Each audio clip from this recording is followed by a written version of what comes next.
Chapter 1. Damn it. 7:30 in the morning. It was a fine day, and dim inside the house. The house was a double-room plus kitchen apartment facing south in a two-story townhouse, about a 10-minute walk from the railway station. Rent was around 80,000 yen. I give up. I just can't get this right. A frustrated hand wiped the mist from the mirror. The rundown bathroom was foggy due to an early morning shower, so after wiping the mirror, it returned to being cloudy. It was pointless to take anger out on the mirror no matter how frustrated one was. This stuff is nothing but a rip-off. Make yourself gentle with floating bangs. That slogan was seen in the latest men's fashion magazine. Takasu Riji's bangs were now floating. As the article instructed, he pulled his bangs at length, blow-dried them until they stood up, and then gently rubbed them sideways with some hair gel. He specifically woke up a half hour early in order to make his hair resemble that of the models and have his wish granted. Nonetheless, maybe I was too naïve in trying to change myself just with my bangs.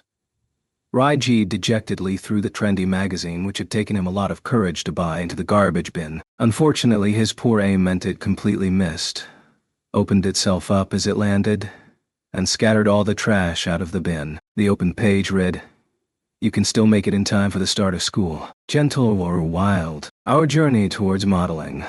Were it up to me, I'm not too sure if I would care about modeling. Still, I wanted to change, but I failed." Feeling defeated, Raji wet his hands with water and messed up his hair, which he had spent so much time making up. He reverted to his usual randomly straight hair. He then knelt down to pick up the trash that was all over the ground. What's this? Mold. It's moldy. Even though he had always wiped the steam off, even after spending a whole day last week cleaning out the mold in the kitchen and bathroom, all his effort had gone to waste in that horribly humid room. Biting his lips begrudgingly, Raiji tried to see if he could wipe off the mold with some tissues. Of course, it was never going to be that easy, and he ended up tearing the tissues to shreds. Damn, I just used them all up a while ago. I'm going to have to buy some mold removers again. For now, I'll have to leave them aside, but I'll definitely come back and destroy you guys. Raiji glanced downwards at the moldy patch while picking up the trash. He then gave the ground a rough wipe with some paper towels, clearing up any loose hair and dust and wiping off the steam on the washing basin before lifting his head up and sighing. "Oh yeah, pet food. Hey, Inenko-chan!" "Ah." A high-pitched voice responded to the high school student's ferocious shout. Good, he's awake. Getting himself together again, Raiji went barefoot into the wooden-tiled kitchen, took some prepared pet food and spare newspapers, and headed towards the corner of the tatami-laid living room. Removing the cloth over the birdcage there, Raiji greeted his cute pet, which he had not seen all night. Now, other people may raise their pets differently, but this was how the Takasus raised their pet parrot, because he looked rather horrible when he slept. Every morning before he woke up, he had to be covered with a cloth. "Good morning, Inko-chan." A yellow parrot. That was Inko-chan. As usual, Raiji added some pet food while talking to him. "Gee, good morning."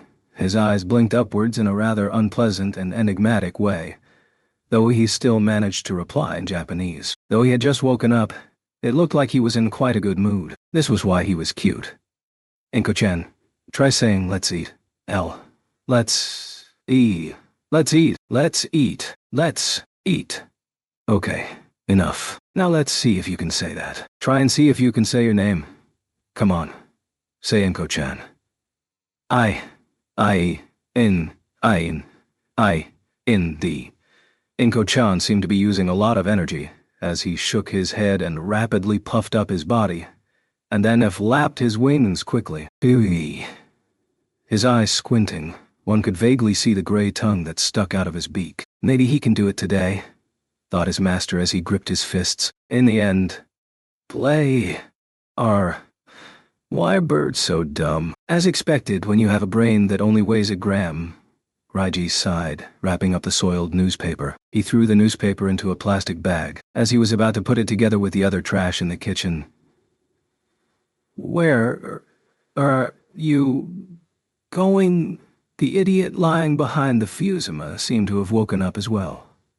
"Rai-chan." Is that your uniform you're wearing? Why? She asked wearily. Raiji elegantly wrapped up the trash bag and replied to the voice.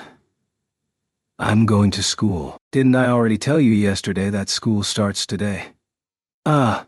Opening her legs on top of the futon, she repeatedly muttered the following as though she was about to cry.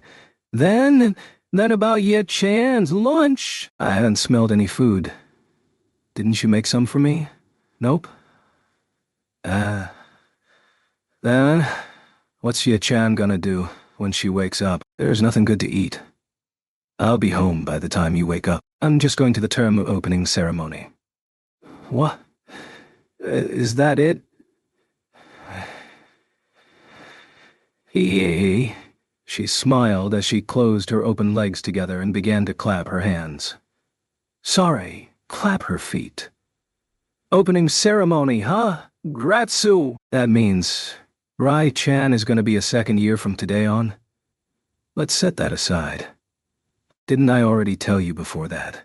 No matter how busy you are, you must always remove your makeup before you sleep. Since you moaned about how bothersome it was before, didn't I specifically buy some special makeup-removing tissues?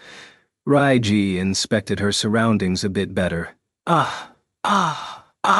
You've gotten makeup powder all over the pillow. I can't wash that off. You should take better care of your skin. You aren't young anymore. Sorry. Her leopard-spotted panties were completely exposed. As she got up, her large breasts shook while some of her messy blonde hair got stuck in her cleavage. Whether it was the waving of her hair or the long nails from her fingers, she gave off a very feminine feel. But still, must have drunk too much. I just came back an hour ago. So sleepy. She yawned. Oh yeah, I brought some pudding home. As she exhaled and rubbed her thick eyelashes, she slowly wandered towards the convenience store bag at the corner of the room. That appearance. Her cherry lips muttering pudding, her plump cheeks and her round eyes. Such childlike features just did not seem to fit her. Though she was a bit weird, perhaps she could still be called a pretty lady. Huh? Ray-chan, I can't find the spoon. Maybe the store assistant forgot to put it in. Can't be. I saw him put it inside. That's strange. This was Takasu Raiji's mother, Takasu Yasuko. Stage name Mirano. 33 years old. She always claimed to be forever 23. She worked as a hostess in the town's only bar, Bishamonten Kuni. Yasuko poured the contents of the convenience store bag out and rummaged through them at the corner of her futon. Her little face frowned. It's so dark in here. I can't find the spoon like this. Rai-chan, can you open the curtains? They are open. That's right. Since I don't always wake up at this time, I must have forgotten. Inside a dark room, the rather odd mother-son couple sighed together. It was the window facing south. It had been 6 years since they moved in here. Inside this little house where the two of them lived, their entire source of natural light came from the south side window. As the entrance was on the north, and because they were surrounded on the east and west sides by their neighbors' houses, only the south side had windows. Despite this, sunlight had been abundant, especially during the mornings. There was no need to turn on the lights from sunrise to sunset unless it was raining. The bright sunlight used to always shine plentifully on Raiji, while in his uniform preparing breakfast for the two of them and on Yasuko, who would be sleeping soundly. However, all that came to an end last year. Damn that apartment building. Just what kind of people live there anyway? And turn on the lights already. Last year, just a few meters from the south side of this house, a 10-story luxury apartment building was built. As a result, the sun no longer shone through. This had driven Raiji to the brink of madness and frustration countless times already. The laundry could no longer dry. The tatami, now expanded due to the humidity, curled at the corners and grew moldy. And sometimes the windows would even get terrible condensation. The wallpaper was starting to peel, which must have had something to do with the humidity as well. It doesn't matter since this is just a rented apartment, Raiji wanted to tell himself. Yet being extremely sensitive about keeping a place tidy and clean, Raiji just could not get himself to tolerate and compromise on such a thing. Looking up towards the white-tiled high-class condo, there was nothing those two poor people could do but stand shoulder to shoulder with their mouths open. It doesn't affect me much. Since Yuchan sleeps in the morning anyway, there's no use complaining. Besides, the rent's gone down by 5,000 yen as a result. Taking out a spoon from the kitchen and handing it to Yasuko, Reiji scratched his head and said, "Well, I'll be going." This wasn't the time for family bonding. It was about time to leave. Wearing his Gakuren jacket, Reiji bent his ever-growing body and pulled up his socks. As he made sure he brought everything, he suddenly realized the faint call within his heart. That was right. Today was the beginning of a new school term. After the opening ceremony came the changing of class. Even though he had failed in attempting to change his image, it wasn't enough to make him depressed, as some hope still remained in Raiji's heart. Or was that just expectation? Anyway, it was that sort of faint feeling, though he did not find it appropriate to express it. "I'm going. Remember to lock the door and change into your pajamas." "Okay, hey." Hey, Rai-chan." Yasuko laid on the futon and bit the spoon with her molars. She began to smile like a child. "Rai-chan looks more energetic than usual today. Fight hard. You're a second year now. This is an area which Ya-chan has never been to before, you know." In order to give birth to Reiji, Yasuko dropped out of high school when she was still a first year, so she was not familiar with what life as a second year was like. Reiji felt a sense of sadness for a moment. "Yeah." He smiled for a bit and raised his hand. This was to give his thanks to his mother. However, this well-intentioned act led to an unexpectedly bad result. "Kaya!" Yasuko yelled, and began rolling to and fro and finally said that phrase. She had finally said that phrase. "Rai-chan is so cool. You're looking more and more like your dad now." She said it. Reiji silently closed the front door and looked towards the sky. He spun his eyes as he felt he was being sucked into a whirlpool beneath him. "No. I don't want that. I don't want that. Just shut up. That's the one thing I don't want to hear. Especially today. You look just like your dad." It seemed as though Yasuko didn't understand that this phrase caused Reiji a lot of torment. It was also the reason he bought that kind of magazine and tried to make his bangs float gently. Leaving the house, Reiji headed towards the school, which was within walking distance. His tightened face looked twisted. Despite this, he still walked with great strides as though he was riding the wind. Sighing, he placed his fingers over his bangs in order to cover his eyes. This was a habit of Reiji's. Indeed, the source of Reiji's agony was none other than his eyes. They were bad. It had nothing to do with his perfect eyesight. It was their appearance. They just looked fierce. This past year, Reiji had been growing up at a rapid pace. He now had that manly look. Though he wasn't the super handsome type, he was not exactly the aloof geek either. Ahem. Anyway, he didn't look bad, though no one else had said that. At least that was what Reiji thought. Yet his eyes were unusually fierce. They were so bad that it was no joking matter. His eyes were the sort that tilted upwards, with the white parts occupying most of his eyes while his pupils took up a small section of them. Of course, these were just the basics. That was not the worst part. Since his eyes were big, the white in his eyes would constantly reflect a very strong, stinging glare, while his tiny pupils would move sharply as though they were about to slice the opponent before him, regardless of Reiji's intentions. It was these eyes that usually led to a person running away at full speed upon coming into eye contact. He knew that all too well. In fact, when he saw a group photo with himself, even he would be at a loss after wondering, "Geez, why does he look so pissed? Is that me?" On the other hand, it could be partly blamed on his rough personality. He spoke in quite an unrefined way, which had something to do with his extreme sensitivity. This was why he rarely joked around or said anything foolish. Maybe it was because of that. Or maybe it was because he lived with someone like Yasuko, which caused him to lose all virtuosity and trustworthiness. Above all else, Reiji prided himself in being pragmatically protective of himself. But, as a result, Tatakasu-kun... "Are you trying to defy a teacher? Someone, bring me a baton." "No, I wasn't. I was just trying to apologize for forgetting to hand in my homework. I'm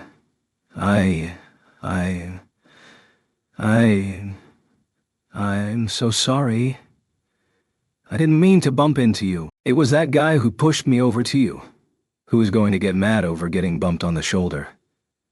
I heard Takasu-kun gate crashed a graduation ceremony of some other school while he was in junior high.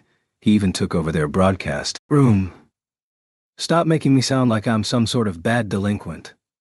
Am I going to get all these misunderstandings all over again?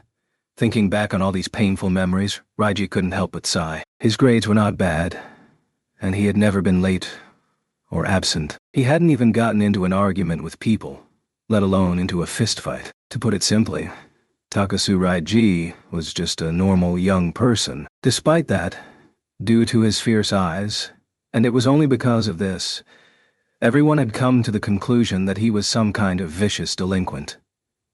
His only relative being a night hostess also indirectly led to this conclusion. After spending a year with his classmates, most of the misunderstandings had been resolved. A year was not short, especially for a high school student. The problem was that everything started anew today, not to mention that his effort at changing his image had ended in failure. There was still something to look forward to in changing classes, since Raiji wanted to be in the same class as a certain person. But when his thoughts moved to the torment that he would have to face afterwards, his NA expectations instantly shrunk in half, not to mention Yasuko's big mouth.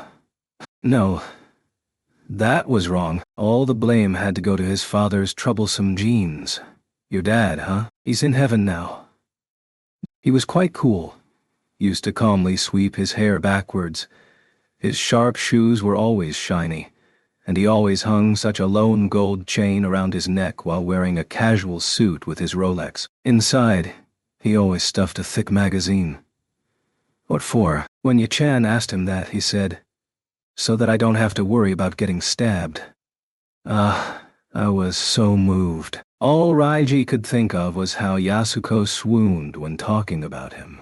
And then there was the sole photo of his father that was left behind. His father's pose was just as Yasuko had described him to be. Standing open-footed while looking proud, he carried a small briefcase under his armpit. He was dressed in a white suit with a flamboyant open neck shirt. The 2 golden rings on his fingers glittered, and he even wore a diamond earring in one ear. And then there was his face that read, "You talking to me?" With his chin pointing downwards towards the camera. One of his hands was groping the breast of his mother, who looked much younger than she was now. His mother, carrying a pregnant belly, smiled cheerfully. His father even had a gold tooth as he smiled. He was actually quite gentle and serious, and would never hurt a normal person. Or at least, that was what Yasuko would say. But why on earth would a gentle and serious person become a gangster? And who on earth would let such a young high school girl get pregnant? Most importantly, those eyes. If one were stared at by those sharp eyes, they would quickly hand over their wallets and hope nothing else bad happened. Those eyes were used for just that, violent extortion, and yet those objects were now fixed upon his face. Raiji suddenly shuddered. If even he thought of his father that way, no wonder everyone still misunderstood him. By the way, it was possible that his father was still alive. According to Yasuko, while helping an underling escape, he was beaten into a pulp and dropped to the bottom of Yokohama Harbor. However, there was no grave, no altar, no artifact, no epitaph, not even a body. There was no record of such an event ever happening. Sometimes a drunk Yasuko would jokingly say, for no reason, "I wonder what Rai-chan would look like if your dad were to suddenly return." Ho ho ho, I'm just kidding. Dad is probably meditating in some icy cold room. As his son, I just feel that, "Hey Takasu, morning! It's a great morning, isn't it?" Hearing someone call him from behind, Raiji quickly turned around and raised his hand. "Oh, Kitamura. Morning. Can't help it if I stop and wait for my friend to catch up. People will think that I'm gonna strangle him to death, even though that's not the case." Raiji silently considered this. Being misunderstood was unavoidable, and in such an event he would have to explain as nicely as he could. As long as he spent time on it, people would eventually understand. Though it was quite troublesome, that was the only thing he could do. So it was the only thing he had to do. Looking up at the blue sky, the bright sunlight caused Raiji to squint his eyes. Today was a fine day. There was no wind. The cherry blossoms silently wilted at this time of year and gently fell on Raiji's head. Raiji continued to carry his torment and strode forward in his shiny black shoes. The weather sure was great for today's opening ceremony. Whoa, we're in the same class as Takasu. You gotta be kidding me. He sure looks intimidating. How scary. So who's going to go talk to him? Nope, not me. Why don't you go? Hey! Don't push. Say whatever you want. I am no longer affected by anything. Raiji entered the classroom in the most unfazed way possible, ignoring the glances of his classmates, and sat on his desk with his back towards them while staring into the distance with his sharp eyes, licking his dry lips. His legs began to shake on their own. To a bystander, he looked like a vicious carnivore on the lookout for weak prey. Same as usual, huh? Looks like there will be guys that misunderstand you here as well. Oh well. It will all get sorted out after a while anyway. Besides, I'm with you. Not to mention there's quite a number of our classmates from Class A here. Oh, don't worry about that. I don't really mind, Raiji replied with a gentle smile to his good friend Kitamura Isaku, who was in his class again this year. Honestly, Raiji was currently in a very good mood, but not in a way where he would cruelly lick his lips just before pouncing on his prey. If that were the case, he wouldn't be grinning from ear to ear and ready to lift off like a rocket. The reason he was happy was not because of his relation with Kitamura. To a friend like him, Raiji would simply smile gently and say, "Looks like we're in the same class again, Kitamura." No. The reason he felt like blasting off like a rocket was because of, "Oh, Kitamura-kun, we're in the same class this year." Her. Huh? Ah. Kushida, you're also in Class C? Eh, you mean you only just found out? How cold. At least check the class roster on the first day of school. My bad. What a coincidence. This means we can have more time to sort out our club meetings. Aha, that's right. Oh, Takasu-kun, right? Do you still remember me? I appear in front of Kitamura-kun from time to time. She paused. Is it okay if I call you Takasu-kun? At that moment, an angel revealed herself. Before Raiji's eyes was a smile that shone as brightly as the sun, as warm as the sunlight that used to dwell on the south window of his house, illuminating everything within his sight. The light rays were intensifying to the point where Raiji could no longer keep his eyes open. Kushida Minori, right? Ah, damn it. I got the words right. His voice just sounded too cold. Raiji felt like screaming. Why did I only come up with a response like that? Why couldn't I come up with something better? Wow, you remembered my full name. I'm so glad. She paused a bit. Oh dear, someone's calling me from over there. I have to go, Kitamura-kun. See you in the first club meeting of the term as second years. So don't forget, Takasu-kun. Let's talk again sometime. Seeing her turn around, Raiji slowly and awkwardly raised his arm. But it was too late. She had already disappeared. She said she was glad. She said we'll talk again sometime. Kushida Minori. She said she was glad. She said we'll talk again sometime. He finally got his wish of being in the same class as Kushida Minori. She said she was glad. She said we'll talk again sometime. She said she was glad. Takasu. Whoa! Kitamura suddenly appeared before his face, causing him to fall over his chair. What are you grinning at? No, it's nothing. Oh really? Kitamura pushed up on the frame of his glasses with his middle finger. Raiji felt very grateful from the bottom of his heart. For Kitamura might have been the only person in this world who could tell whether he was smiling or not. There was one more thing he was grateful to Kitamura for.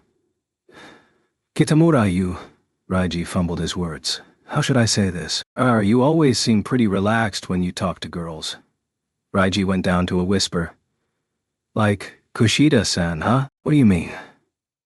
The eyes behind Kitamura's glasses widened. He wasn't being humble. Rather, he was surprised. Looks like he doesn't realize it himself. Raiji decided to hold back what he was about to say to this rather dense person. His leisurely conversation with Kushida a while ago just sounded so natural. No, it wasn't just a while ago. Since last year, Kitamura had always been able to speak with her naturally. Furthermore, they were both in the softball club. Raiji was always there, constantly trying to give her a gentle smile or receive a greeting from her.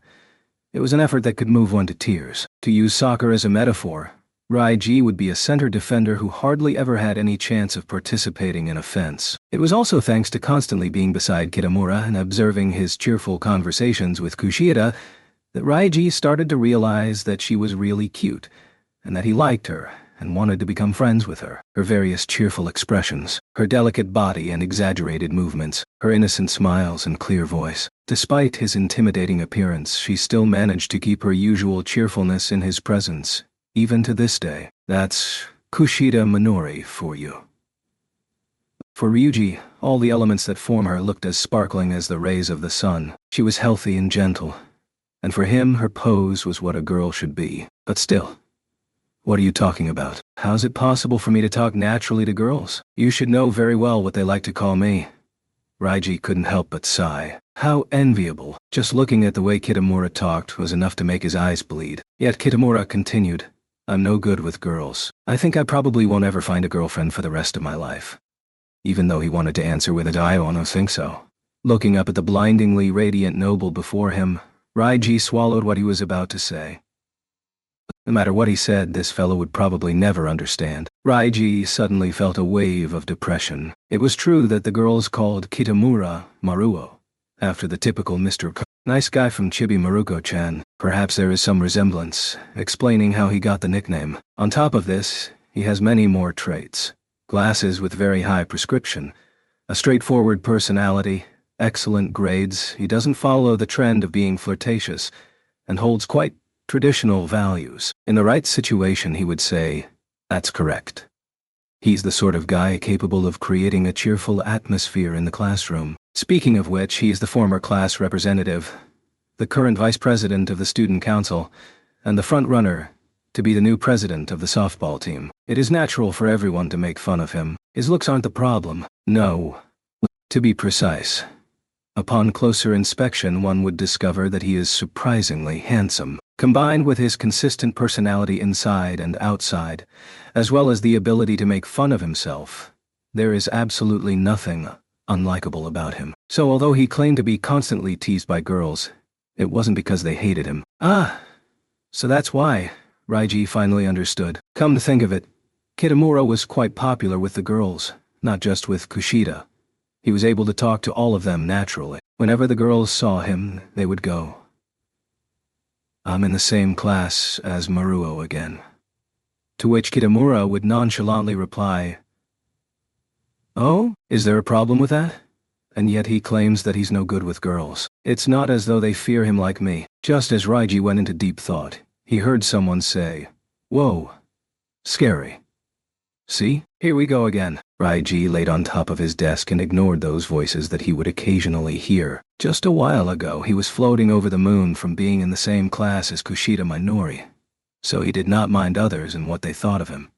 Sure looks formidable. I told you this guy isn't a normal person. Whoa, look at those eyes. If you piss the owner of those eyes off, you could get killed. The spell seemed to have been broken. Ryuji started to notice that the non-malicious whispers began to increase. It might be better to hide in the bathroom until the new homeroom teacher arrives, Ryuji thought hopefully. It would clear his mind a bit. So he stood up, and just as he was about to walk through the door, he felt something bump into his stomach. Ryuji thought he had bumped into something, but there was nothing in front of his eyes. That's strange. Ryuji moved his eyes around, yet all he could see was... Students started calling out, Yikes! As expected from Takasu-kun. Is he going to make the first move? Has the death match started already? When I saw the class roster, I knew this was going to be a terrible class. All Ryuji could see were the new classmates whispering amongst themselves. Are they talking about me? But still, why? One of the members in the class came up with a title, Clash of the Titans. We're already in the final showdown. Everyone was talking strangely. Clash of the Titans. Final showdown? What the hell are they talking about? Ryuji tilted his head, trying to make sense of what was going on. Are you not even going to apologize after bumping into someone? He heard a very cold voice emanating from somewhere. The strange and calm tone of voice sounded as though it was suppressing and holding back some emotion that was about to explode. Yet he could not tell where the voice came from. Huh? The mood became dark. Ryuji glanced to the right. There was no one. He glanced to the left. There was no one there as well. Apprehensively, he looked upwards. Fortunately, there was no one there either. That means... So it did come from below, down, right below his eyes, in a place much lower than Ryuji's chest, was a head of hair. The first thing he thought was that she resembled a doll. Anyway, she was very small. Her long straight hair softly fluttered and covered the tiny body of the palm-top tiger. Palm-top tiger? That mysterious terminology suddenly appeared in Raiji's thoughts, causing him to say it out loud without thinking. Seems like he must have heard someone whispering that nearby. Palm-top tiger. Then that means... Who? Is that what this little doll is called? Though she is small enough to fit into a palm, how is she like a tiger? Who you calling a palm-top tiger? This was not an occasion where one could think for a long time, as whatever it was began to lift her chin, and with her eyes... Whoa. It took 3 seconds. Everything went silent, though perhaps it was only Raiji's imagination. For an instant, it felt like a vacuum created by a shock wave just after an explosion. The background noise slowly returned to everyone's ears. By the time he realized it, Raiji found that he had fallen backwards onto the ground. It wasn't just him. The few classmates nearby were hit as well and moaned, while others were already getting ready to escape. Just... what happened? I already know. Nothing really happened. It was just that this girl before his eyes. Such a hopeless person. All she did was stare at Raiji with those 2 large eyes of hers, nothing more. That was it. Within a few seconds, Raiji had already been struck down by awe. His mind went blank. His body felt paralyzed just by the sheer pressure she created. Raiji was repelled by her glare. Or to be more precise, he was repelled by the aura that emanated from her eyes, causing him to fall on the ground. Their difference was way too large. They were on completely different levels. For a person whose eyes were no less intimidating, Raiji had been completely defeated. This was the first time Raiji understood what it meant to have FIRS. It included the necessary essence one carries, as well as a ferociousness to match, or to be more exact, an intent to kill. After a few seconds that felt like an eternity, her fierce eyes that pierced his heart deeply got a little calmer at last, and changed to what had contempt. A dragon? How lame. She opened her cherry lips and shot out words like bullets that carried a certain childlike quality to them. Her incredibly small hands roughly swept aside her fluttering hair, while her soft eyelids hid her killing intent. Those eyes were now as transparent as the glass eyes of a doll, and stared coldly at Raiji. The awful thing was that she was cute. She had a pale white face, unbelievably long brunette hair, and tiny limbs and shoulders, while her shiny pupils were surrounded by gentle eyelashes. She was as adorable as a candy containing deadly toxins, as lovable as a F-lower that could kill just by scent alone. Yet when she stared at him, Raiji could feel the carnivore leaping out from those eyes of hers. Of course, this was all just an illusion, yet it felt more real than reality. The carnivore's weight had knocked Raiji down on the floor, and it roared with a sound that shook deep into his blood. The sound it produced seemed to be saying, "I can take out a guy like you anytime I want." The sharp claws and fangs slowly approached him, emanating a sense of bloodthirstiness and the scent of a beast. Compared to her small figure, the much larger illusion that loomed before him was a tiger.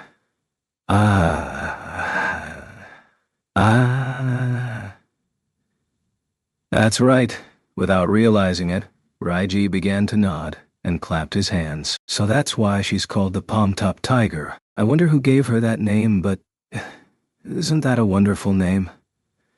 And such a fitting name as well, I'm impressed. The girl glanced at Raiji, silently uttered, "Dragon," and then looked at him with disdain. It was not hard to see why, whether from the fall or from being ripped open by the phantom tiger. Raiji's Gakuran jacket was now open. Under his jacket, he wore a colorful sori, rising dragon, t-shirt that Yasuko had happily bought for him. It wasn't like Raiji had wanted to wear a t-shirt that would cause such misunderstandings.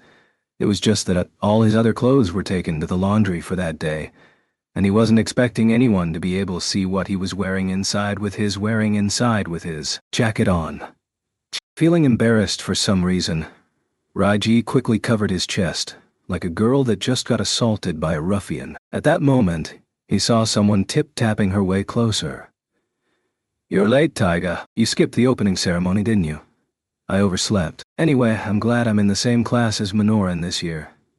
"Yeah, me too." It was none other than Kushida Minori. She directly called the Palm-top Tiger Taiga, and even smiled and gently caressed her hair, while the Palm-top Tiger also intimately called her Minoran. Watching all of this, Raiji began to hear the whispers around him. So round 1-1 is won by the palm-top tiger Isaka. Looks like Takasu is only scary in appearance. He's no delinquent, huh? Really? That's why he lost to the palm-top tiger. Besides, she's the real thing when it comes to ferociousness. The misunderstandings were resolved much sooner than Raiji had expected, however. The palm-top tiger had an amazing name called Isaka Taiga. Her height was 145 centimeters. Isaka Taiga and Kushieda Minori were what you would call good friends. From the various whispers Raiji had heard, it was rumored her father worked as a fixer in the underworld. There was another story that her father was actually a karate master ruling the underworld in America. And then there was yet another that said she herself was a karate expert, but was expelled from her dojo for attacking her master. Back when she first entered this school, a lot of people were fooled by her beauty, and many guys lined up to confess to her. Of course, their dreams were all ruthlessly shattered as they were intimidated, bitten, torn to shreds. There were quite a few that never did recover after they were mercilessly belittled by her. Wherever Isaka went, her path was drenched with the blood of countless corpses of male students. There was just a lot of bad press concerning Isaka Taiga. Regardless of whether the rumors were true or not, there was no doubt that she was the most dangerous being in this school. It was many days after the opening ceremony that Raiji learned about these things. Chapter 2. Though it began quite tumultuously, Takasu Raiji's new life as a second-year high school student went rather smoothly. This was due to many reasons. The rumor that Takasu-kun is a delinquent got clarified much earlier than Raiji's pessimistic self could ever have imagined. Luckily, many of Raiji's old classmates, including Kitamura, were also in the same class this year. More importantly, he was defeated by the palm-top tiger in a matter of seconds, leading everyone to quickly conclude that he was just a normal guy. Raiji even wanted to sincerely thank Isaka Taiga just for that. Secondly, he avoided having to do annoying work in the class committee, and his seat that was chosen through the drawing of lots was the third seat from the front in the window aisle. It was a great seat where he could sit back and relax. The homeroom teacher was the same as last year's, Koega Kubo Yuri, 29 years old, and an unquestionably single lady. Aside from her still being single at such an age, Raiji had no beef with her. Besides, if I do that, then the sides of the bucket will harden. What's that called? You mean the part near the edge? But since the middle is still watery, when I pour the soft jelly by the edges like this, I'll have to. Ow. What? Takasu-kun! I'm sorry. The most important reason was this. His sunshine, Kushida Minori, had now become his classmate. It was this reason alone that made Raiji's daily life as colorful as a rose and as dazzling as sunlight. Even after she had accidentally poked him in the eye, her sparkle hardly diminished, and it went on brightening his heart.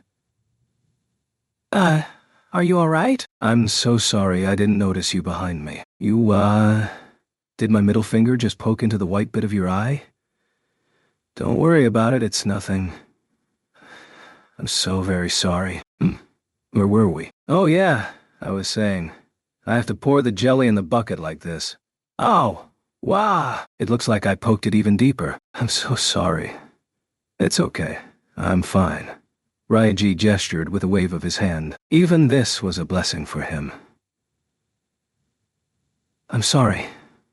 I'm so sorry, said Minori as she bowed her head, which gave off a delicate fragrance. No matter what, Minori, who was currently apologizing to him, had her eyes only on him, so even when his eyes got poked twice, it was a small price to pay to be able to experience such bliss. He wouldn't have minded it even if she wasn't talking to him. He would be just as happy if she were just speaking to someone sitting near him, since he would be able to hear Minori's cute voice. In trying to describe how big the bucket was, she waved her hands to mimic a circle shape. And every time she did so, she would come into contact with him, even though it was just his eyeballs. But just what is this bucket thing that she's talking about? Noticing Raiji's puzzled expression, she explained, We're talking about the pudding that I made using a bucket. Minori grabbed her finger tightly. Hopefully this time I won't poke into anyone. As she explained in a serious tone, though explain didn't seem to be the right word. Does Takasu-kun like pudding? We're having a conversation. Raiji's heart started to beat so rapidly that he wasn't able to utter a decent word. His anxiousness was driving him mad. After waiting so long for this chance. And that was all he could muster. She's probably thinking how boring this guy is. Probably thinking about not ever speaking to this guy ever again, while Raiji frantically tried to think of what to do. Minori continued musing about her ultimate desire to make pudding in a bucket. But I haven't been successful. Maybe it was because it was too big, so it's hard for it to have the sticky and soft bits gel together in one shape. Oh yeah, I can show it to you as well. Takasu-kun. Think of it as an apology for poking you in the eye, eh? Show me? Could it be that she wants me to try her pudding? Raiji's eyes became sharper as he stared at Minori's cute smile. Minori nodded and replied, Yeah, I'll show you. Let me go and get it. Could I get any luckier than this? I'm glad I got poked in the eye. As Raiji watched Minori excitedly walk towards her desk, he suddenly felt like running away for some reason. If she really brought the pudding over, what expression should I have when eating it? It's not lunchtime now, so it'll look weird for a guy to feast hard on just a pudding. Besides, if she brings the pudding, should I eat it right away? Or should I just thank her and put it away for later? Damn. I don't know already. Nervously, he began to caress his face. No matter what, I should at least clear my desk. He had decided to just eat it on the spot. Feeling excited, Raiji's heart beat even faster. He slowly moved his gaze away from Minori, who had just come back, since she was just too dazzling to look at directly. Minori revealed a cheerful smile and tilted her head as she stood in front of him. And then, Here you go, Takasu-kun. Through her very tender voice, Raiji thought he could even see a heart shape appearing after she had uttered Takasu-kun. Slowly lifting his head in trepidation, Raiji politely received the object that she gave him. This. It was much thinner and lighter than he had expected. This sure is a great photo. But it looks gross, doesn't it? So she's showing me photos, not pudding. Even though the stuff shown in the photo did look gross, it was still mind-blowing. On top of a plastic mat stood a large bucket, and it contained some sort of light yellowish cream. No, it looked more like slime. Though saying this would have been disrespectful to Minori, it just didn't look like pudding. In the second photo, the slime was being slowly and stickily poured out, leaving the whole place splotched with solid and watery substances. And then, in the third photo, it even smelled strange. I think it's because I didn't wash the bucket thoroughly. Minori knelt on one leg while eating the piece of slime with a big spoon. I want that photo. Just as Raiji was thinking about that. Thanks for looking. I still need to show these to Taiga as well. Eh? Where'd she go? She was here a minute ago. Coolly taking back her photos, Minori quickly left Raiji behind and ran off to look for the palm-top tiger, Isaka Taiga, who was listening only a moment ago. Thus ended a blissful period. Still need to show these to Taiga. Eh? Raiji sighed as he saw his crush leave the classroom in search of her good friend. He was very lucky to be classmates with her. He was able to see Minori any time during school, so he no longer had to sneak past her classroom and peek through the door just to have a look at her smile. Even a center-back defender gets his chance at scoring goals. If this was not being lucky, he didn't know what was. But in order to get even closer to her, there was one obstacle he had to pass through. And that was Isaka Taiga, who was always seen standing next to Minori at all times. Ever since the opening ceremony, Raiji had tried to keep his distance from Isaka. But it seemed like she was a very difficult person to handle, but if he avoided Isaka, he would not be able to get closer to Minori, and that was the worst outcome for him. Although this wasn't the only reason he hadn't been able to strike up a conversation with Minori. Isaka didn't seem to register Raiji on her radar in any way, while Raiji tried to avoid any opportunity of them coming into contact with each other.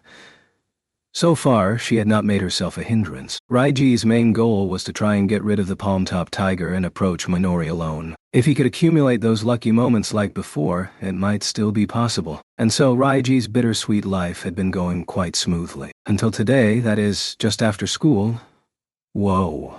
As he opened the classroom door, he was left speechless by what he saw inside.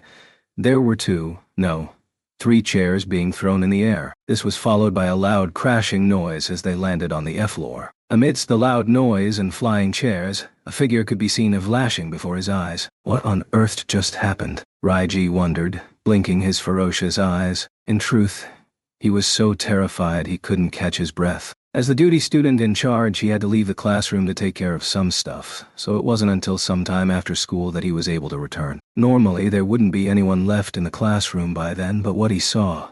There was no doubt about it, he saw a girl in a uniform there just a moment ago. Perhaps spotting Raiji entering, she quickly hurled herself into the dark corner of the classroom cabinet and hid herself there. At the same time, Raiji also saw the chairs being kicked into the air and crashing with a loud noise. Despite this, he could still see that person very clearly right now, since there was a mirror at the top corner of the classroom, which completely reflected her back and head of hair. Incredibly, that clumsy fellow tried to hide her arms and legs by squatting there quietly. She apparently did not notice the mirror above her, as she even stuck her neck out to check out Raiji's whereabouts. Gulp! Raiji swallowed and pretended that he didn't see anything. This was because of that tiny fellow, the one with the nickname Palm Top Tiger. Just seeing her back's reflection on the mirror was enough to tell who she was. That long hair and pale white face. Besides, for someone this small, the only person Raiji could think of was Aisaka. She was probably moaning, "Why'd he have to appear now?" As a result, Raiji decided that he saw nothing, heard nothing, and knew nothing at all. After making that decision, Raiji decided to enter the classroom. Though he didn't want to enter a place where, for whatever reason, the Palm Top Tiger was hiding, he had left his bag inside and couldn't leave without it. The sunset-filled classroom was silent. It was as if Aisaka were a spider weaving her web, or setting up a powerful force field, which upon entering caused one to feel the strain in all his bones. Raiji cautiously walked slowly, trying very hard to walk at a pace as though nothing had happened, trying not to excite Aisaka, and trying not to react as though he knew she was there. One moment of carelessness and the whole classroom was filled by the nervous shout. The object that rolled out threw all of Raiji's efforts out the window. By rolling herself up tightly, Aisaka Taiga had lost her balance and rolled all the way out from the corner of the cabinet. Unfortunately for her, she stopped right in front of Raiji. Aisaka looked up, while Raiji looked down. This was no longer a distance where one could pretend nothing had happened. Both exchanged wordless glances for a few seconds. "Are you okay?" Raiji managed to squeeze these words out of his throat. He hesitatingly tried to stretch his arm out to Aisaka, who was trying to get up, but all he got in response was a few inaudible words, something like, "I don't need your help," or "mind your own business." Aisaka's piercing glance shot at Raiji through her bangs. Raiji couldn't help but back off, giving Aisaka enough space to get up totteringly. She lowered her head as she patted the dust off her skirt and kept her distance from Raiji, with her back towards the window and her piercing eyes fixed on her prey. It didn't seem like she intended to leave the classroom. Shouldn't she feel embarrassed? Perhaps this type of thinking did not apply to the Palm Top Tiger. If Aisaka was to remain in this classroom, then it was all the more reason for Raiji to leave as quickly as possible. Yeah? The bag?" As if deliberately letting Aisaka hear that, Raiji rushed to get his bag. Aisaka Taiga continued to stand by the window while silently watching Raiji. Raiji had no idea what her expression was, since he was afraid to look at her. In any case, he walked as silently as possible in order to reduce his presence. As Raiji traversed the classroom, his face shuddered as it was stared at by Aisaka's eyes. "I must not react. I must not provoke her. I just need to walk casually." His bag wasn't on his desk, though. He remembered that he had been speaking to Kitamura while on the way out, and had placed his bag on Kitamura's desk. Once he retrieved that, all he had to do was leave the classroom. Suppressing his anxiety, he slowly approached his bag. 20 cm left, 10 cm. He jumped up. What happened? Does Aisaka Taiga intend to stop me? Raiji turned his head in trepidation and looked at the little doll standing by the window. What is it? What? Are you doing? Something unbelievable had happened here. The Palm Top Tiger suddenly looked anguished to the point of fainting. I'm just here to get my bag and... Aisaka, what's wrong? You've looked strange for some time now. Her tiny cherry lips opened and closed, while she paced backwards and forwards as though she was dancing some strange dance, while her fingers quivered before her face. Yeah, you said your bag? But isn't your desk over there? W, W, W, Y. Why is it T, T, T, T, there? She was stuttering while admonishing Raiji. Why is it there? I was speaking to Kitamuro. I got called out by the teacher. So I just placed it there.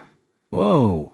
Asaka, who was supposed to be standing a few meters away, had shortened the distance between them in an instant and appeared before his face. Just where did she get such amazing mobility with such a small body? Wait. H, hold it. Saka. With great strength, she grabbed at Raiji's bag, which he clutched to his chest, trying to pry it away from him. Jay, just lend it to me. Let go. At such a close distance, Raiji could see that Isaka's face was redder than the sunset outside. Her cute face was distorted like a demon, and her expression was terrifying. Lend it to you? Stop fooling around. Umful. He couldn't push her off, so Raiji decided to hold his ground by standing firm, since if he let go now, Isaka's little body would fly off quite far. So much for being considerate of her. Isaka twisted her hips and grabbed the bag with both arms, the eyes on her red face now shut tightly, while the veins on her forehead were beginning to show. She was trying to win this by sheer brute force. Finger by finger, Raiji was slowly losing his grip on his bag. Even his feet, which he had anchored onto the ground, were beginning to get dragged. To put it bluntly, he was close to losing. Hey, that's dangerous. Let go now. I'm not gonna make it. Just as Raiji was thinking of that, he suddenly saw Isaka look dizzy and fall backwards, her tiny hands spreading open towards the ground, letting go of his bag. She let go. Achoo! Crash! Belonged to Raiji. The achoo belonged to Asaka, while the crashing sound was Raiji again. They were, respectively, Raiji screaming in terror, Asaka sneezing, and Raiji knocking his head on something. As Asaka had released her hands when she suddenly sneezed, Raiji naturally lost his balance and fell backwards. He held on tight to his bag as he fell and knocked his head on the teacher's desk. Ow, boo! Why, you? Just what the hell were you doing? That's Shungert, you know? I could have been killed, he protested, teary-eyed. Asaka made a strange sneezing noise, ignoring what was going on around her. After causing Raiji to lose his balance, she sniffed, and then collapsed in the aisle between the desks. Hey, Isaka? Hey, you alright? Her long hair was lying on the floor, her tiny body curled up, and she moaned silently. There was no response. Could she be feeling unwell? Raiji rubbed the back of his head while running towards her to get a closer look. The face, which had been bright red a short while ago, was now devoid of color. Her quivering lips were now as white as a piece of paper, while her forehead was sweating. Whoa! You look pale. Are you anemic? Hey, grab my hand. She was the same as Yasuko. This time he didn't hesitate and stretched out his hand. The hand Raiji held out was slapped away by Isaka's icy cold hand. Though she was shivering a lot, Isaka still managed to get herself up by grabbing onto a desk. Isaka, are you all right? Still no response. With every step she made, the desk she held onto would shake, while her long, soft hair would flutter. Her tiny figure seemed intent on running away as quickly as possible. As she was sitting up a while ago, her skirt was slightly rolled up, revealing her tiny and smooth thighs. Wait, wouldn't it be better for you to head to the school clinic? While it sounded nosy, he couldn't just leave her alone, but right as he was about to follow, Stay away, piehead, she told him in a fierce tone that sounded like she was being forced into a corner. Raiji stopped his footsteps at once. If she still has the energy to yell, that means she's okay, right?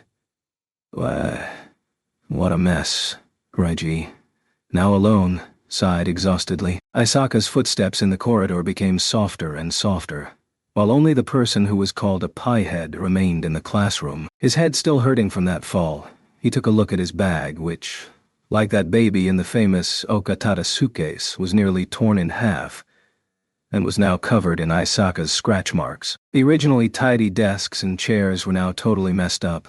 This was just unacceptable. What a mess. The tables, Isaka, all of it was a mess. What a troublesome fellow. Being sensitive to things like this, Raiji began to tidy up the desks, all the while trying to make sense out of what had just happened. All in a supposedly empty classroom after school. Isaka Taiga rolling out before him, his bag nearly being taken away, her sneezing, his head getting knocked, the girl's anemia. No. He just could not figure out what this was all about. I'm no good with these kinds of puzzling things. Raiji muttered inside to himself. It would be 3 more hours before Raiji could really make sense of what just happened. To Kitamura Isaku-kun, from Isaka Taiga, this is... 7 p.m. As Yasuko had to go to work with her colleagues that night, she had left earlier than usual. After making dinner for one person, Raiji finally made some sense of that mysterious event after school. It was when he returned to his 4.5 tatami-matted room to begin doing his homework and opened his bag to take out his books that he noticed that thing. It was a light pink envelope. Is that the kind of paper they call washi? There were lots of silvery cherry blossom patterns all over the semi-transparent paper. The front of the envelope read, "To Kitamura Kuno," the back read, "From Isaka Taiga. I spent a lot of time writing this. If this troubles you, please throw it away at once." The words were written in a light blue ink. It didn't seem like an invitation to a duel, nor did it look like a class committee memo, and it definitely was no IOU note. Could this be a love letter? This was very unexpected. Feeling curious, Raiji squinted his fierce eyes. Not because he was mad, but because he was feeling extremely distressed. To put it simply, the palm-top tiger had gotten the wrong bag. Thinking this was Kitamura's bag, she had quietly stuffed the envelope in. It also explained why she was trying so hard to snatch the bag away from him. You stuck it in my bag by mistake, right? I didn't read any of the contents inside, so I don't know what it's saying. So you can have it back. Raiji began to practice how to feign ignorance when returning the letter. That's just impossible. But it only lasted a moment. I can't do this. It's just too difficult. I can no longer just say that I don't know anything, but I can't think of anything better. That does it. I'm just gonna have to return this nonchalantly to Isaka as though nothing happened. That's all I can do. Although it is a love letter, maybe she doesn't know that I know it's one. So I don't have to say anything specific and make things even more complicated. Though it's quite impossible, there's no other way out of this. In order to avoid embarrassing Isaka, hurting her pride and causing her to hate herself, this is the only way. Raiji forced himself to accept this train of thought, and prepared to stick that dangerous object back inside the bag. Then, something unexpected happened. His heart suddenly stopped for a while. In order not to mess up the envelope, Raiji carefully placed it on his palm, yet it suddenly opened on its own. No, don't open! Though he yelled in the bottom of his heart, the seal on the envelope, which was already quite loose, still popped open due to the pressure exerted by its own weight, causing Raiji to lose his breath momentarily. And so, a criminal that selfishly opens letters meant for other people was born. No! But I didn't see anything inside. That's right, I gotta glue it back. Then no one will find out. That's right, Inko-chan parroted from the living room. Raiji frantically looked for the glue inside his drawer. Finally finding the glue, Raiji was about to glue the envelope back without any trace when... Raiji was so surprised that he stopped what he was doing. There was no letter inside the long envelope. After hesitating for a while, he reopened the envelope again, took a peek inside and made sure by shining light through the semi-transparent envelope. There was nothing inside. What? Hell. Raiji fell face flat on his table. The hell? Seriously?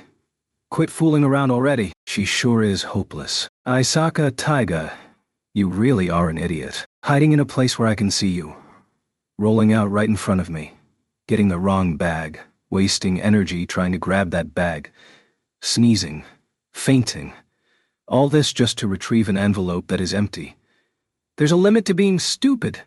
There's a limit to being stupid. After coming to his senses, Raiji went back to foolishly trying to glue back the empty envelope, since he was already feeling dejected. I wonder if I can still pretend that nothing has happened when I return this to Isaka tomorrow. Once he realized how stupid the whole thing was, Raiji prayed that he wouldn't laugh out loud at that time, as he might just get eaten alive by the palm-top tiger. In any case, the matter should be settled by now. As the incredible night became darker, 2 a.m., Raiji suddenly woke up and opened his eyes drowsily. He seemed to have dreamt of something. After taking a look at his clock, he scratched his stomach and wondered. He used to be able to sleep all the way till morning. So why did he wake up halfway tonight? Raiji had no idea. Could it be because he was only wearing his t-shirt and boxers? Raiji shivered even though it was already the middle of April. Maybe it had something to do with him sleeping with the window open, as the bourgeoisie-style apartment block was just opposite the window. Security for the house had become quite lax. Though he reckoned there was nothing in the house worth stealing, Raiji still closed the window and made sure it was locked. After getting out of his bed, which he bought himself, feeling uneasy, Raiji gave a weak yawn. Was it a bad dream? His heart was beating rapidly, as though someone was watching him. He felt a strange atmosphere he couldn't quite describe. Calmed down, walking wobbly on the tatami, he wondered if something had happened at Yasuko's workplace. He checked the phone display, but there were no calls from the bar. Maybe I'm thinking too much. Raiji sighed. Since I'm out of bed, I might as well go to the bathroom. So he began to walk barefooted on the wooden tiles of the kitchen towards the bathroom. At that moment, he felt a cool swishing sound near his neck. As he instinctively tried to turn around, his foot landed on a newspaper lying on the ground, and he fell beautifully backwards. Thud! He landed on his backside, causing a tremor to go from his hips all the way to his head, and causing him to lose his breath for a moment. He could not even scream as a result. With great intensity, something had just slashed through where Raiji's head was just a moment before. After missing Raiji, the object hit onto something by Raiji's side and made a loud and terrifying smashing sound. Ooh! Within the dark two-room one-kitchen apartment stood a suspicious silhouette. That person once again raised up the stick-like object and went straight for Raiji. Raiji was being attacked. But why? Is this a dream? Somebody help! Raiji rolled along the floor silently. Should I turn on the lights? Or call the cops? Or the landlady? His mind was blank. He could not think of what to do, and his body was so stiff that all he could do was dodge the attacks and try and crawl towards the entrance. But, he was about to get hit. The weapon was aimed directly at his head. Out of reflex, Raiji stuck both his hands out and tried to stop it. I actually caught it. He couldn't believe he was able to catch it, though he only caught it due to luck. As the weapon was caught, the intruder tried to push through with brute force. Raiji also gave everything without holding back. The two forces silently pushed against each other as their shadows fluttered in the darkness. Then he distinguished a small figure and what seemed to be long hair over the figure. It can't be. Raiji appeared to grasp the identity of the intruder. In fact, he had already noticed it from the beginning. Gritting his teeth while holding back, Raiji came to a conclusion. It has to be. Who else besides that fellow could do something this messed up? But just as he was about to verify the identity of the intruder, I'm not gonna make it. His trembling arms were about to give in. Even his hard neck was near its limit. I'm gonna die. Achoo! The balance was broken in an instant. As the strange sneezing noise was made, the incredible pressure suddenly disappeared, yielding to the force that Raiji still exerted. The intruder was pushed back while crying out softly, wah, before wobbling backwards and falling softly onto the bed. Raiji quickly stood up and turned on the lights. Isaka! Use a tissue, damn it. Raiji tossed a tissue box towards the palm-top tiger, Isaka Taiga, who was rubbing her nose with her dress as though nothing had happened. Her long hair fluttered on her back. She was wearing a loose one-piece dress, separated into many layers via soft laces. This was definitely an appropriate outfit for her small figure. Give me that wooden sword. Raiji regretted not confiscating Isaka Taiga's weapon a while ago. He could have taken it when he turned on the lights. He could have taken it when he turned on the lights. He could have taken it. While handing her the tissue, in the end, the crisis still remained unresolved. Asaka's eyes glittered like a tiger spotting its prey, and began circling around the narrow room. Of course, Raiji also kept his distance from her, circling around the room in his boxers. This can't go on forever. As he thought of that, Asaka, I know what you're thinking. You want me to return that love letter. Right? The letter that you placed in my bag by mistake. Just after Raiji got the courage to speak, at that instant, Asaka, who was still silently prowling, suddenly grew very big in appearance. Or so she appeared to be. She was like a bomb about to explode, with the trigger already ignited. I'll return the letter to you, so please calm down. I didn't read anything inside. Do you think you can get away just by returning it to me? She growled in a deep tone as though she was about to leap up and attack. Don't be ridiculous, since you already know of the existence of that letter. Whoosh. The huge wooden blade elegantly swerved over Raiji's head. Prepare to die. Whoa. She charged straight at Raiji with her wooden blade aiming directly at Raiji's head. How can she be so fast? From a few meters a moment ago, she had already reached Raiji's chest, and had the wooden blade not missed and smashed the wall.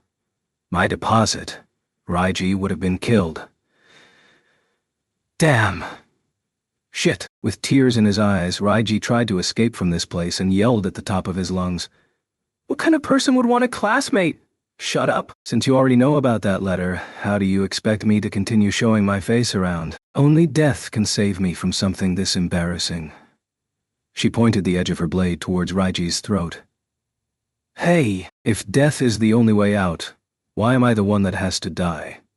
Raiji instinctively and miraculously dodged the attack, but Asaka's strength was too great and tore through the fusuma.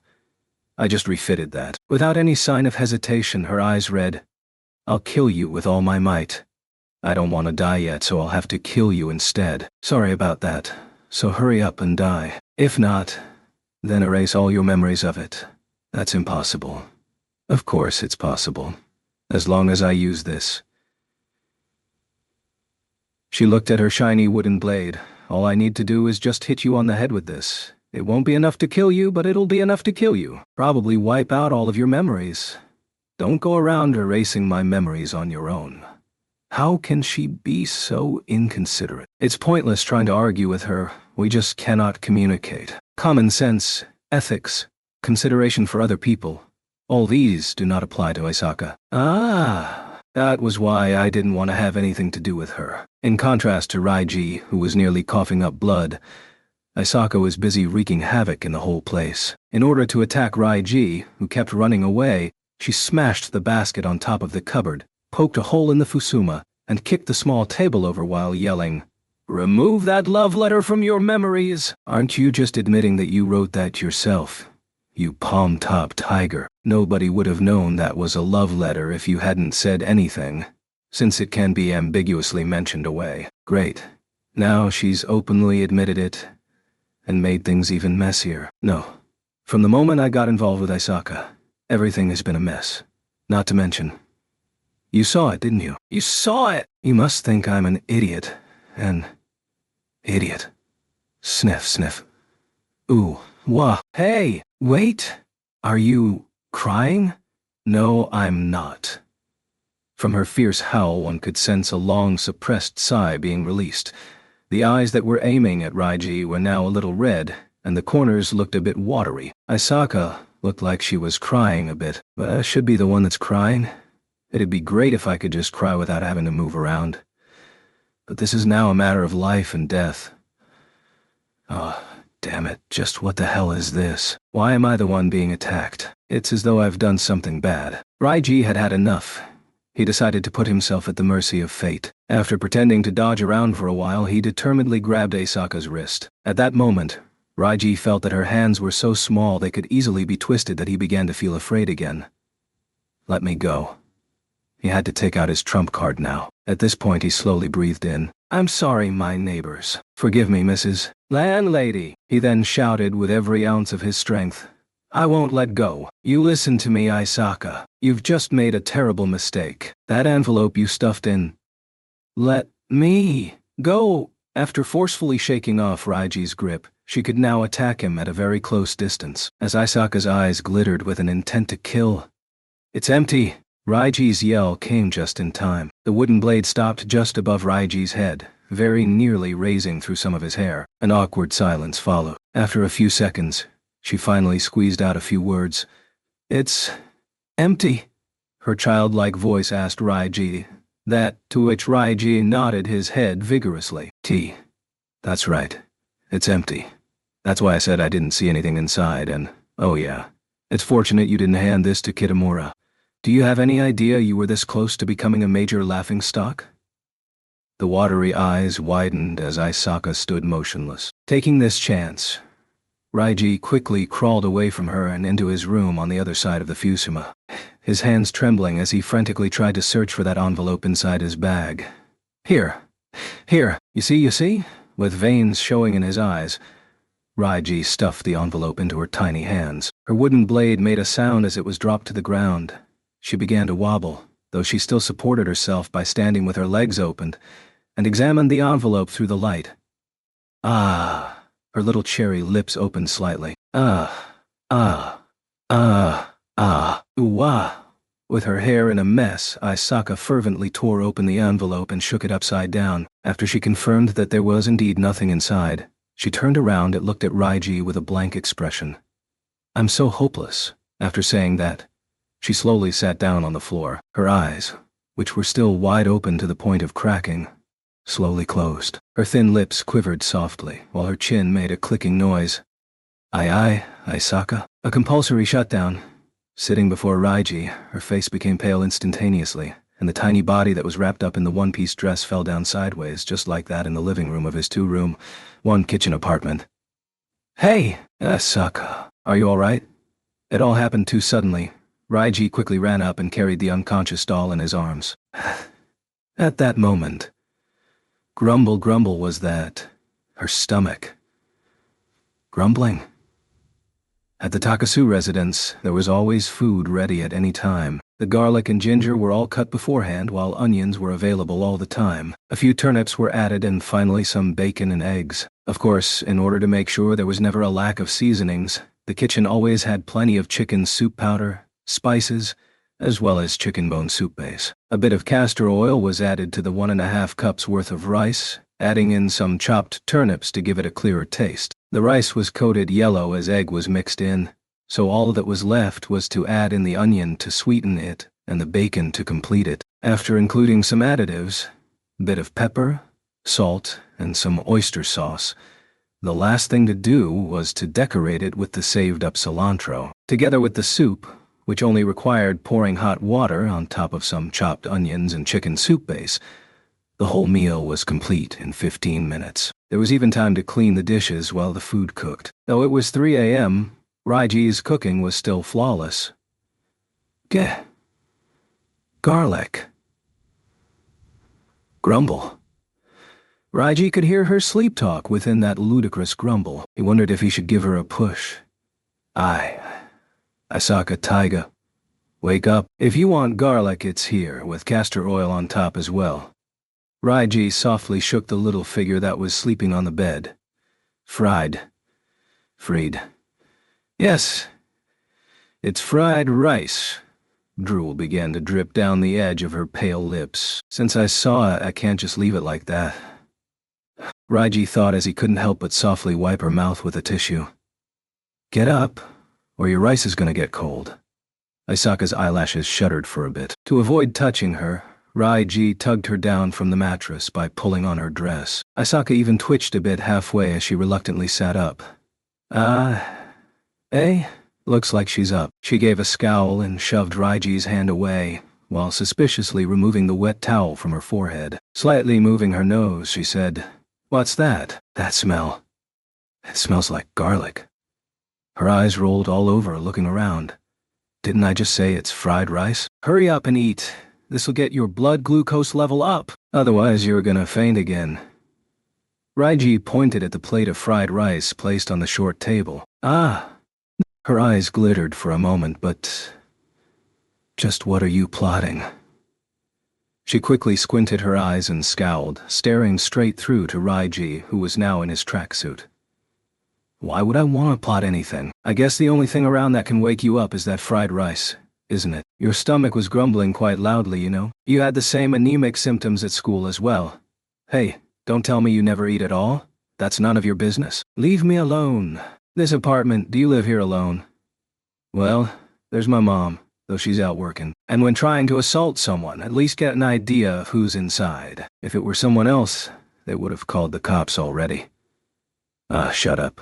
You didn't do anything funny to me, did you? Aisaka looked sternly while shielding her body with both her arms, her eyes squinting to a small line while examining Raiji in a very provocative way. You're the one that's funny around here. Raiji forced himself to swallow what he was about to say. You're at least qualified to say such things when you were the one who intruded into another person's apartment to ambush him, but fainted because of starvation. All right, hurry up and eat. Despite all this, it was still 3 in the morning, and it certainly wasn't the time to argue and disturb the neighbors. Don't. Raiji scooped a large spoonful of fried rice and forcefully stuffed it into Aisaka's mouth while she was still rambling away on his bed. This required a certain amount of courage, but Raiji had already consigned himself to his fate, so he figured he might as well face whatever comes his way. For a while, he certainly felt manly. What are you doing? Aisaka pushed the spoon away while her eyes glittered, but it didn't seem like she intended to spit out what was in her mouth. Her little face chewed on the food non-stop, looking very much like a squirrel.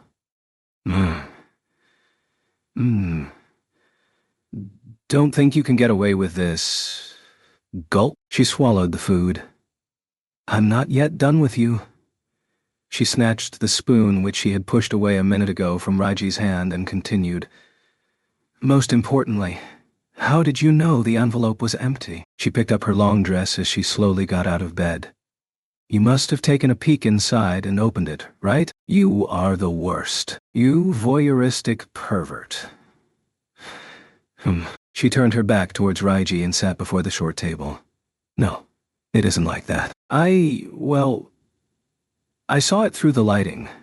Though it wasn't entirely correct, Raiji had to settle for that answer, though he wasn't sure whether she was even listening. Sitting in front of the table, she flattened the tiny hill of rice using her spoon and then, in a strangely intense atmosphere, slowly brought the rice towards her little mouth. Munch, munch, munch, munch, gulp, ...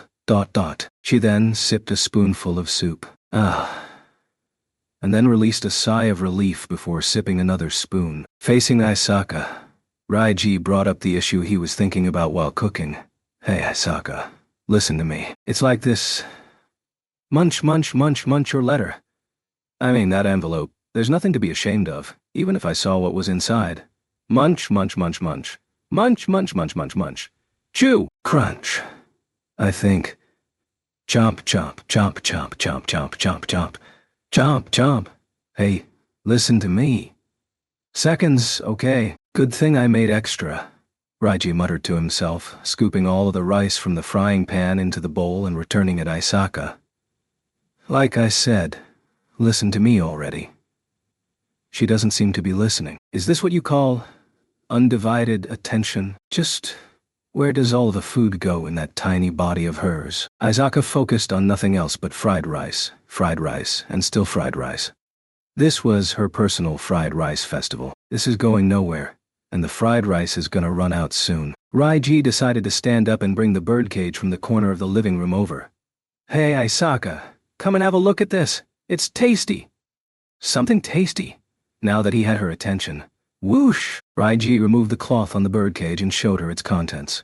Well, he looks disgusting, doesn't he? Past experiments had shown that only an earthquake of magnitude 4 or above could wake up Inko-chan.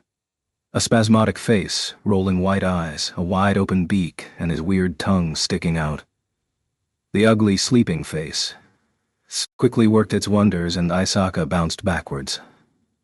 That's disgusting. Why'd you show me something like that? Apparently she could finally hear what Raiji was saying. Sorry about that, Inko-chan.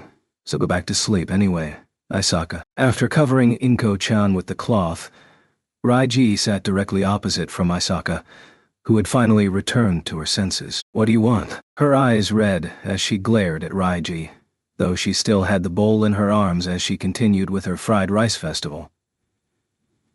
Just eat and listen. What I want to say is that there's nothing to be ashamed of. We're second-year high school students. It's only natural for us to have one or two people of the opposite gender that we fancy. So there's nothing wrong with writing a love letter. Don't all the couples right now have to go through all these troubling things in order to get together? She chewed while covering her face with the bowl. She still appeared to be feeling embarrassed. But then again, who would really put their love letter into the wrong bag? Not to mention forgetting to place the letter inside the envelope. Once Raiji finished, "It's all your fault. Slam!" Isaka suddenly pounded her fist on the table. She looked up and pointed the spoon at Raiji. You've been rambling on for quite some time now. Let me set things straight. I was still hesitating on whether to put that letter inside the bag when you appeared. I panicked and wanted to hide the letter, so I ended up putting it inside by mistake. I never thought that it would be your bag. Hey, Isaka. You've got some rice on your cheek. You are annoying. Her eyes flashed terrifyingly like a sharp blade. Under a glare like that, Raiji quickly shut up and stopped talking. She now appeared to be fully recharged with her full stomach. She proudly lifted her chin and locked on Raiji with those killing eyes. The palm-top tiger, now fully re-energized and ready to kill, gave a low and savage growl. Takasu Rai, this wouldn't have happened if you had obediently handed over that bag. Now, how should I punish you? How should I remove your memories? After doing something so embarrassing, how do you expect me to live on? We're going in circles here. Raiji clutched his head for a while and then... Didn't I already say there's nothing to be ashamed of? Look, you stay here and wait. Raiji's decided to burn both ends of the candle. Leaving the living room, he entered his room and came out carrying loads of stuff and placed them all before Isaka. There were many notebooks and small notes, CDs, illustration books, a second-hand MD player, and more. Since it's come to this, I'll show you everything. Everything. What are these? Just have a look at them. Feel free to pick anything up. Shh. Isaka annoyingly grabbed the nearest notebook and gave it a flick. Her fingers then stopped as she scowled and looked at the notebook and Raiji. Seriously, what's this? What are you doing?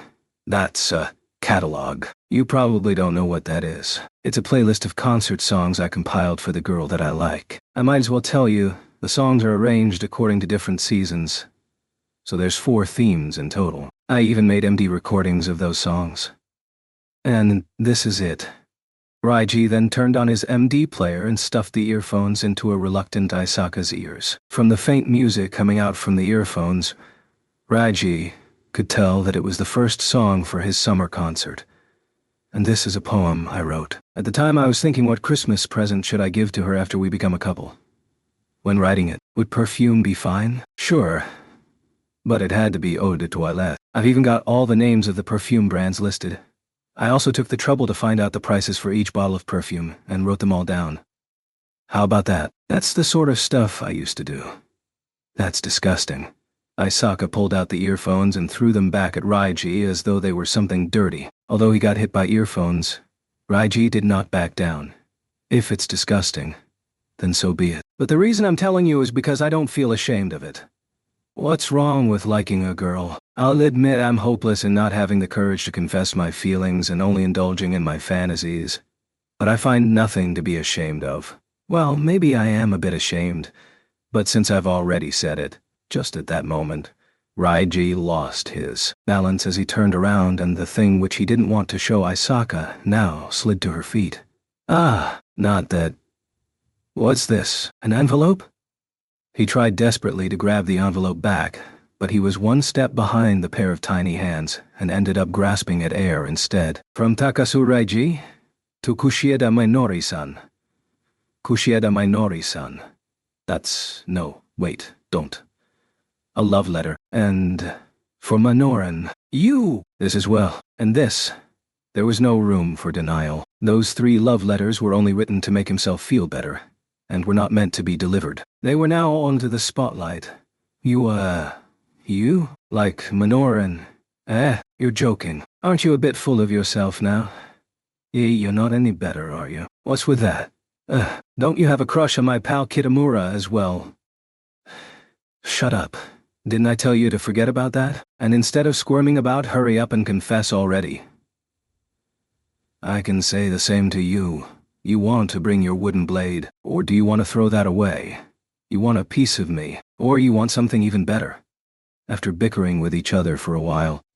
Raiji suddenly realized that with all the commotion, the sky outside the window had started to brighten.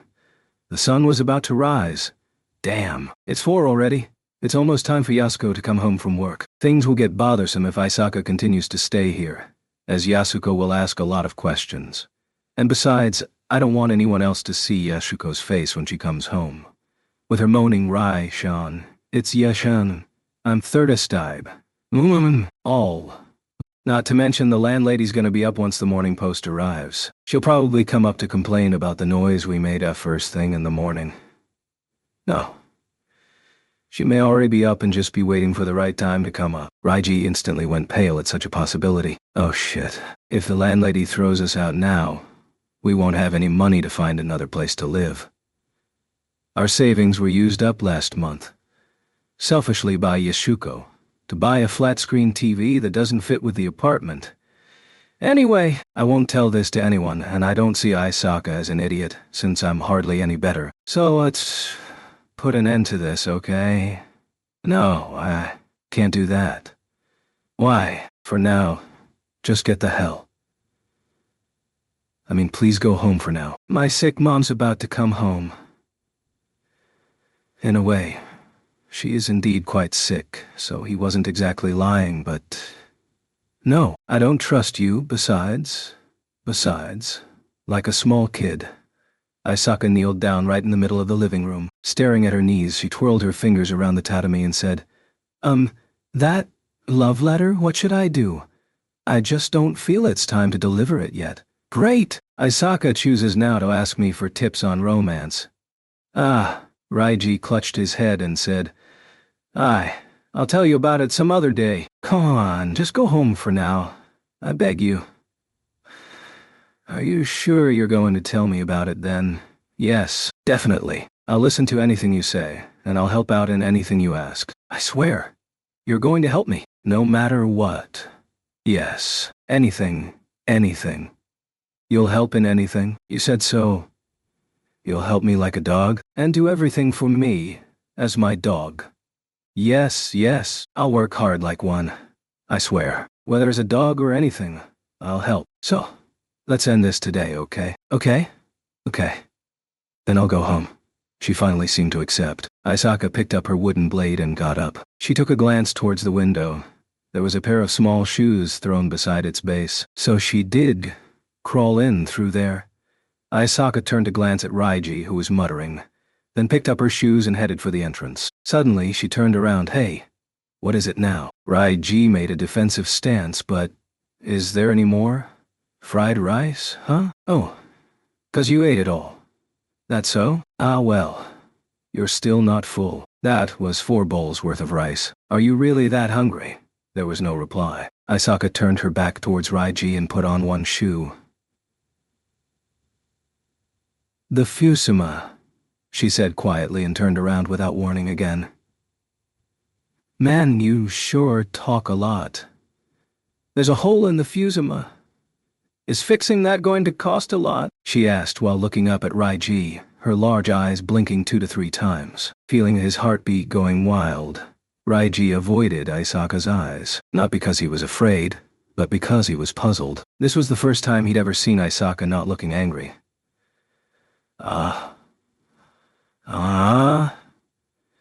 If it's fixing that, I can handle it myself, I think. I just had a look. The hole isn't that big, so it'll be fine if I have some good quality washi, though you can only find normal quality washi paper in these parts. He couldn't tell what she's up to with that expressionless face. Washi. If possible, you can use this. Aisaka stuck something out. She wants me to... To use this? Raiji looked confused at the thing that she stuffed into his hand. How should I put this? Asking me to fill the hole in the fusima using her letterless love letter envelope. If you find that useful, then use it. If you need money to fix it, I'll pay for it. Without answering whether she was full or not, Isaka began to tie her shoelaces with a scowl. Looking at that round back of hers, he just felt, hey, wait a moment. He just felt he had to call her. What now? How long have you not eaten? Why do you care? It's not like I don't eat. I got tired with the stuff from the convenience store. So even after buying them, I couldn't bring myself to eat. Convenience store. All 3 meals. Wouldn't that be bad for your health? There was a fast food stall in front of the station, but it closed down last month, so I could only get food from the convenience store. The cooked food in the supermarket. How do I put it? I don't know how to buy it. You don't know how to buy it? Just pick what you like and put it into a transparent box, and then take it to the cashier to weigh it, and that's it. By the way, where are your parents? After tying her shoelaces, Isaka stood up. Raiji saw her shake her head ambiguously. Oh, dear, every family has their secrets. Especially the seemingly enigmatic Isaka family. Even if something unimaginable had happened within that family, there was nothing to be astonished about. I came from quite a tough family background myself, but I got on well with it. So, how could I have come up with such an inconsiderate question? Feeling embarrassed, Raiji did not ask further and simply stood and watched the figure with long hair open the door and walk out. Wait. Let me walk you home. It's a bit dangerous to walk alone at this time of day. Relax. I live close by. Besides, I have a wooden blade. No, wouldn't that be even more dangerous? It's really close. Anyway, bye, Raiji. See you tomorrow. She turned and ran off. Raiji quickly put on his slippers, and without even locking his door, tried to give chase. Yet from his entrance looking downstairs, Isaka was nowhere to be seen. She sure possesses some extraordinary speed in her legs. In the end, I let her go back alone. By the way, did she just call me by my first name? Raiji blinked and looked with a screwed-up face in the direction that Isaka had disappeared into. He wasn't angry, just feeling very confused. Before sunrise, just before Yasuko returned, Raiji had already tidied his room up. This was thanks to his habit of tidying things up. From that day onwards, on the fusuma in the Takasu residence was attached a small pattern of light pink cherry blossom petals. Chapter 3. The commotion at sunrise went by like a dream, and the silent morning returned to the Takasu residence. It was already 5 a.m. when Raiji returned to his bed after being ambushed by the palm-top tiger. For a body that was still growing, it could be a pain not having enough sleep. Yawning with his mouth open wide, he roused himself and woke up at the same time as usual. There were still a lot of things to be done. After going to the bathroom, he had to feed Inko-chan. As always, he made sure that the parrot was fully awake before removing the cloth on the cage. But, morning, Inko-sh. Whoa. Inko-chan lay dead with his face up. B? But didn't you just reply just now? Inko-chan. Nope. He was still alive. He was just lying flat at the bottom of the cage. Anyone would have thought he was dead at first glance. But it looked like he was just lying there. After Raiji yelled, he quickly stood up. For some reason his feathers looked ruffled. It was as though he felt very uncomfortable. I don't know what on earth you're thinking already. Morning. Maybe it would be better if I had owned a cat, or a dog, or something that can communicate telepathically with humans. Raiji thought while replacing Inko-chan's food tray.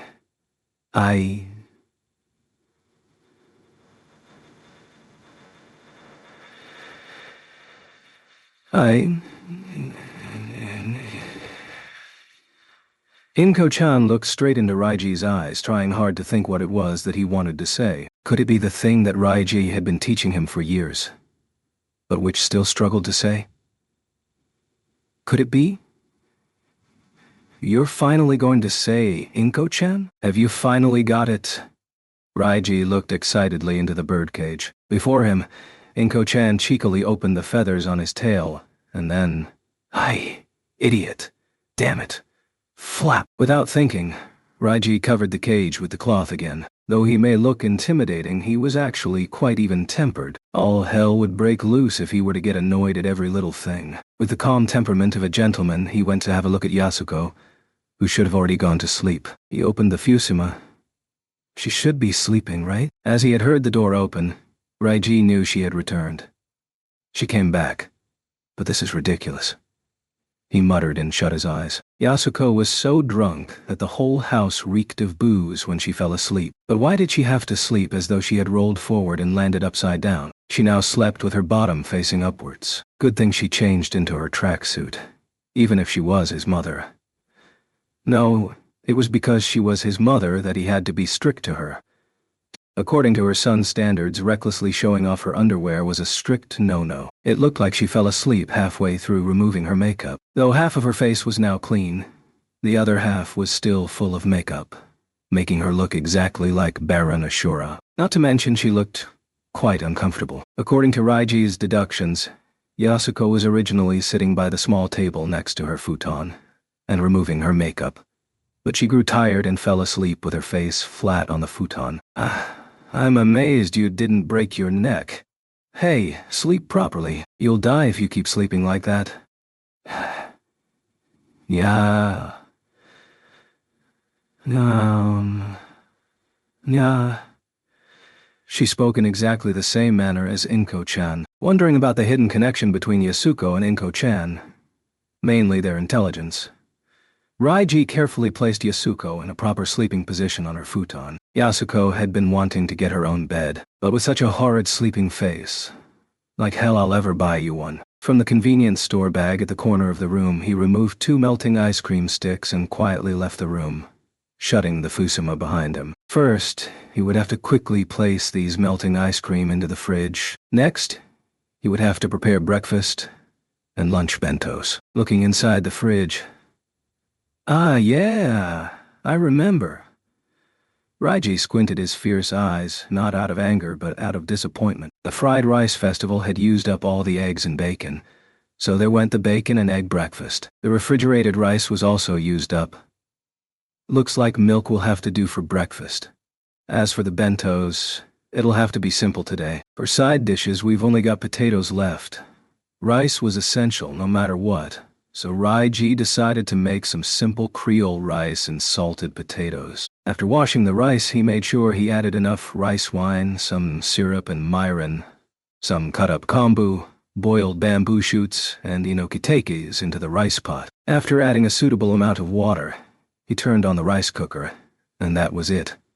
All that was left was for it to cook. Next, Raiji skillfully peeled off the potato skins at an incredible pace, placing the potatoes in a pot and simmering them until there was little water left. While he was at it, he washed the chopping board, cooking knife, and cleared off the mess from the marble kitchen table. Once the boiling water in the pot had decreased and the potatoes began to emerge, he added some refined sugar, mirin, rice wine, syrup, soup powder, and some noodle sauce. All that was left was to wait for everything to cook, and that was it. Afterwards, he would have to switch to a smaller flame to avoid overcooking, and then let it simmer till just before it was time to leave. Finally, he would spice things up with a little soy sauce. Raiji had never really checked how it was actually done, but so far just cooking it this way was already tasty enough for him. It was just over half an hour since he woke up, so there was still plenty of time. Raiji poured all the milk into a glass, then turned on the TV and sat on the sofa, watching the morning gossip programs to kill the brief breakfast time.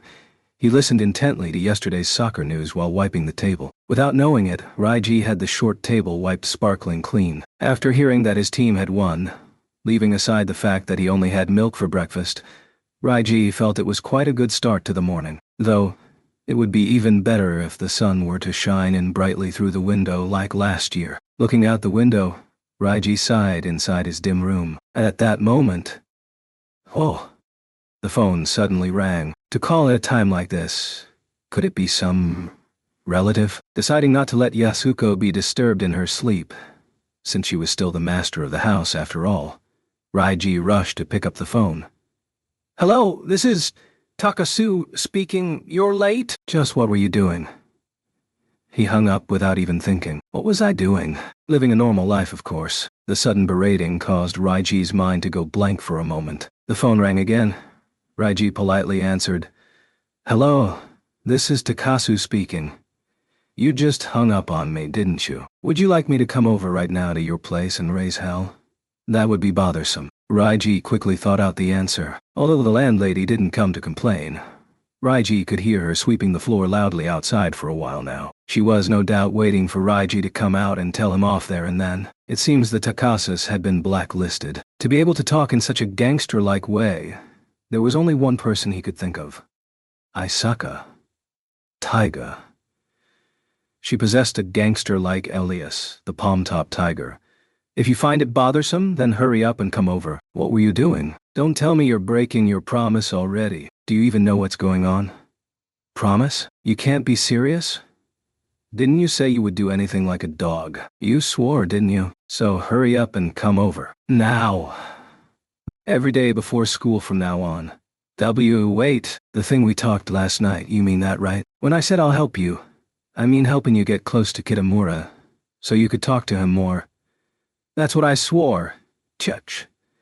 The phone gave a very annoyed and irritated clicking sound of the tongue. "You were the one that said you'll do anything. I don't care, just hurry up and come. You know I mean what I say when I say I'm going to do that." As to what that means, you should know already. It seemed like Isaka was really in a bad mood. Her voice sounded just like wailing demons from hell, which vibrated the phone receiver in an ominous way and caused Raiji's ears to shake. There was no point arguing further with her on the phone if it had come to this. Anyway, no matter what, I will come over, but I don't even know where you live. Just look outside of your window, huh? Outside my window? There's nothing outside besides whoa. Carrying the phone receiver past the ridiculously narrow living room and looking out through the dim window, Raiji could see the bourgeoisie-style apartment block. Yeah, on the second floor of that building, looking straight across from the window opposite. What's with those silly-looking pajamas? Isaka Taiga was standing there holding a trendy phone in her hand while looking disgruntled. Stop looking at me. Wearing Yasuko's cuddly woolen shirt, with heart shapes all over, since he was feeling cold, Raiji quickly covered his shirt with his hands while looking fierce. He wasn't feeling angry, but embarrassed. Isaka indignantly pulled her expensive curtains up. "Like hell, I want to look at you. Hurry up and get your ass over, you stupid dog." Isaka ended with this sentence, but Raiji remembered he still had things to do. "Wait, just give me 10 more minutes." "Why?" "Because the Creole rice bento is not cooked yet." From the silence on the other end, Raiji could faintly hear a thunderous growling of the stomach. It was just too loud to be ignored. "Oh, would you like to have some?" After a long silence, the curtains on the window of that bourgeoisie-style apartment opened about 10 cm. Isaka remained silent while nodding at Raiji. "Yasuko. Inko-chan. And now, Isaka." Looks like there were now 3 instead of 2 waiting to be fed by Raiji. This was the first time he had ever seen an automatic gate. The atmosphere in the marble-laden entrance felt colder than the air outside. The surrounding area was eerily quiet, as though keeping a watch on Raiji. Facing such an unfitting ambience, Raiji's eyes couldn't help looking more fierce as a result of staring at the device that was before him. At his waist level was a marble panel with a button, a keyhole, and something like an intercom. At the other end was the automatic gate that led to the interior of the apartment block. Yet the gate did not open automatically. On his right was the security booth, but there was a sign outside that read, "Cleaning in progresses," so it seemed like there was no one inside. Just how do you use this device? How am I supposed to get into the Palm-Top Tiger's cage? Raiji remained silent while at a loss as to what to do when... "Good morning." A young woman emerged from the gate and greeted Raiji, but quickly glanced suspiciously at him, wondering who on earth is this person. Morning." Lowering his head embarrassingly, Raiji slotted himself through the gate before it shut. "Is it really okay for me to enter like this?" he wondered, though he believed it wouldn't get him into too much trouble. He entered the elevator and pushed the button for the second floor. As the doors reopened, he found himself looking at a carpet-laden corridor that he had seen before in the hotel of one of his previous field trips. This got Raiji wondering, just how much was the rent here? Shoot. I forgot to ask what her room number is. Though that problem was quickly solved, because there was only one door at the end of the corridor. In other words, the entire second floor of this bourgeoisie-style apartment building was the Isaka residence. She sure is rich. Could the rumor that her father's a gangster actually be true? While in deep thought, Raiji walked nervously towards the door, since even though it was Isaka, he was still visiting a girl's place, and pushed the doorbell. However, there was no response, even after pushing several times. There's still some time till school begins, but my time is not unlimited. He timidly attempted to push the door open. He held his breath, and then the door opened. Morning. Isaka, it's me, Takasu. Hello? He peeked in and yelled. Still there was no response. Hello? Hello? Raiji entered the apartment entrance as he continued yelling. Sorry to bother. May I come in? Is that okay? Some balls she has, calling me over in a threatening way and then leaving me to stand here all alone. What am I supposed to do if her family sees me, especially her dad? Raiji removed his shoes anxiously and walked along the wooden corridor in his socks. Raiji sighed as he walked and looked around. Whether it was the white wallpaper, the premium wooden tiles, or the uplighting, everything reflected a sense of fine taste, unlike other rented apartments around the neighborhood. In fact, for someone with much interest in interior designing, Raiji looked with great interest at the laminated glass door as he opened it. And then, wow, whoa! First, he gazed in amazement. Then he got struck by a very foul smell. What amazed him was the living room, which was at least the size of 20 tatami mats. It was laid with a pure white carpet, and there was a light gray sofa, coupled with a pure white dining table and designer chairs. Facing south was a window where one could see the view that the Takasus used to see a year ago.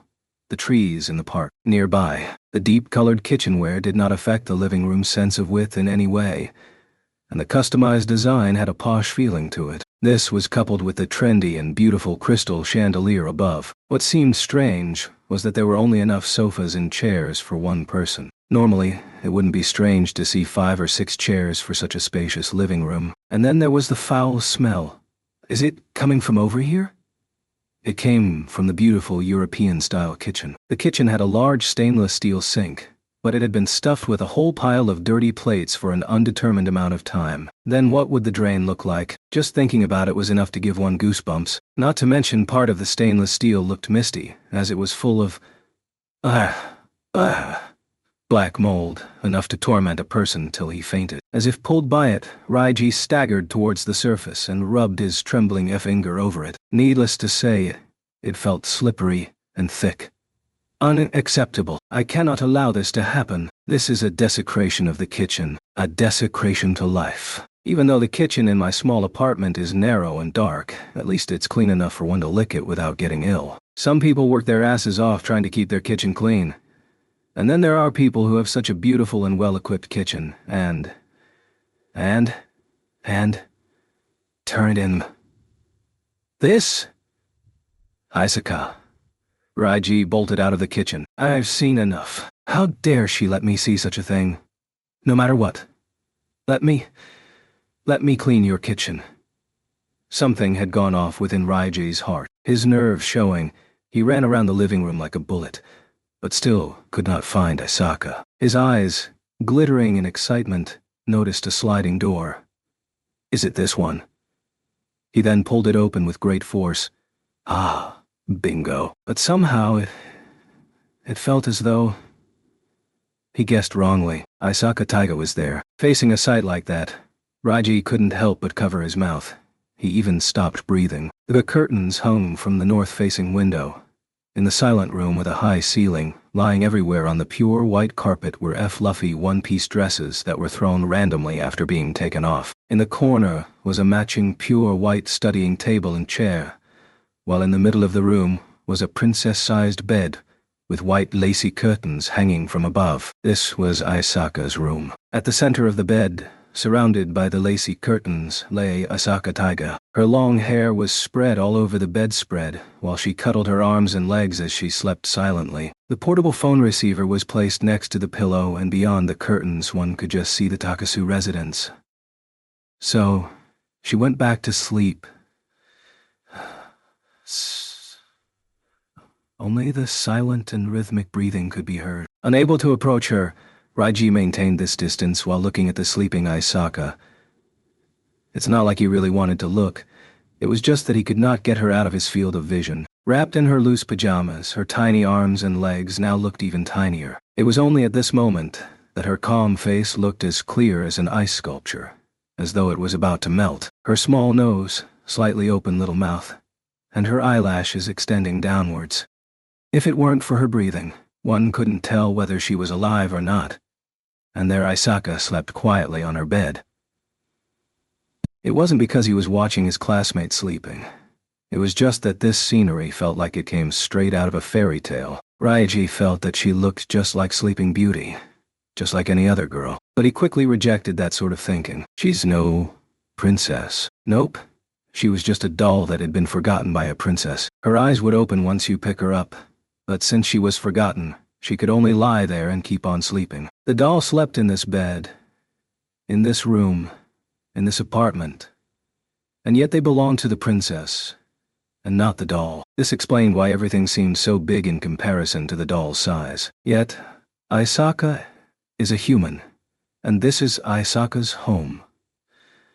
Speaking of which, where is her family? After looking around the room, Raiji quietly squinted his eyes. One chair, one sofa. There's no one here besides Asaka, and here sleeps Aisaka, who merely shakes her head when being asked about her family. Raiji looked at his watch.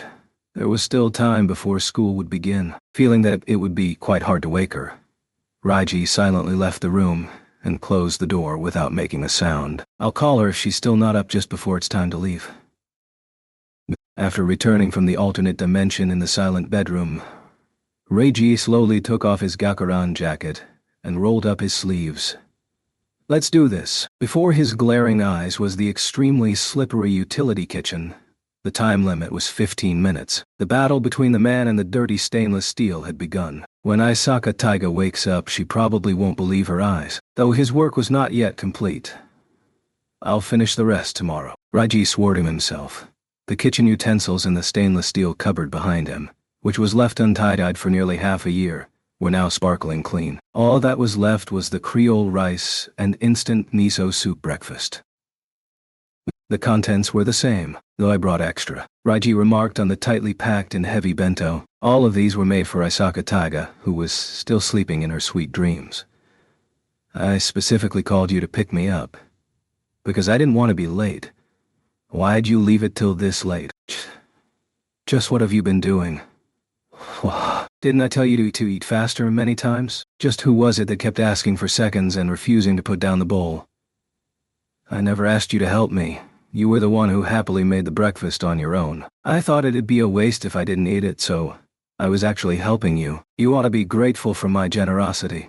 Give me back that bento. Shut up already, and stay away from me, you perverted dog. Why, you...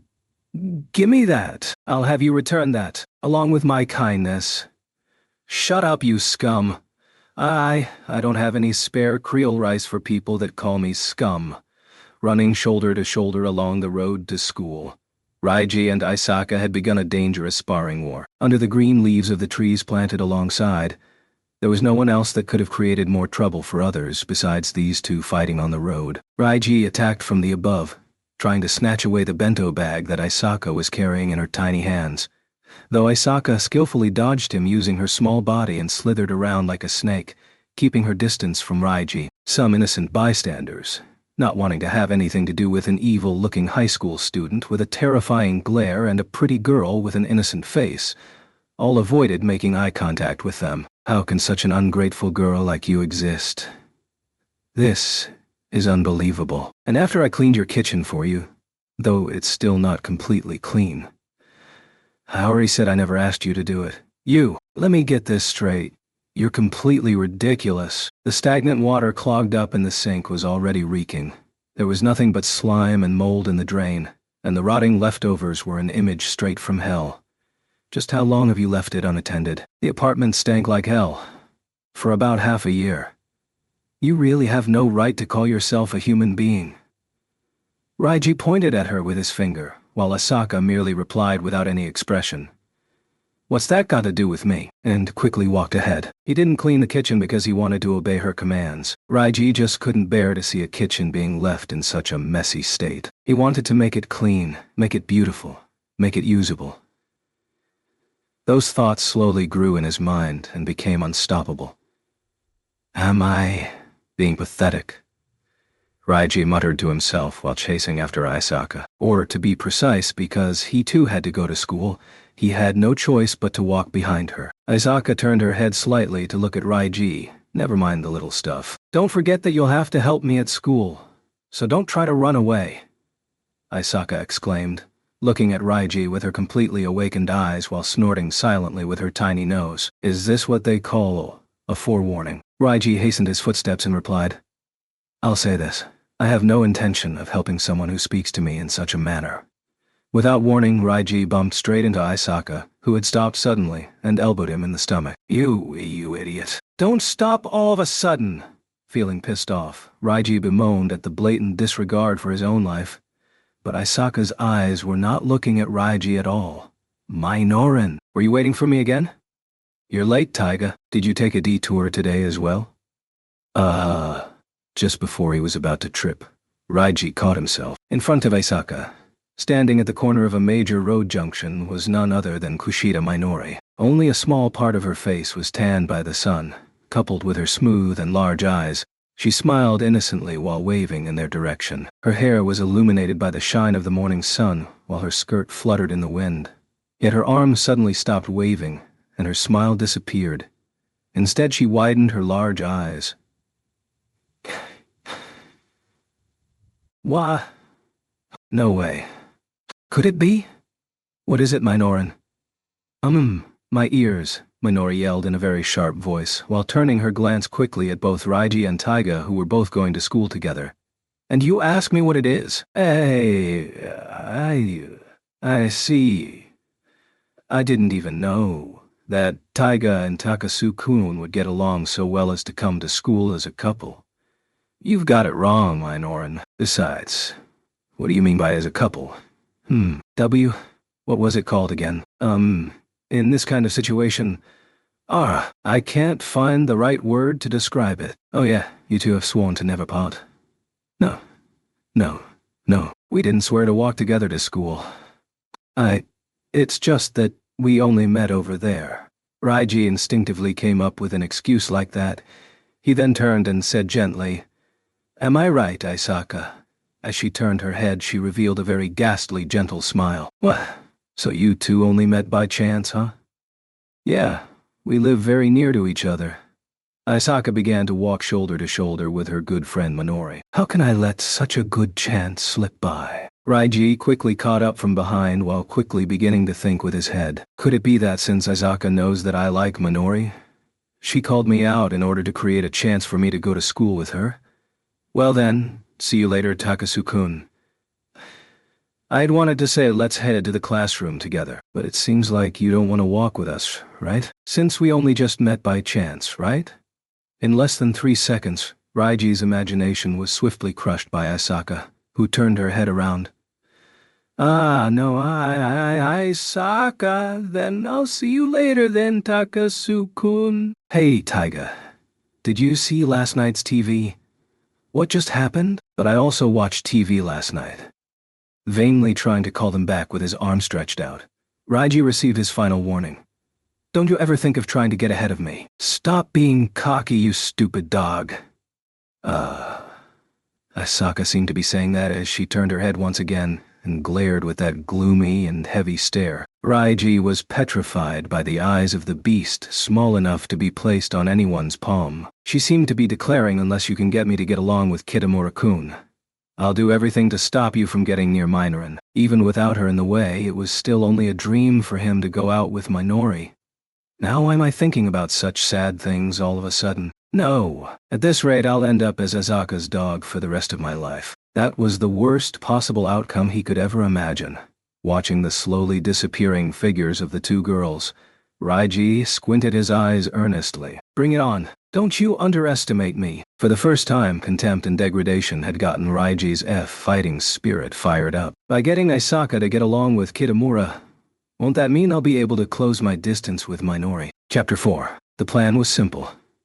There was to be a basketball match for that day's PE lesson. The boys and girls would be split into two and play amongst their own gender, but they would warm up together before that, with two people paired off together for the warm-up, which would then take about 10 minutes and would involve stretching and passing balls. The students were free to choose their warm-up partner however they wished. The PE teacher wouldn't mind as long as they were all paired up. Which is why this is a good opportunity for two people who rarely speak to have a conversation. I think it's great. So you go team up with Kitamura. End of story. Raiji explained his strategy while heading towards the gymnasium, dressed in his PE uniform. Walking beside him was Isaka, who toyed with her ponytail that she tied behind while moping. Team up with him. But who in the class would go and pair up with the opposite gender? I always team up with Minoran, and Kitamura-kun is always with you. Now you suddenly ask me to team up with him. I just can't do it. She got quieter as she finished off her sentence. Tut, tut, tut, tut. Raiji waved his finger while proudly explaining his strategy. That's the whole point. Now listen up. The aim is to naturally and casually team up with him. All we need is some preparation. First, I'll team up with Isaka. Isaka looked suspiciously at Raiji's face. And then, once that happens, Kitamura will have no choice but to team up with someone else. Along the way, the guy who gets paired with Kitamura will be accidentally hit by a ball thrown by me. Though it won't hurt him, it will be enough to cause a commotion, since I'll have to take that guy to the school clinic. In that case, guess who'll be left behind? Me and Kitamura-kun, right? This way you can go and say, looks like we have no choice but to team up with each other. You really are a terrible actor. Are you taking me for a fool? And are things really gonna run that smoothly? I'll do my best to make it run smoothly. The two of them changed into their sneakers while sitting shoulder to shoulder, and then gathered with other classmates before the PE teacher. Today, we'll practice passing the ball with a match, the teacher explained. Now then, let's begin with warm-ups. Everyone pair up. Hey, Isaka. I'm here. Let's team up, Takasu-kun. Okay, let's go. Right, dismissed. We seem to have some fired-up spirits today. Raiji and Isaka quickly walked away from the gathering towards the corner of the gymnasium, after quickly teaming up with each other. Incredible. That Takasu really doesn't value his life anymore.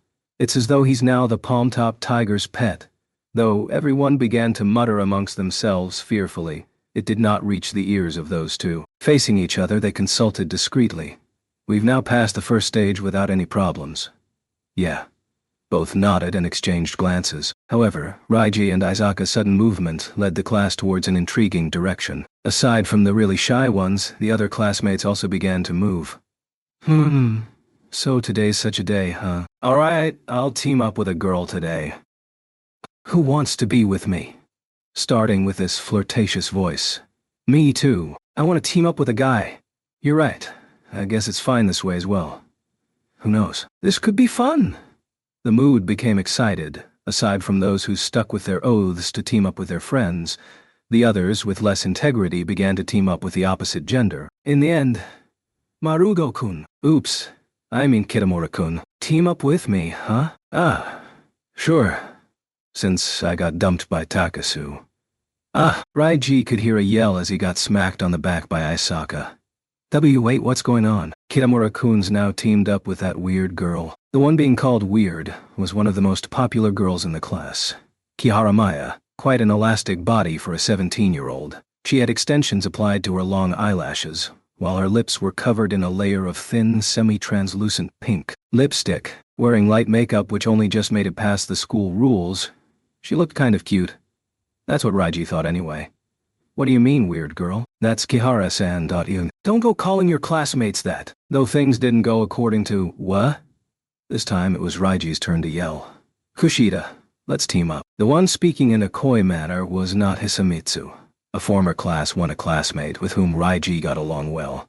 A fresh 17-year-old, though the recently popular black-framed glasses which he wore didn't suit him at all. The hell's he doing, that bastard? As Raiji glared with his pissed-off eyes. Okay. Let's go. Minori leaped happily towards Noto. Wah! You, Kushida-san, are you teaming up with that weird guy? Together? I thought he was your friend. Really? That's why I said you are a useless dog. How can you not have foreseen such a thing? Weren't you the one who agreed to it? Just as the two tried to shove blame onto each other, the PE teacher's whistle echoed across the gymnasium. Everyone lined up accordingly and started to do their warm-ups. Standing ruefully before Raiji, Aisaka started to move her body, shaking her ponytail as she went. The guys nearby who were close to her were repelled by her glare and clicking tongue, forcing the poor souls to quickly apologize and make a path for her to cross. No matter who it was, besides Minoran, anyone who gets in her way would get bitten. Thus the alias, the palm-top tiger, which is derived from her name. Raiji remembered what one of his new classmates said when inquiring about Aisaka's alias. There was indeed a reason she was called a tiger, and unlike other girls, she didn't seem too concerned about what Kitamura might think about her. Yet, looking at the girl warming up to the music from the radio, her small and thin figure, she just didn't seem like a girl to be associated with the word savagery. The uninitiated would probably think of her as a fragile-looking pretty girl. Indeed, when she first entered this school, there were many who regarded her as one of the prettiest amongst the new students, and it was said that they queued up just to confess to her. Raiji could definitely understand how they felt. Compared to other girls, she was one size smaller. A PE uniform that would just fit for others would look much larger on her, and because of that she had to roll up the bottom part. Even her buttocks were as small as a child's. Overall, she belonged to the diminutive type. Frankly speaking, even though he was tormented by her up until now, Raiji still thought Aisaka was quite cute, though even that was only limited to her looks. This was because his heart could not lie. It began to beat faster upon making eye contact with her occasionally. Neither did the sweat dripping from his face. It would be great if it wasn't a tiger inside that body. No, what am I saying? Just as he was thinking about this useless stuff. What are you spacing out for? You piece of junk? Could it be you've already broken down? Say whatever you like. My brain does not waste space in having to come up with words to counter your sudden insults.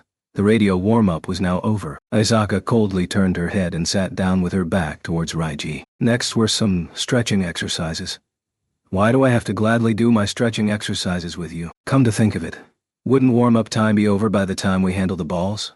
Aisaka muttered while complaining about Raiji's botched plan. Stretching her tiny fingers forward, she touched the tip of her sports shoes with little effort. In order to push her back, I'll have to touch her t-shirt and her body.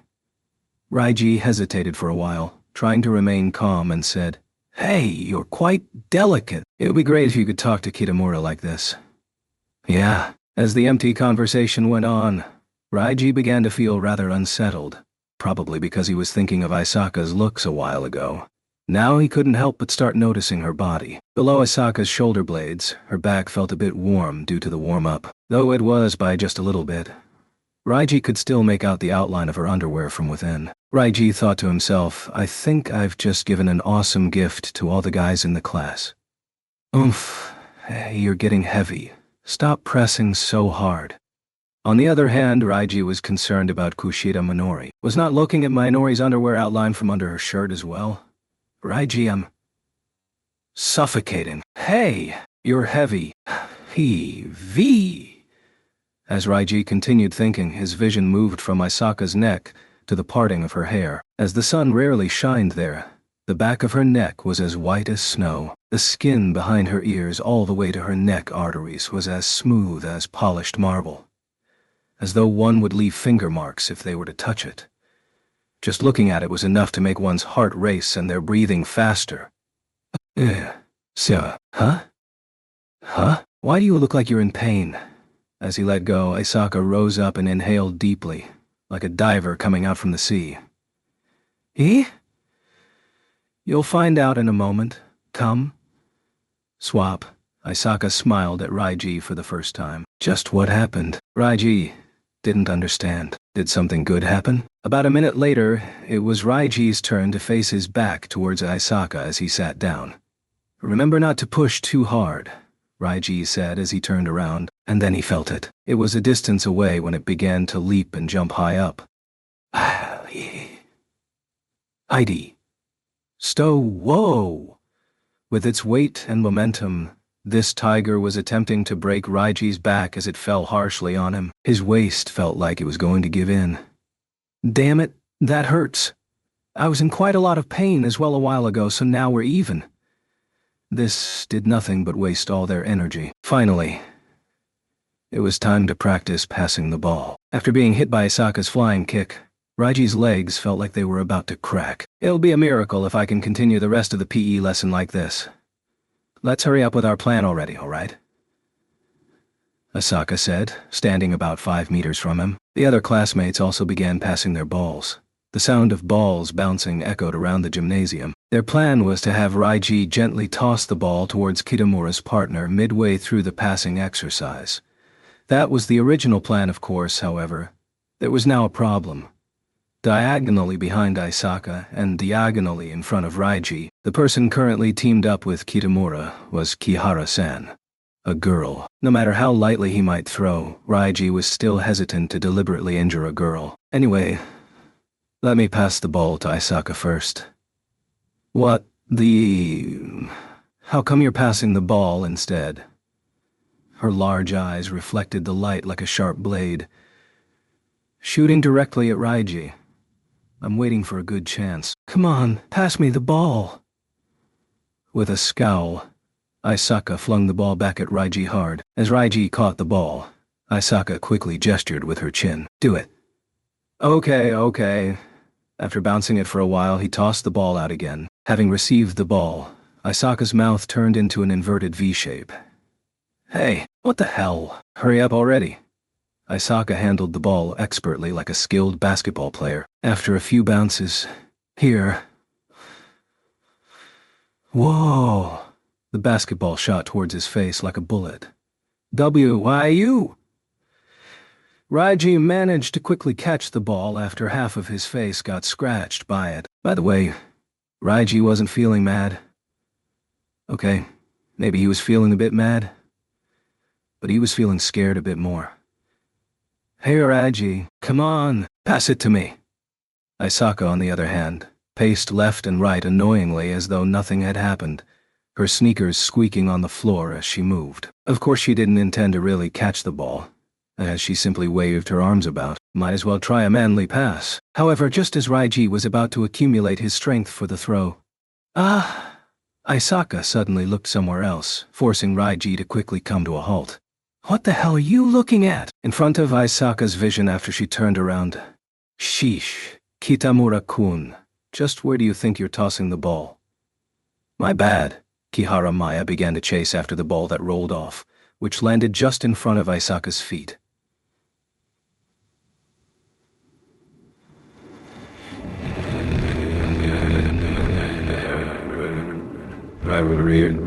A scowl. Speaking of which, even Asaka was not sure what expression to make aside from that as she picked up the ball. Wah! Asaka-san, I'm sorry, are you mad? I'm really sorry. We didn't mean it. Could it be because she's also a girl that it's easier to communicate with her? Kihara's smile revealed none of the terrified expressions the guys would normally make. Can you pass it over, please? Kihara waved her arm, and then realizing her shoelace was loose, quickly bent down to tie it. In place of her calling Asaka was... Hey, Asaka, sorry about that. Can you pass it to me, please?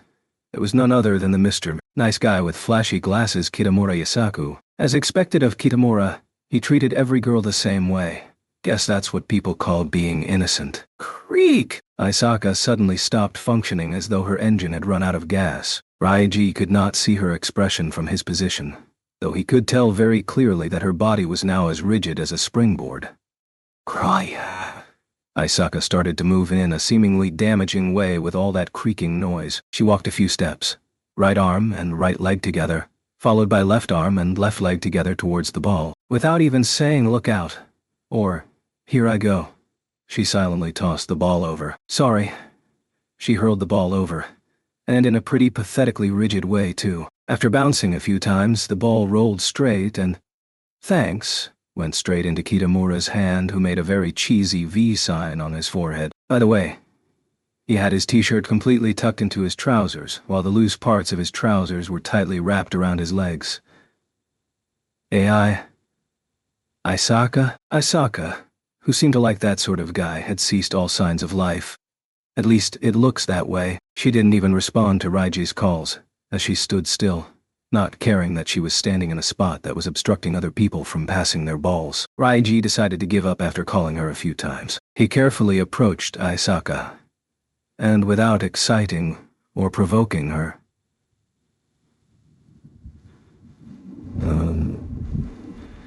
Isaka.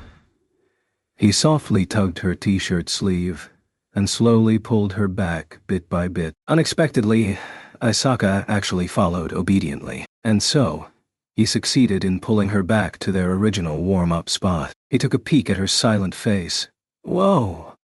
Raiji quickly backed off. Isaka Taiga was actually smiling. It was not easy to tell, but upon closer inspection one could see that she was smiling. Her eyes were squinted small, like a kitten that had just finished eating.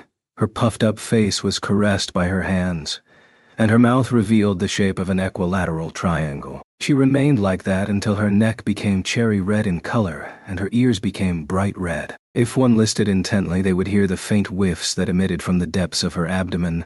Ha, ha, ha, ha. She was giggling. Ha, ha, ha. She was giggling. Ha. Hey, Isaka, what's wrong? Hey, what now? The one who's looking wrong is you. Why are you looking so stunned? You should be happy for me as well, like a dog. Happy for you? After hearing this unexpected statement, it was Raiji's turn to become silent. Happy for what?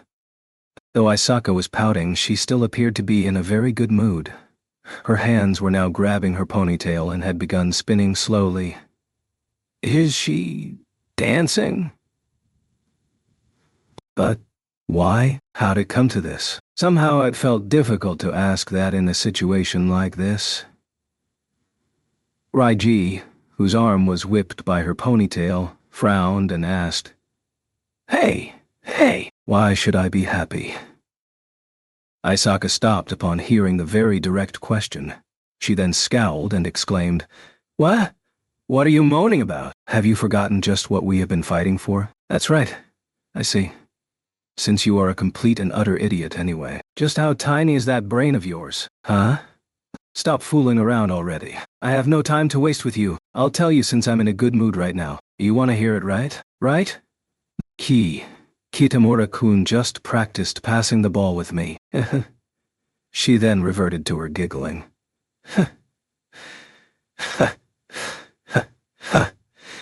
After thinking for a while, Raiji finally spoke. What's that supposed to mean, huh? Seriously, a dog has no right to complain.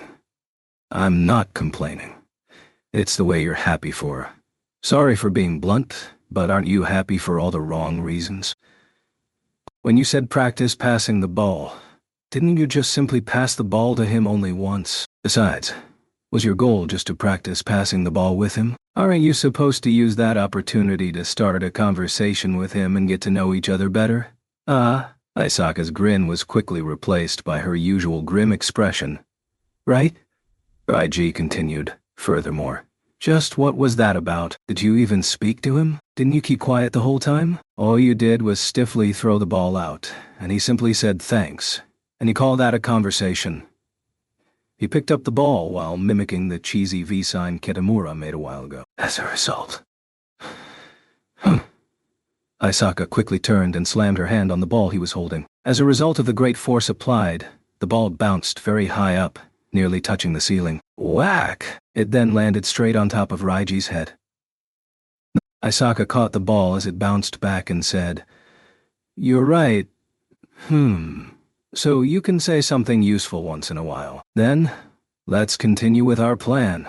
With a high and mighty expression, Isaka gave Raiji, who was still writhing in pain, a kick and returned to her warm-up position.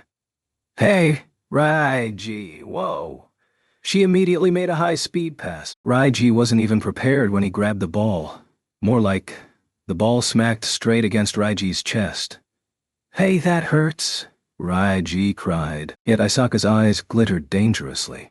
She was geared up to the point of going crazy. The force of the throw was much stronger than before, and it looked as though Isaka was now engulfed in flames. It seemed that momentous chatter and joy had fanned the flames of love within Isaka. Suddenly, she made the tricky request once again. Hey, hurry up and stick with the plan already. This time we must succeed. Well, this plan. What are you mumbling about? Weren't you the one that came up with this plan? Practice time's almost up. She's absolutely right, but...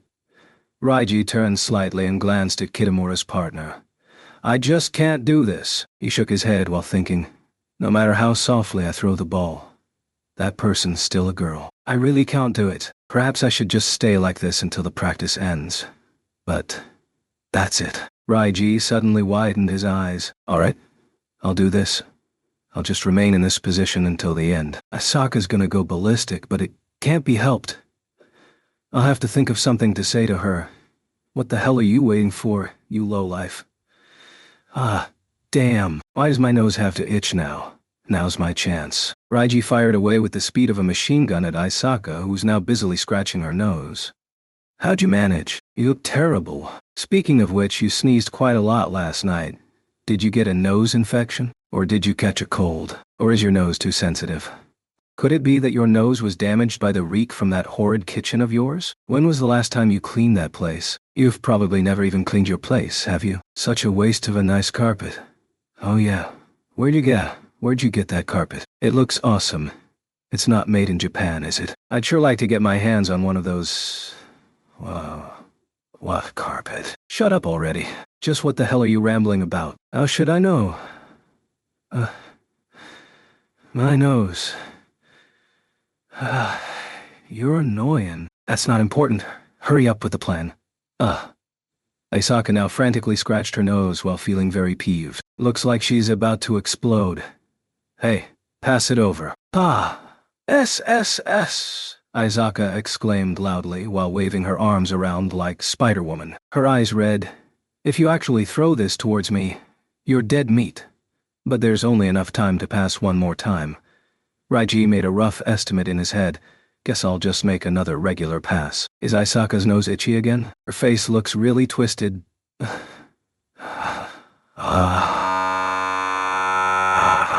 Okay, I'm gonna pass, Isaka. This time Raiji used a lot of strength in his throw. However, Isaka unexpectedly leaned backwards, and at the same moment... Oh shit. The two sounds that echoed around the gymnasium were Isaka's sneezing and Raiji's cry of terror.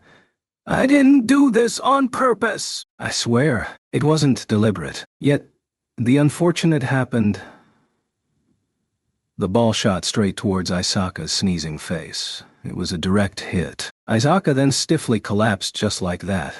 All that was left was the ball slowly dribbling away. Raiji was too stunned to do anything as it all happened so quickly. It wasn't until a few seconds later that he was able to return to his senses. I'm sorry. You okay? Whoa. As Raiji rushed to help pick Isaka up, he suddenly became startled. This is bad. She's fainted, and her nose is bleeding. For some reason, the images of Inko-chan and Yasuko this morning flashed before him. They were both lying on the ground in awkward poses, and now Isaka was the same as well. Could the scene from this morning be an omen for what is happening now? And why am I thinking of all these meaningless things at a time like this? What's wrong, Takasu? Who's hurt? Is it Isaka? The PE teacher and class rep Kitamura rushed over. Now's the chance to let Kitamura take care of Isaka. Raiji suddenly thought of such an idea. He turned to look at Isaka at his chest. No. There's something wrong with this face. I can't let Kitamura see this face. Instantaneously, his sense of guilt drove him to pick up Isaka. This is bad. I'll take her to the school clinic right away. As the crowd murmured, Raiji hid Isaka's face against his chest and bolted towards the clinic. The excited guys behind started yelling. The palm-top tiger actually got taken out by that amateur Takasu. Now this is an interesting development. Aside from the general direction of the plan, nothing was going according to plan. Takasu Raiji started to become serious.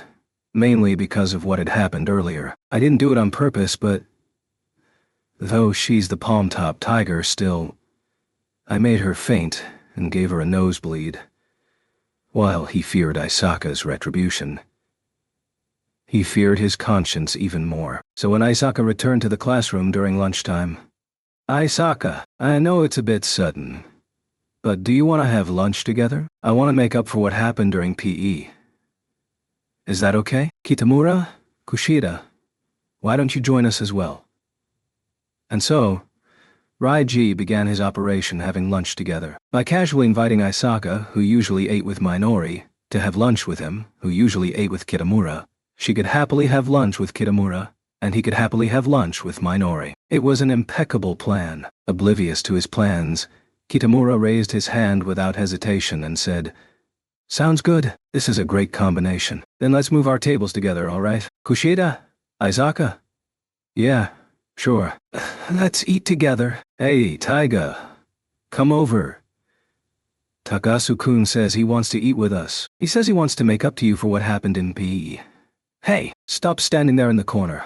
Minori walked towards Raiji while pulling Isaka, who was carrying the handmade bento that Raiji made for her and was silent for some reason. Raiji could almost see the word nervous printed on her stiff face. Is she really okay? A moment of doubt, flashed in his mind. On the other hand, we don't really need 4 tables. 2 people can share 1 table each, Kitamura boldly suggested while moving the tables. "Yeah, you're right," Minori agreed and then said, "I'll be sitting here." Minori quickly landed in one of the chairs. "Then I'll sit here." As Raiji was looking at her, Kitamura had already taken another chair, right next to Minori, right next to Kitamura. Needless to say, there was only one thing that Raiji wanted, and that was to sit next to Minori. The table was wide enough to sit both of them together very closely, so it was a great seat. However, Minori was already patting on the chair next to her and had begun to open her mouth, probably to say, "Taiga, over here. I can't let her do that." Raiji's eyes flashed brightly, but Raiji still didn't have the courage to rush towards the seat next to Minori. So he instead decided to... "Oops, I tripped." Raiji pretended to trip and discreetly bumped into Isaka's back. "Oomph." Isaka quickly grasped Raiji's intention and decided to slowly drift her tiny body towards the seat next to Kitamura. She wanted to elegantly land right on top of the chair in a delicately balanced trajectory. "It's good. That's right." Raiji grabbed his fists. However, it seemed like the force of the bump was too great, and Isaka's good work was all going to go to waste as she was now falling toward the ground away from the chair. "Oh, there. I can't let her fall on the floor just like that." Raiji quickly grabbed Isaka's hand and stepped forward. He then spun her body as though they were a dancing couple in a competition, and landed her onto the seat next to Kitamura with precision. However, he applied too much force and Isaka's chair nearly fell over. Isaka widened her feet and anchored them on the floor while grabbing hold of the desk with her hands. As the wobbling chair began to stabilize, phew, Raiji naturally breathed a sigh of relief and sat wearily next to Minori. I wonder if that was too exaggerated, Raiji thought while lifting his head. "What's wrong, Isaka? Your food's gonna spill if you shake the desk too much. You sure look energetic. What are we having today? What are we having today? What are we having today? Aha, we're having fried nuggets. Come on, all together." Fried nuggets is... Kitamura and Minori still remained cheerful in their own distinctive ways. Rather, it was the surrounding classmates that started to murmur amongst themselves.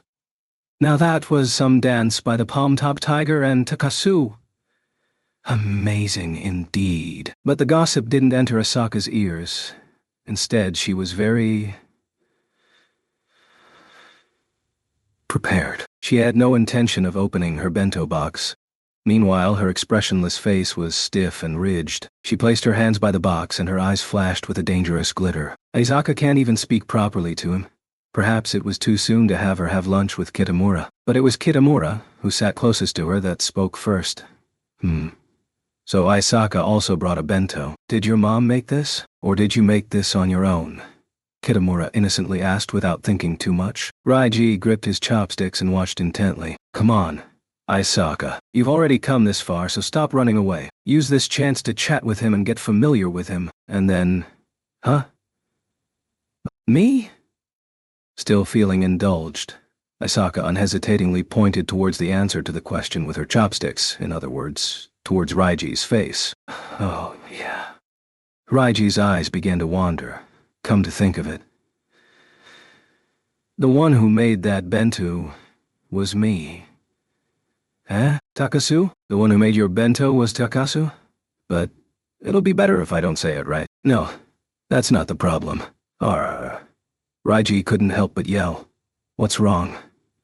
Kitamura looked at him while Minori stared intently at her nuggets. Raiji was frozen stiff, stunned by his own stupidity. Wasn't I the one that helped prepare Aisaka's bento? Not to mention the contents of our bentos are exactly the same. If Kitamura and Minori see this, what are they gonna think? His trembling hands held tightly onto the lid of his bento box. What am I gonna do?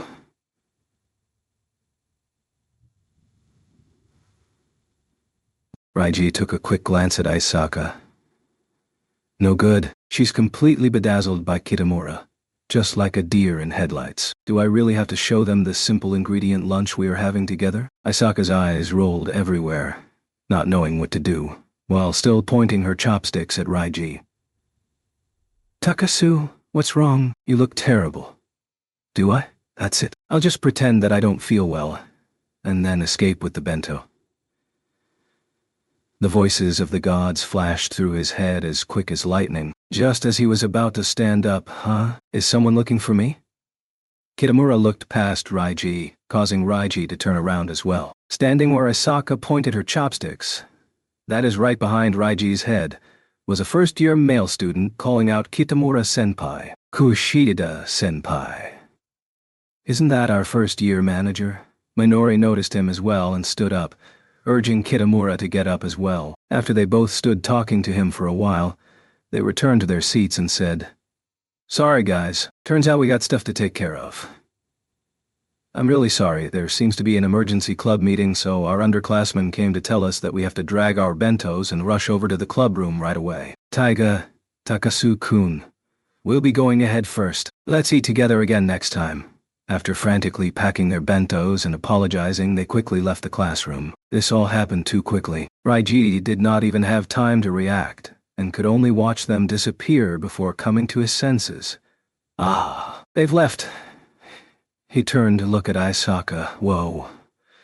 Raiji became even more frantic. Aisaka Taiga was now very depressed and rested her face on the bento box. She covered her face with her hands and wearily hung her head very low. Her shoulders were already small to begin with. Now they looked even smaller as she wrapped herself up like a furball. Aisaka. Noticing that she seemed to be muttering something, Raiji listened intently, and he heard what sounded like mantras being chanted. Why? It was such a good chance. I was too unlucky. Why? I don't understand. At this rate. As well as a whole bunch of curses being uttered in quick succession. She must have been really nervous and was still hoping for something good to happen. Raiji was at a loss for words, but he couldn't just leave her like that. We'll invite him for lunch tomorrow again, okay? Anyway, let's eat first, alright? Raiji tried his best to cheer Asaka up, but tomorrow?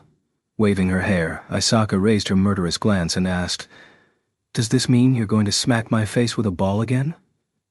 I never said that, Raiji denied matter-of-factly. Ugh, Raiji then backed off, because he saw Asaka's face was now filling with tears. No, don't cry. Raiji started to panic, yet Asaka said, Didn't you use me as an excuse in order to invite Minoran and Kitamura-kun? You can't casually invite them without a reason, can you? Or do you have another plan? I definitely do not want something that direct. Absolutely not. Absolutely. Oh. Okay. Here. Let's eat. Aisaka's lashes began to get wet as she talked, so Raiji quickly stuffed a potato into her mouth with her chopsticks. The potatoes were cut just right for Aisaka's mouth. As she had no reason to spit it out, she began munching the potato in her mouth. Seeing how hard she was chewing, Raiji asked uncomfortably, Is it too big? A while later, Aisaka finally swallowed the potato, followed by, Sniff. Are you sneezing? Don't worry, I've got plenty of tissues. No, you idiot. I was just thinking how I was about to die back there. Isaka gulped down the carton of milk on the table. Gulp, gulp, gulp. By the time she put down the box, her tears had already dried. Breathing a sigh of relief, Raiji began to eat his own bento. Good thing Kitamura had to leave, or he would have really run away and left Isaka alone and behind. Then, God knows what she would have done. Thinking about it, Raiji felt like it was a blessing in disguise. Ah, Raiji. Isaka, who was originally in a bad mood and had remained silent, now lifted her head and stared at Raiji. What now? There's no meat. Can it be helped? My house isn't the sort of place where you can readily find meat in the refrigerator. If you want meat, go and live with those sort of families. And so, the two of them silently ate their lunch, observing the entire spectacle the whole time. The other classmates began to wonder, just what's going on? How did this happen? The dynamic duo was just too amazing, but no one dared come up to personally ask them. An air of surreality had filled the whole classroom of Class 2C. The day had finally come to an end. Neither Raiji or Isaka had noticed this surreality. Both had experienced painful setbacks during PE lesson and lunch. This was the last chance for today. No matter how small the result may be, they had to at least leave some kind of impression inside Kitamura's head. That's why. Are you ready, Isaka? Hey, Isaka. Deep breaths. Remember to breath deeply. Heave. Ho. It was just before homeroom session began. In one noisy corner of the classroom, Isaka wore a serious expression. Even Reiji wore one, mostly out of guilt, which bound his entire body like a chain. I'm getting nervous already. Won't it be too bothersome to do something like this? Why are you saying things like that now that we've come this far? Relax. It's rare for guys to feel unhappy at receiving handmade cookies from a girl. Besides, Kitamura likes sweet things, and he isn't the type to turn down handmade stuff. Moreover, he doesn't seem to hate you. Is that true? You bet. Raiji nodded his head, allowing Isaka to relax her stiff expression a bit. Carefully held in her little hands were the cookies that she carefully baked during home economics class. As that class was co-ed, no one would think too much about giving handmade food to the opposite gender. Indeed, there were guys hoping to receive leftover cookies from the girls, and girls making extra cookies on their own in order to give some to their boyfriends. Without letting anyone see her, Isaka secretly, mostly using Raiji's body as a shield, spent a lot of effort making all sorts of colorful cookies. And so, they came up with a plan to casually give the cookies to Kitamura, codenamed Operation I Made Extra. Would you like some? This would give Kitamura a good impression of Isaka. However, things did not go quite as planned. Of the 10 extra cookies secretly baked, 6 were roasted into charcoal. This is all thanks to that hopeless tiger getting the oven temperature wrong. Moreover, in order to destroy the evidence, all 6 of those roasted cookies ended up in Raiji's stomach. Only 4 pieces survived without harm. Isaka Taiga, your success depends upon these 4 pieces of cookies. Isaka held her fist tightly while nervously holding the cookie wrapper to her chest. Looking at her anxious expression from 30 cpon above, an ominous feeling grew in Raiji's heart. I wonder if that nervous expression is going to lead to any disasters? Anyway, listen up. Don't push things too far. Just try and act as though it's nothing, and don't get nervous all of a sudden. Yeah, I know. Relax, right? Relax. Relax. Isaka loosened up her hands, and then her buttocks, and then her tiny body as well. All right, everybody back to your seats. Homeroom's about to begin. Isaka got startled by the voice of the homeroom teacher. Amongst the students rushing back to their seats, the 145 cm tall creature slowly wobbled into the aisle. Once everyone had greeted the teacher at the end of class, she would have to quickly call out to Kitamura. That was the order given to her by Raiji. As Kitamura is usually busy, he will probably head to the student council first thing after school. Once he's done there, he still has club activities. If you just sit there daydreaming, he'll be out of the classroom before you even realize it, so she must call him out at the fastest speed possible once homeroom session had ended. Yet, hello? Hello?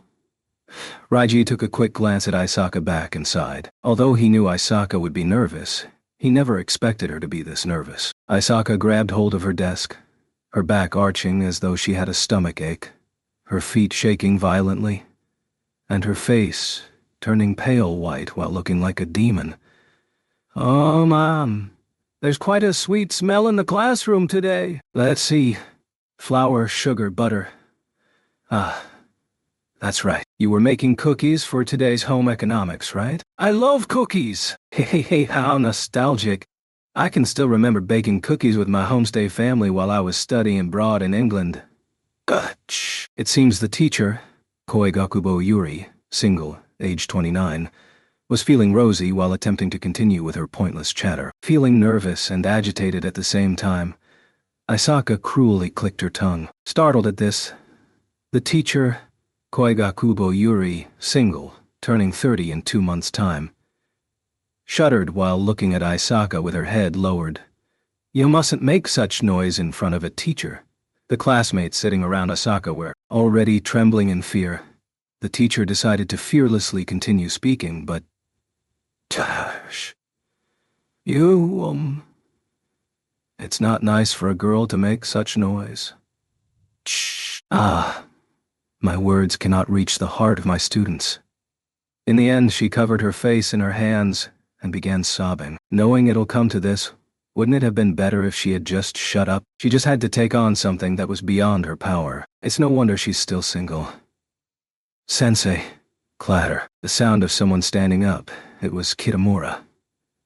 "It seems there's still some time before homeroom session ends.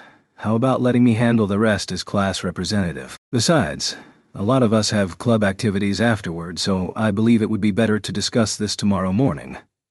What he was really trying to convey was, "We're very busy, so can we end this homeroom session at once?" Yet, the single lady, Koigakubo Yuri, homeroom teacher, 7 years of boyfriendless experience, sobbed and said, "I don't understand what Kitamura-kun's trying to say. Just can't communicate with her, huh?" Even Raiji felt exasperated, but Kitamura wasn't called Maruo for nothing. He stood with his legs firmly apart and announced to the whole class, "We've got art and craft tomorrow, so don't forget to bring your stuff. Everyone stand." "Oh, goodbye, sensei. Goodbye, sensing," everyone repeated. "Okay, let's go home." Thus, homeroom session was unilaterally ended by the students. The single lady, "Let's not repeat this," sniffed and said, "I'm really not suited for this job," and left without saying anything else. Aisaka." Raiji stood up, trying to look for Aisaka, who also quickly got up. At that moment, "Wah!" She dropped her bag on the floor. She was already beginning to panic. Such a clumsy girl. "Now where's Kitamura?" Raiji turned to look around. "Goodness, it's this late already. I'm so gonna get scolded by the president." Kitamura quickly picked up his bag and ran towards the classroom door. Oh no. If she can't stop him before he gets to the student council room, there won't be any chance for her to be alone with Kitamura. Raiji quickly ran to Ayasaka's side. "Forget your bag. Just call him out already." Ki. What the hell, man?" Raiji scratched his head in frustration. Aisaka had stood up and stretched her arm towards Kitamura's bag, but his name just wouldn't come out of her mouth, as if she had been struck by a spell which caused her to forget how to utter Kitamura-kun. She was now close to tears as she opened and closed her mouth continuously. "Damn, he's left already. Hurry up and go after him." Yeah." As he nudged her tiny body, she quickly took off and started running. Raiji also gave chase in long strides. "If I let this clumsy idiot run on her own, who knows what trouble she'll get herself into." Clutching the packet of cookies at her chest, Aisaka and Raiji left the classroom in pursuit of Kitamura. At the end of the corridor, they spotted their target turning at a corner. "That way. Go!" As they arrived at the staircase, they found themselves going against a tide of students coming down. Aisaka tried to speed up, yet it was hard to get past this crowd of students rushing home after classes, but... "Out of my way! Scram!" Aisaka simply said this simple sentence. "Oh, it's the palm-top tiger. Everybody move. It's dangerous." The students ahead of her quickly parted like the Red Sea and allowed Moses to pass through. Once she had gone past them, they quickly merged again. "Sorry, can you please let me through?" Raiji requested simply. "Whoa, it's Takasu!" the two bosses going after each other. Once again, the Red Sea parted. It looked like Raiji was still regarded as a delinquent outside of Class 2C, causing him to pause in depression. Now's not the time to fret about this. Raiji quickly picked himself up and started to give chase again. Yet that moment of hesitation meant he had lost sight of Kitamura, and could just barely see Aisaka's long hair climbing upwards at the top of the stairs. Kitamura and Aisaka sure could run, but Raiji had to catch his breath while climbing 2 steps at a time. Then he suddenly realized it didn't really matter if he didn't catch up with them. It'll be fine as long as Aisaka can call out to Kitamura, and all I need to do is make sure she does it. Raiji took a few deep breaths as he came to a stop and then casually looked up. Simultaneously, he began to yell, "Ooh!" As Aisaka came to the final step, she tripped and began to fall backwards just as Raiji had turned his glance upwards. After the yell, an incredible force only seen during a disaster was awakened. Raiji flew at an incredible speed. As elegant as a baseball outfield player, he leapt to the halfway platform and miraculously caught Aisaka within his arms. However, as the impact was too great, Raiji's back crashed into the wall behind him as he carried that little figure with him. Oomph! Raiji grunted in a comical way, his eyes widening due to the sudden pain. Within his vision, he saw a familiar packet flying out of Aisaka's hands in an arc out of the window. This was the 3rd floor. What had fallen were those 4 cookies that they worked so hard to bake. Ah! Aisaka made a scream and stuck her arm out of the window, but it was already too late, as they had long fallen outside. Hey, Aisaka! Raiji noticed he had wanted to speak but could not, as the pain in his back prevented him from catching his breath properly. Raiji! Though his voice was weak, Aisaka could still hear him. She held tightly into Raiji, unable to say anything. Her expression froze as though she had just eaten something poisonous. I'm fine. It seemed he could breathe a bit, so Raiji waved his hand towards her to signal that he was all right, and there was no need for her to look so worried. What was important were the cookies and Kitamura. Raiji pointed towards the window and the stairs. Hurry. Retrieve the cookies. Raiji could barely make some noise, and then he slowly pushed Aisaka off. This was partly driven by Raiji's determination. You worked so hard to make those cookies, even though I helped along the way. I too wish for them to be given to Kitamura. He wanted Aisaka's determination and hard work to be properly conveyed to Kitamura. Yet Aisaka was not even looking at where Raiji was pointing. Raiji, are you all right? How did this happen? She frantically touched Raiji's neck and ankles to make sure no bones were broken. To see the normally violent palm-top tiger looking concerned over him due to him getting hurt trying to protect her, Raiji thought to himself, if possible, I wish this could continue, but I'm fine. So, here, see? I'm not hurt at all. Raiji forcefully pretended to be fine and began to stand up and do stretching exercises for Aisaka. Aside from his back, which didn't hurt to the point of being paralyzed, it seemed like he wasn't hurt anywhere else. Seeing him like that, Aisaka finally breathed a sigh of relief. Raiji, She stretched her hands towards Raiji with an expression which Raiji had never seen before, as though trying to say something. Hey, who's throwing stuff out of the window? Show yourselves now, Both of them groaned. It was the ultra-mean school dean. As it had came to this, there was no longer any time left to bring the cookies to Kitamura. Such perfect timing. Looks like it can't be helped. Hurry up and go get scolded by him, then hurry back up. I'll wait for you in the classroom. But then I'll carry you to the classroom first. Don't bother. I can still walk. So hurry on, we don't want this to get any more troublesome. Hurry up, go on. Raiji gestured her to leave by pushing on her back, while Aisaka fretted her brows and turned her head many times towards Raiji before finally walking down the stairs. During this time, the teacher's voice was getting more and more fierce. Aisaka needs to hurry up. Speaking of which, has there ever been anyone capable of scolding the unchallengeable palm-top tiger? I really have no idea. Phoo. Looks like I used it up. Now it was just him alone. Raiji walked slowly while talking to himself. He remembered what Yasuko had told him while he was in elementary school. Yasuko said she was a so-called Mine Esper, in that she had the power to teleport randomly 3 times during her life. She used it the first time when she was still a kid, where she encountered a traffic accident and was flung off 20 meters. She managed to teleport herself to safety before she could hit the ground and get herself injured. The second time was when she left her home in order to give birth to Raiji, during her journey to meet the beloved man who liked sticking a magazine on his abdomen. Yasuko didn't go into details.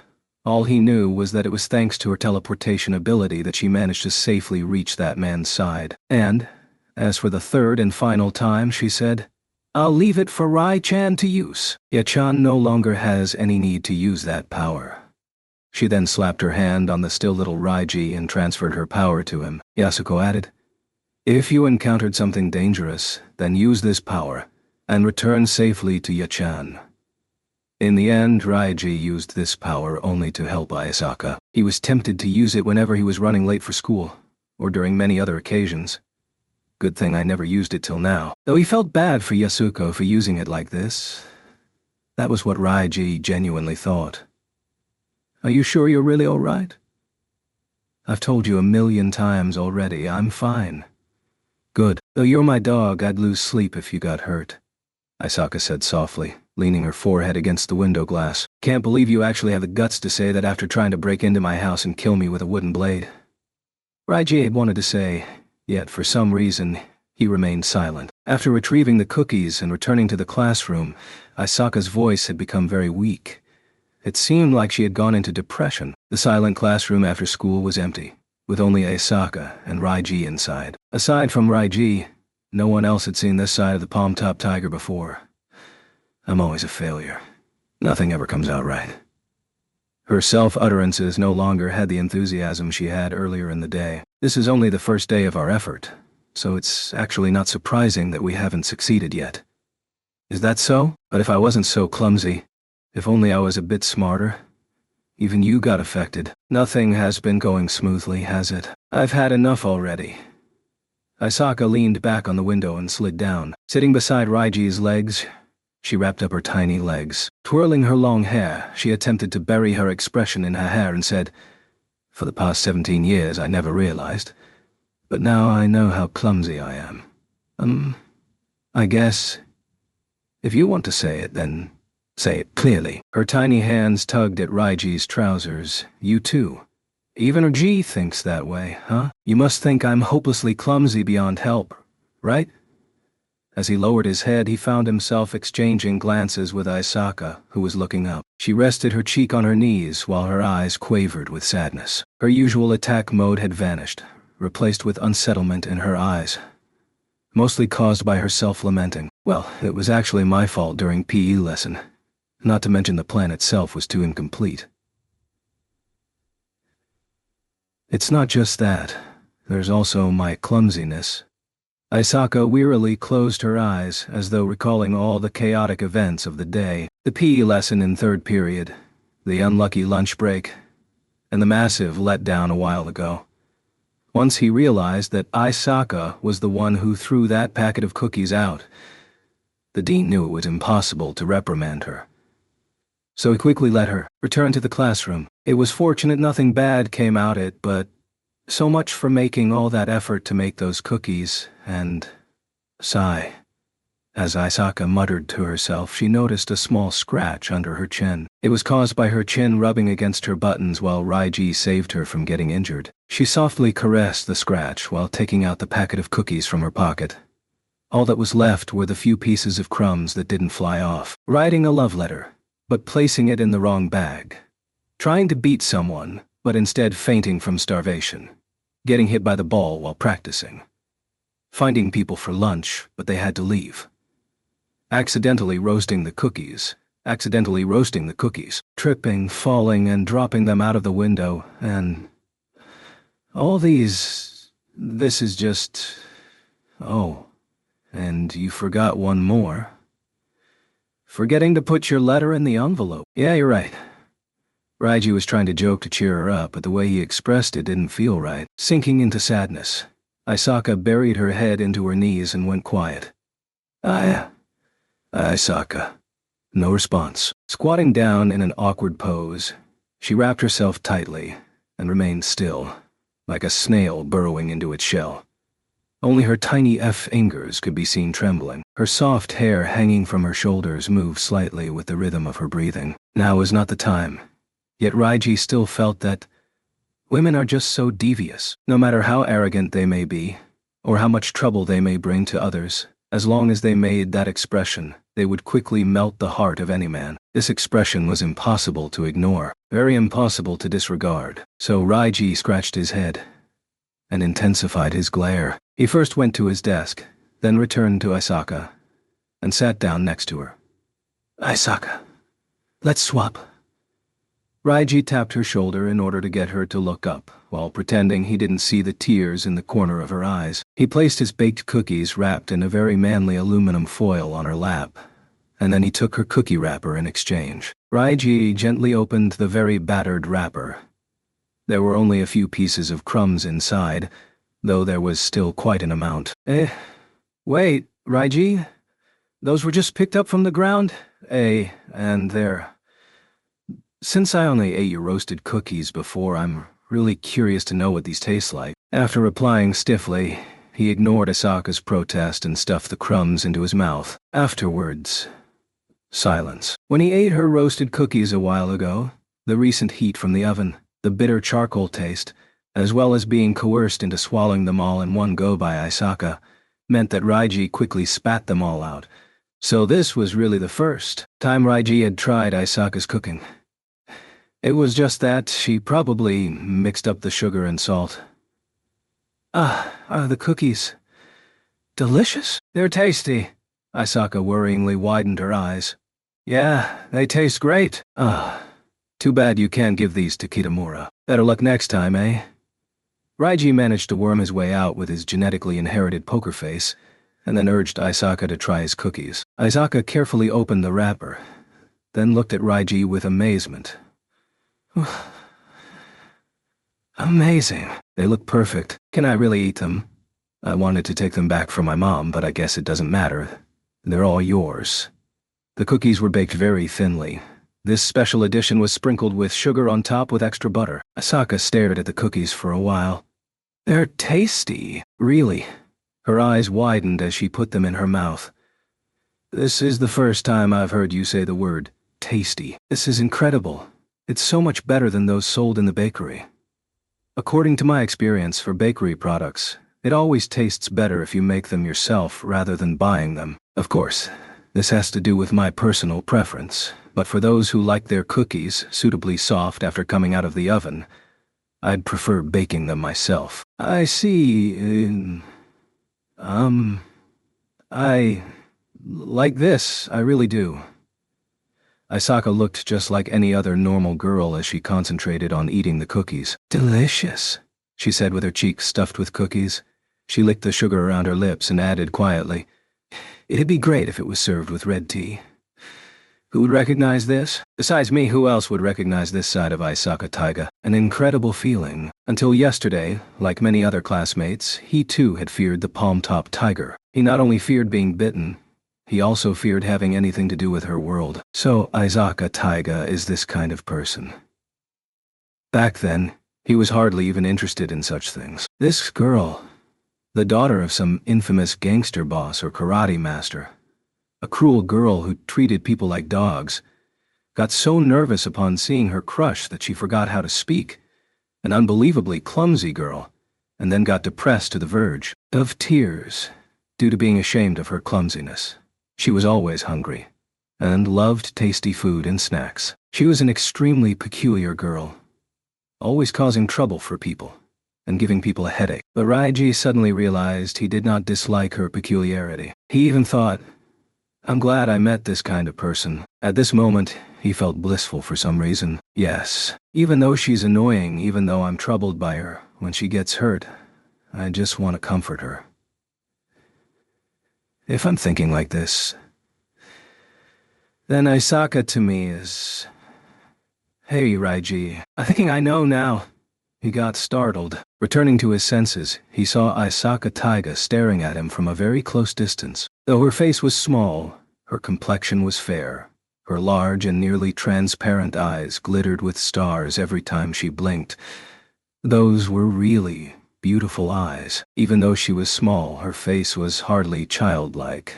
Raiji suddenly realized all this, and something resembling a cold shiver went up his spine. Raiji cleared his throat. No what? He hesitatingly asked, and then, "It's all because you didn't help me out properly. You're such a dumb dog. A hopelessly dumb dog."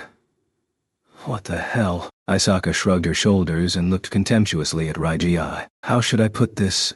Looks like she's herself again. But still. What the hell? Raiji was really getting pissed, thinking, how can there be such a person? Yet he saw Isaka give a gentle smile. Forget it. I'll let her off this time. Think of it as a special offer from me. On the way back, they kept some distance between each other, though they were headed in the same direction. Approaching the school gate, Isaka, walking ahead, stopped in her footsteps. From her position, one could see the track field beyond the trees. What is it? The softball club. Minoran is there. Isaka pointed ahead. Running energetically under the sunset was none other than Minori, as though she was carrying a prism. In an instant, only Minori remained within Raiji's vision. But Raiji understood that Isaka was not looking at where her finger was pointing. Her eyes were fixed towards one of the dark-haired guys on the other end of the field, doing warm-up exercises. It was Kitamura. Stopping in her footsteps, Isaka stood still. Her cheek was dyed caramel by the orange sunset. A soft breeze blew. Yet Isaka remained still. She must really like Kitamura Isaku. Hey, can I ask you? Why Kitamura? She turned her head as a result of Raiji's question, but she did not answer, and simply blinked. She stared at Raiji with her clear eyes and said, I'll be going ahead first. Why don't you stay here for a while longer? She appeared to be trying to change the subject, though it didn't matter whether she answered his question or not, since even Raiji didn't know why he asked that. You're going ahead first? What do you mean? I'm sure you want to stare at Minoran with those horny eyes of yours for a bit longer. You can forget about me helping to arrange for you two to get together, but at the very least I can let you look at her for a while longer. She's beautiful, isn't she? So I understand why you chose her. I'm not that unreasonable, you know. Come to my house to make dinner at 8 tonight. That is all. What do you mean, that is all? No, what do you mean, come to my house to make dinner? No. What do you mean, that is all? Not waiting for Raiji to ask any further, Isaka turned around and walked off in large strides, and then... Ooh-ah! Her clumsiness mode set in again as she tripped over the lining in the tarmac. Her bag flew out of her hand as she fell without warning like a small child.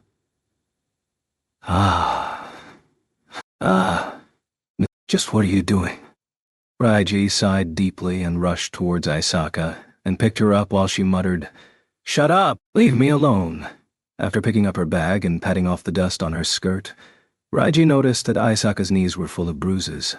She must have tripped a countless number of times when no one was watching. How can I just leave such a careless fellow alone like that? Raiji sighed again. He then looked straight into Isaka's face. What did you want for dinner? You don't have any problem with me eating with you, right? I'll make my mom share and take it home with me, okay? You'll be paying for the ingredients, right? Oh, I remember your refrigerator's empty. In that case, we can't do anything without going to the supermarket first. Oh, yeah? We gotta buy some mold removal liquid and dishwashing detergent. Can't be helped, I guess, Raiji thought. So be it. Isaka exclaimed. This was because she had no way of refusing. After yesterday and today, he knew this girl was stubborn, unreasonable, self-lamenting yet also obnoxious. Threatening her was useless. When she decided to do something, she would do it. Not to mention, there were so many things that he was worried about her, which is why... I can't just leave her alone like that. Can't be helped. Besides, there were still plenty of dirt marks in Isaka's European kitchen that bothered him. Chapter 5. Hey, move your head over. You're blocking the TV. The head that was blocking half of the TV screen from Raiji's vision replied without turning. Shut up already. Can't you just shift over a bit? Speaking nonchalantly. Isaka gave a very irksome reply. What? I believe that's my TV. Say that again and you can get the hell out. You live just beyond that window anyway. Stop ignoring me. Raiji's yell finally got Isaka to turn her head around. Her eyes glittered under her long eyelashes, reflecting a cold stare. I'm watching TV right now, so can you keep it down? Sigh, a stupid dog never learns. Does he? Why? Why you?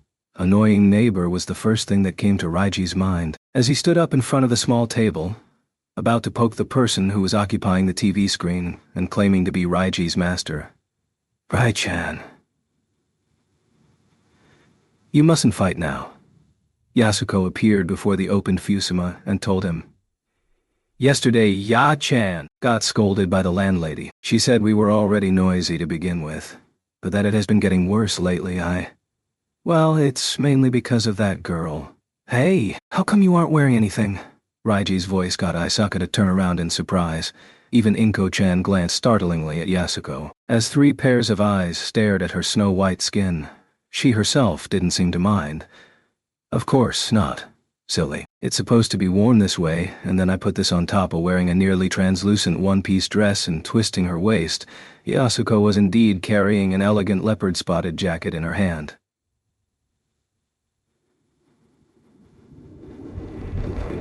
That dress looks cool. Hee, it's cute, isn't it? What else do you think, Taiga-chan? As Yasuko giggled and waved her skirt, Isaka simply stared at her without changing her expression. As Raiji held his breath. There. Isaka pointed her finger towards the center of Yasuko's buttocks. Your panties are showing. Wow. Really? Inko-chan quickly replied without hesitation. But it's better this way. What an idiot. Who on earth would really accept a suggestion from a bird? As Raiji fretted his brow, his mother suddenly cheered up. Oh God, she actually accepted that. Yasuko pulled up her skirt and spun around in a circle with her panties exposed. Then I'll be wearing this. I'm off to work. She smiled happily while jiggling her voluptuous breasts, and then quickly grabbed the bag of buns that she had bought using the pocket money she had saved up, and waved her hand innocently. Well, Rai-chan, Taiga-chan, Ya-chan is going now. Yeah, take care. Don't drink too much. And remember to call with your cell phone if you bump into anyone strange. Okay, Taiga-chan. Don't go home too late now. Sure, take care. As the antique door creaked to a close, the Takasu residence was once again sealed off from the outside world. What's important is, right now, to put it simply, I'm gonna go get some tea. Get me some too. And dessert as well. Dessert? Do we have any? Is eating all that matters to you? At least bring something useful from time to time. Will you stop ignoring me? In case you hadn't noticed, Takasu Riji and Isaka Taiga have now completely gotten used to each other's presence, as well as Riji's family. But this can't be helped. In any case, the two were now pretty much living together. To make sure Isaka didn't oversleep, each morning Raiji would go over to her place to fetch her. Bringing along the bentos that he would prepare beforehand, he would also make a simple breakfast as she finished getting ready herself. When walking to school, they would leave some distance between each other just before bumping into Minori, while continuing to maintain a suitable space between themselves until they reached school. At school, they would often discuss various strategies in order to win Kitamura's heart, and then put them into action, though they had all ended in failure so far. After school, they would head to the supermarket for some shopping. In the beginning, the cooking was done at Isaka's place, but they quickly ran into a problem. It would be fine if it were just them having dinner, but Yasuko would be left out. If Raiji only made Isaka's share, then he would have to cook again when he went home, meaning he would have to cook twice, which would be bothersome. He could cook the whole lot at Isaka's place, and then bring his family's share home, but that was bothersome as well. So it was decided that the cooking would be done at Takasu's place, and the three of them would eat together, which was what they were doing now. When you think about it, it was indeed exhausting trying to do things in both places. Though Isaka's kitchen was sparkling clean, it was unexpectedly difficult to use. The knives were hardly sharp and there weren't enough plates. Another reason for Raiji to feel irritated. Unexpectedly, Yasuko was quite open to accepting Isaka, and Isaka, for her part, wasn't overly curious about Yasuko's eccentricity.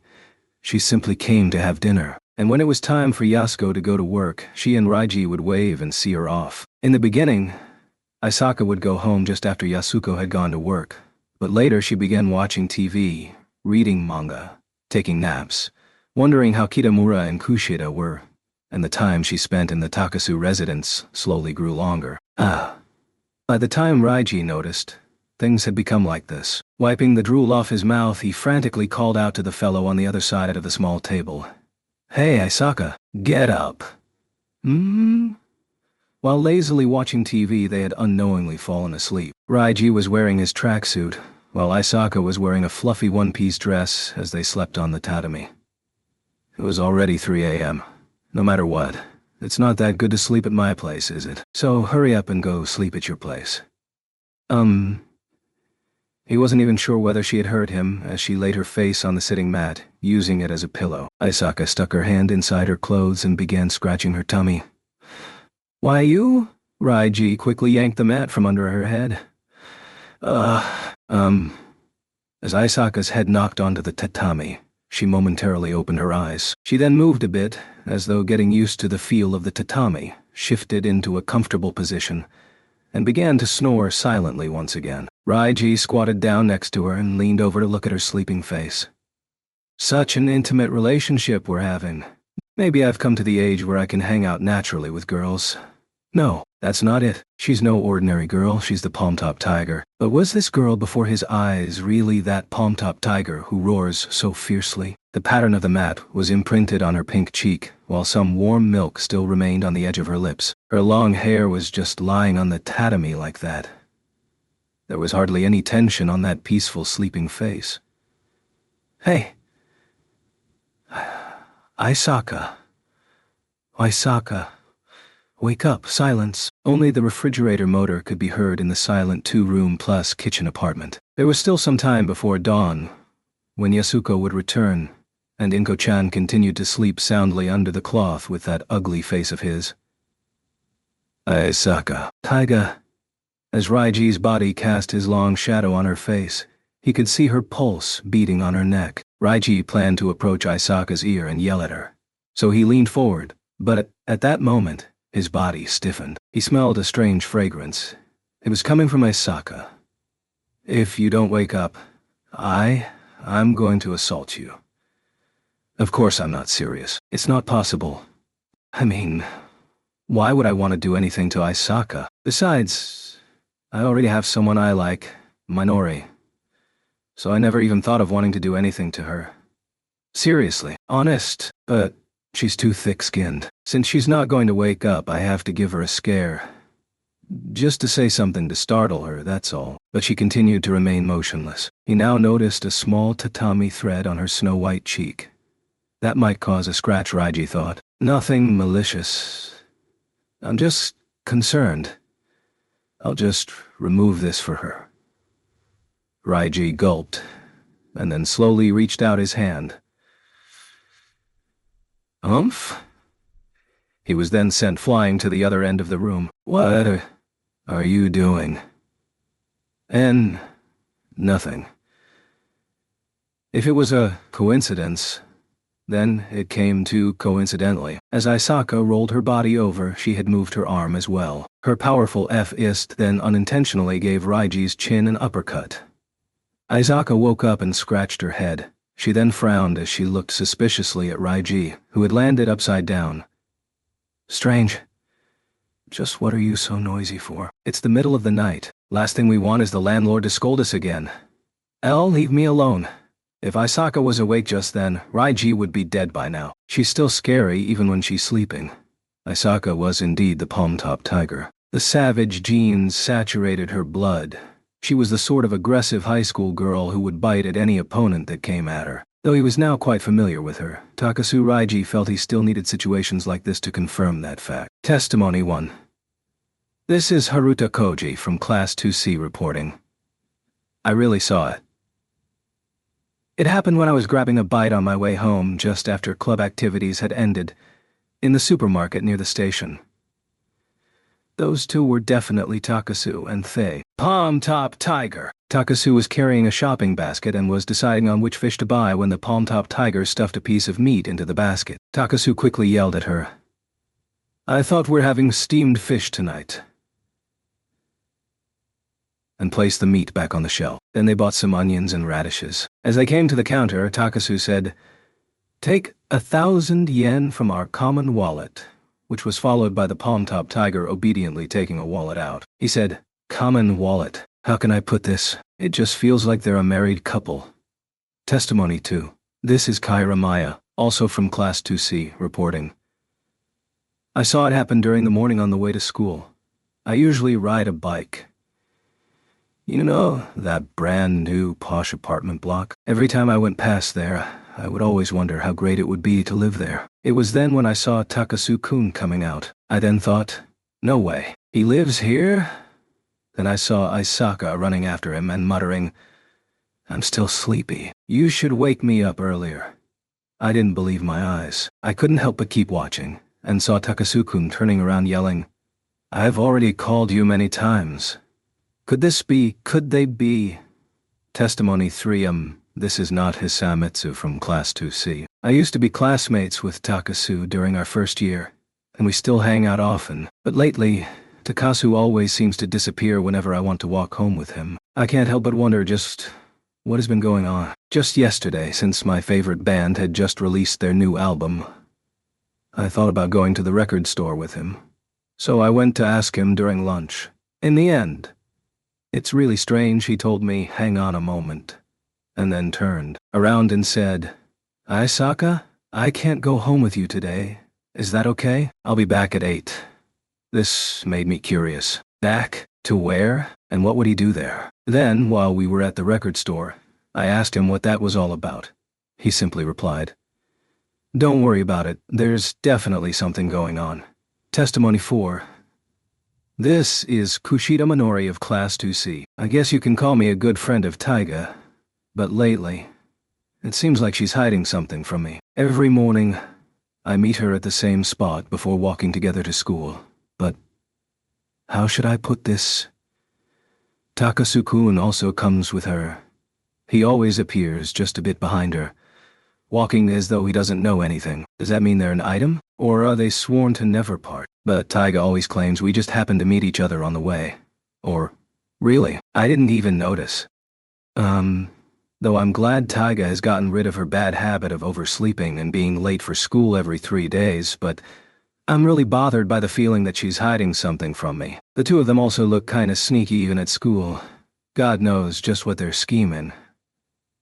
Is this feeling called jealousy? Then what will become of the sewer system? What will become of Rosa Chinensis and Rosa Gigantea? And what the hell am I talking about? Even I don't know what I'm saying anymore.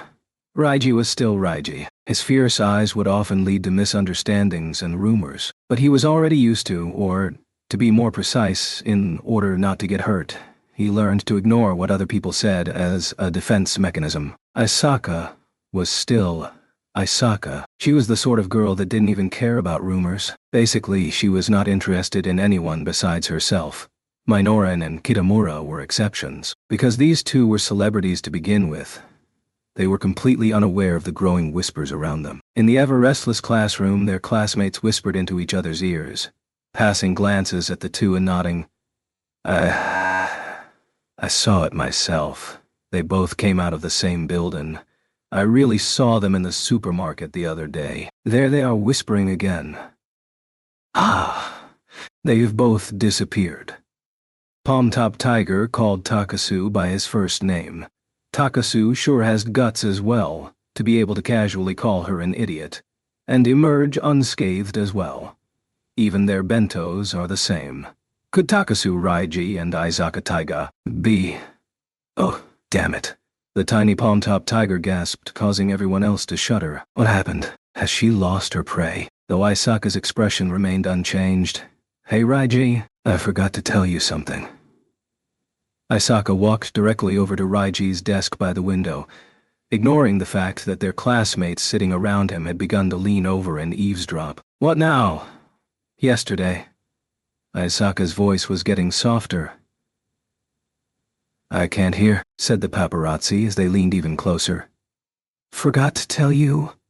Raiji grunted and lifted his face while listening to Isaka's soft voice. She kept on whispering in a voice only Raiji could hear, while the ears around them tried to receive any signals that came out from their position. Not coming home tonight, what? The guy sitting behind Raiji froze stiff upon hearing that. What did he just say? They began to pass notes and transmit to everyone what they had just heard.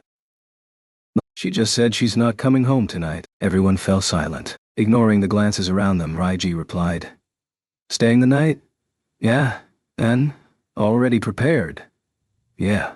No way. No friggin' way. Is this for real? The whispers swept throughout the classroom. Hey, hang on. Could they be? He said staying the night. And said be prepared. So this means the palm-top tiger is staying over at Takasu's place. Swallowing his saliva, the long-haired Haruta whispered softly. He said, be prepared. That means going to bed? Oh boy, this feels raw. Standing just behind Haruta, the four-eyed Noto replied softly as well. Ooh-ah! Some of the girls began to gasp softly. This could be the first officially known sexual experience of this class. Kihara Maya blushed and proclaimed, I don't think this is even their first time. Some of the guys muttered in agony. Actually, I always thought the palm-top tiger was kinda cute. And was hoping no one had claimed her. Others also came in and added, me too. When I confessed to her last year, she said as a matter of factly that if that was the case, then all guys should go to hell. More and more decided to voice their opinion. The whole class turned uniformly towards Raiji and Isaka, watching them exchange each other's futures. Isaka was looking towards the window, so no one could see her expression, while Raiji fretted his brow, as though he was about to have a duel with someone. Most likely, Isaka's father. Kushida, looks like something big is about to happen to your good pal tonight. Kushida remained silent. Kushida. No matter how many times the girls patted her shoulder or poked her with their elbows, she remained motionless and simply stared at those two. Though it's not really necessary, I might as well mention what was actually being said. Didn't your mom leave without eating anything yesterday? She wanted me to tell you I forgot to tell you I'm not coming home tonight. Since it was the bar landlord's birthday, so the birthday party is gonna last till morning, Yashuko's going to stay at the bar. Could she be staying the night? Yeah, that's what she said. Then she must be already prepared with having to put up with that old man Inage whining away all night. He just got divorced last year. She said that as well, something about, yeah, that. Inage-san is so-and-so. Damn it. Stop using me as your family's personal messenger. If you don't like it, then stop coming to my place to eat. How many times do I have to tell you to stop ignoring me? It was a very normal recess time in Class 2C. Takasu Raiji read his manga in his sunlight-drenched desk, while Isaka Taiga quietly sipped her box of milk with a bored expression and an aura that seemed to say, leave me alone. Yet a very courageous fellow came and patted Isaka on her back. Hey, Taiga! Are you free now? It was none other than Kushida Minori. So, she's finally going to do it, huh? The whole class was now gazing at the back of the palm-top tiger. Why such a serious face? Hey, Minorin! Wearing a serious expression unlike her normal ones in the past, Minori dragged Taiga by her collar and pulled her up from her seat. The tiny Isaka exclaimed, I can move on my own without you pulling me. I'm gonna fall! Just follow me. Apparently, Minori was the only person in this world capable of doing such a thing to the palm-top tiger. If it were anyone else, they would have been bitten in less than 3 seconds. As everyone held their breath, Minori dragged Isaka on the ground as though she were a piece of luggage and told to the person before her, you, come along as well. Huh? Me. The person she pointed at was none other than Takasu Raiji. He felt a bit ecstatic at being called out. Though she simply called me, you. His eyes squinted a bit at the thought. Though no one else could really tell that he was frowning, the school roof was filled with a tense atmosphere. Though it couldn't be seen. But that's what it felt like anyway. It was a fairly nice day. The clouds slowly floated above in an idyllic manner. Minorin, Kushida? After dragging Raiji and Isaka here, Kushida Minori had her back towards them, Whoosh. In this unusual situation, the tracksuit jacket that she wore on top of her uniform for some reason fluttered against the wind. Raiji suddenly suppressed his voice and whispered to Asaka, who was standing 30 centimeters below him. Hey, what's going on here? How would I know? This is also my first time seeing Minoran look like that. Maybe she's angry about something. Asaka looked a bit melancholic and tilted her head uncomfortably. Nevertheless, she decided to step forward. Minoran? As she stretched out her hand, her voice stopped. The whole world seemed to stop as well. Turning around, Minori's eyes seemed to glitter for a while before she suddenly jumped in front of Asaka. Wah! Asaka yelled, shielding herself with her arms. What's going on? Minori quietly glided past Asaka and then... Takasu-kun. Whoa. Minori slid to just a few meters in front of Raiji and elegantly knelt down before him, amongst the flying dust and fluttering tracksuit jacket. I now entrust my taiga to you, please, Take good care of her, she yelled with a voice that pierced the skies. Wah. Minori bowed down with her hands on the ground, touching her fingers with her forehead. Raiji was completely awestruck by all this, as was Asaka, who struggled to keep her jaw shut. Takasu-kun, this girl, Taiga, she's a very important friend of mine. She may have a really bad temper at times, but she's a very kind and gentle girl. Please, make her happy. Sob. All Asaka could see was Minori sobbing. A second has passed. 10 seconds. 30 seconds. The first one to come to his senses was Raiji Kushida. Hang on a minute. What are you talking about? Please stop saying that. Minori lifted her head and looked at Raiji with a serious expression. Stop pretending you don't know anything, alright? Takasu-kun. That's enough already. I know everything now. I'll support you all the way, Minori exclaimed that with a clear and determined expression while staring directly at Raiji. Raiji, for his part, was so mesmerized by her decency that he couldn't speak. Do you think I never noticed? Don't you two always walk to school together every day? And I'm always in the way. I've been waiting so long for you to tell me that you two are seeing each other. But, no matter how long I waited, you just wouldn't tell me. That's why. And no, that's not it. That's... Kushida, you got it all wrong.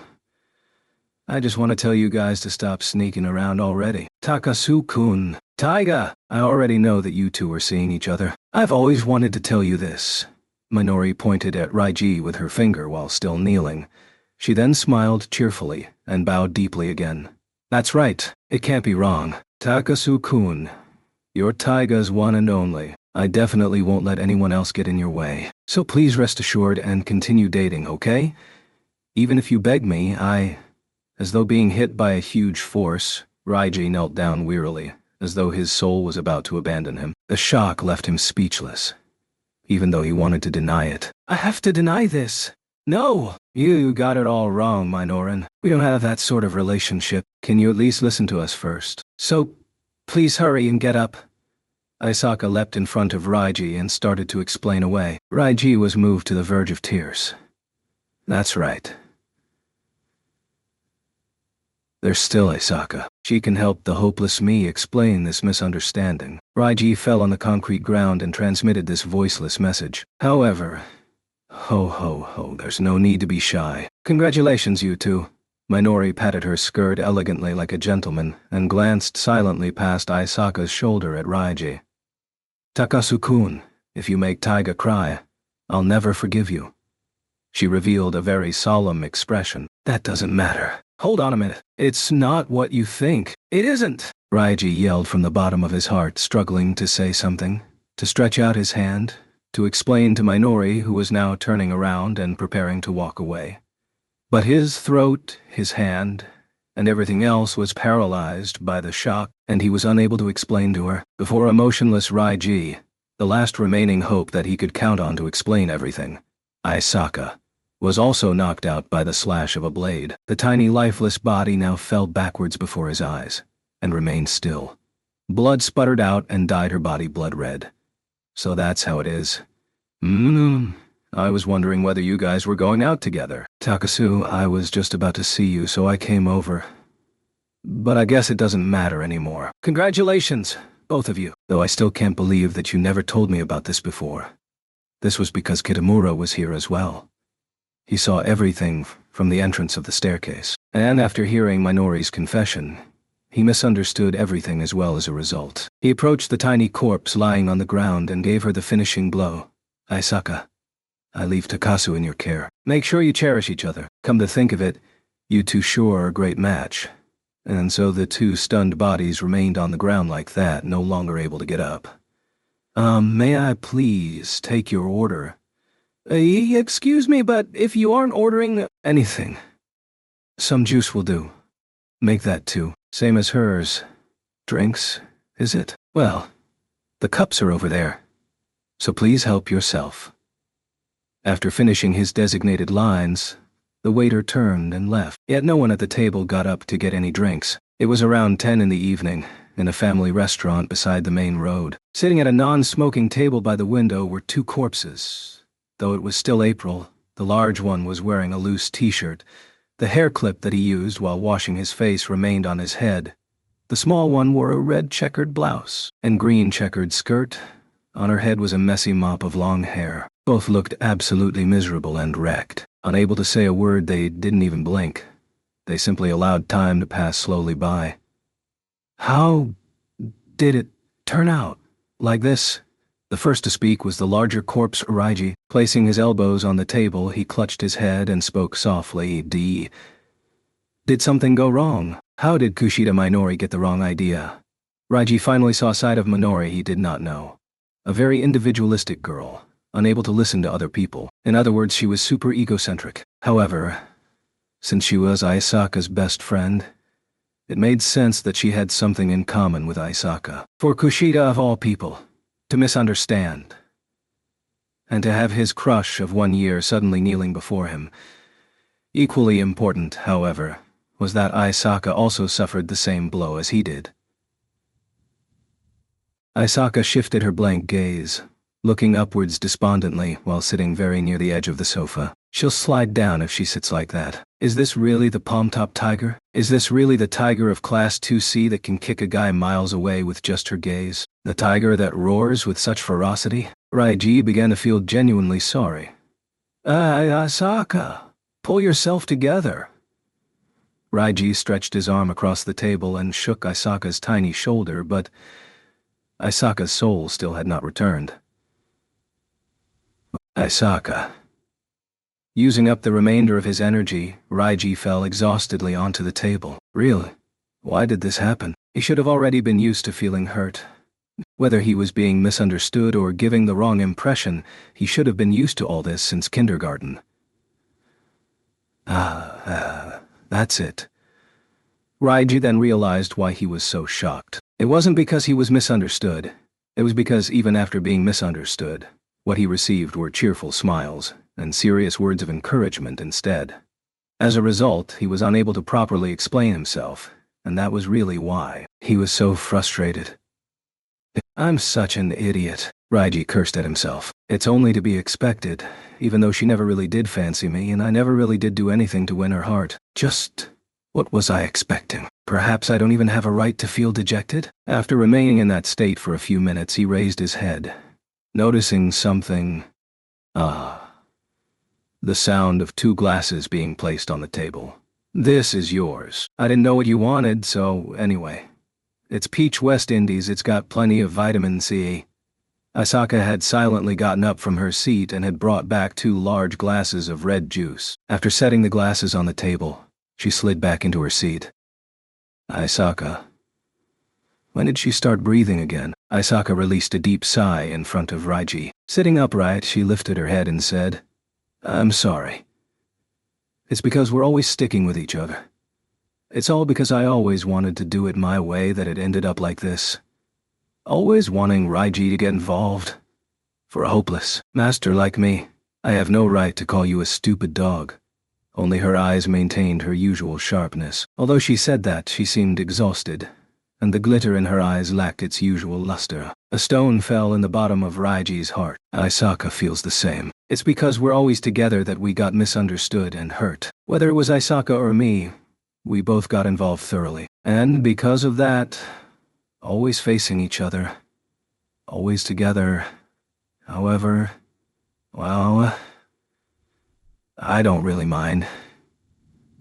Us being... Isaka is also hurting inside. That's why I can't just talk to her in a confident mood. This time Asaka spoke. I've decided. Playing with the ice in the drink with her straw, she lifted her head and looked straight at Raiji with a pair of determined eyes. Tomorrow, I'll just go and confess to Kitamura-kun. There'll be no room for foolish errors. I'm going to use the most straightforward and normal way to confess. Even though her eyes betrayed her insecurity, she still added, I've decided. The one gasping for air was actually Raiji. Isaka. Why? So sudden? No, right now you've hardly even had any progress with him. That's right. There's no progress at all. Not to mention, he misunderstood us. And I got you dragged in as well. She said that in a very soft voice, which is why I want to put an end to this. An end? What do you mean? Put an end to us being together all the time, she concluded. After finishing, Isaka's eyes turned clear, though her expression looked cold as though she had just fallen into a pool of water. Raiji was speechless. You're free from today onwards. In this case, you can do whatever you like. I won't do anything. If you want to confess to Minoran or whatever, go ahead. No matter how my confession tomorrow ends up, you no longer have to listen to me. Your work as a dog ends today. From tomorrow onwards, we'll go back to our old selves. Back to before the love letter, an emancipation declaration. He no longer had to listen to her. He was supposed to be happy for this moment. Even then, Raiji said nothing. He could at least have said thanks for the company, or finally, time to celebrate or something like that. But he said nothing. Not even things will be lonely from now on. Absolutely nothing. Raiji's brain could not come up with anything. All he could do was hold onto the icy glass, even though his fingers were already beginning to get stung by the chill of the ice, even though his heart was now as cold as winter. Yet, for some reason, Isaka smiled. She smiled silently, looking at Raiji. She turned her eyes away from him abashedly and covered her mouth with her hands as she lowered her head. It's very strange. Why did we end up together like this? Even today, when we didn't even make any appointments. Two walking zombies who just naturally end up meeting here. Eating together every day. Constantly goofing off together or quarreling together. A small laugh emanated from her little hands, while her eyes squinted into crescent moon shapes. But Isaka was really laughing. The first time Raiji had seen her laughing from the heart. I don't want to go home. I want to go back to that place where it's just me alone. So, I always barged into your place, and even ate there. This is really, very... Isaka stopped what she was trying to say and shrugged silently. Just, what is she up to? She shifted her gaze casually, and then closed her eyes, as though carefully sealing away all that her eyes had seen. Very gently, not making a single sound. It's... Haha. How should I say this? But, that's right. Good thing I didn't starve to death. I'm really clumsy, aren't I? You noticed that I live alone, right? Isaka probably didn't see Raiji nod. It's a cruel story. I didn't get along very well with my parents, and we were always arguing. One day I said, I'm leaving this house, and they simply said, go ahead. And then they gave me this apartment. Before I realized it, I was already thinking of moving out. But I was too proud to take back what I said. And by the time I moved in, I discovered I couldn't do any housework. It's such a pain, really. There hasn't been one, not a single person who has come to see me. What's really stupid is that even when I knew my parents were those sort of people, I still insisted on moving out. Pretty dumb, huh? So go ahead and laugh. I won't get angry anymore. Isaka opened her eyes. After saying all that in one go, Raiji knew that her shoulders must have worn out already. What the hell is this? Raiji's made a grunt in the bottom of his throat. I mean, what the hell is this? This simple story that Isaka told. Isn't it one of those tragic stories of abandonment? Isn't this like a doll that got left alone in a castle after being abandoned by the king and his family? But Isaka was laughing, and it seemed like she was hoping Raiji would laugh along as well. So... That's why... Yeah, that's pretty dumb. Told you so. Raiji laughed. Though his heart felt like it was being torn apart, he still tried his best to laugh happily and gently. Because no one had ever wished so strongly for him to laugh before. It'll all end today. Everything will revert back to how they were before, from tomorrow onwards. Not even bothering to greet. Back to being the palm-top tiger that no one dares to approach. Back to having a terrifying classmate known as the palm-top tiger. If that was the case, then he might as well laugh all he could now, and carefully observe Isaka's last ever smile in this blandly decorated family restaurant. Then, I might as well show her. I'm sure she'll laugh like hell after seeing that. Huh. Oh, yeah. Let me show you something interesting. You know who this is? That was an old photo he placed in his wallet. Huh? Could this be your dad? Bingo! You got it. Pfft. Wahahaha. A loud laughter that attracted the gazes of everyone around. Wow, what is this? You look just like him. Ahaha. Man, that's so funny. Look around his eyes. We're a match, right? Me and this thug. Enough already. Stop showing me that. Ahahaha. Twitching and holding back her tears, Isaka lay on the table laughing, banging on it with her hands, kicking wildly with her legs. She continued to laugh even as her voice became hoarse. The perfectly inherited gangster face seemed to have triggered something within Isaka. If the inherited feature for which he so despised could make her this happy, then perhaps it was something worth having after all. I've never shown anyone this photo before. Ha ha ha, man, I don't think I've ever laughed this much before. How did you manage to get such genes? It's fun, right? You bet. That's right. As a token of gratitude for showing me your secret, let me also tell you something interesting as a reward. I'll tell you my secret. You know, she said sneakily, covering her mouth to prevent her laughter from coming out. Isaka's cheeks puffed crimson red while her eyes glittered like a prankster. She gestured Raiji to come over as she whispered into his ear. Those cookie crumbs were salty, weren't they? What? Her soft voice got Raiji yelling. How? How did she know what they taste like? Actually, when I retrieved the cookies, I gobbled one up out of frustration. You know what? They tasted horrible. But you didn't even let me stop you. And you ate them all in one go. And you even lied to me. She suddenly came out with such a revelation. As Isaka held her breath, even her smile became sad as she tried to look for words that she seemed to have lost. Sighing, she lowered her head and covered her expression. You, Raiji, as a dog, you're a very stupid dog. But as a human, you're just about right. That's why I know. So let's end this. You're not a boring guy. Our relationship, how should I say it, isn't a master and servant one, but one is equals. You probably don't get what I'm saying anyway, she added. She suddenly stopped talking when she raised her head again. Isaka was back to her usual cold expression. I'm feeling hungry again, she said as she opened the menu. Raiji did the same. They both ordered a hamburger steak dinner. The steaks that you make definitely taste better. They would then have their usual conversation, and then argue over who should head to the bar to get some drinks. Of course it ended with Raiji having to go. And then, their limited time together began to tick away by every minute and every second. Time flows equally for everybody, with no pause whatsoever. After paying the bill, the two walked along in the dark towards their apartments. There's something magical about the night temperature in spring.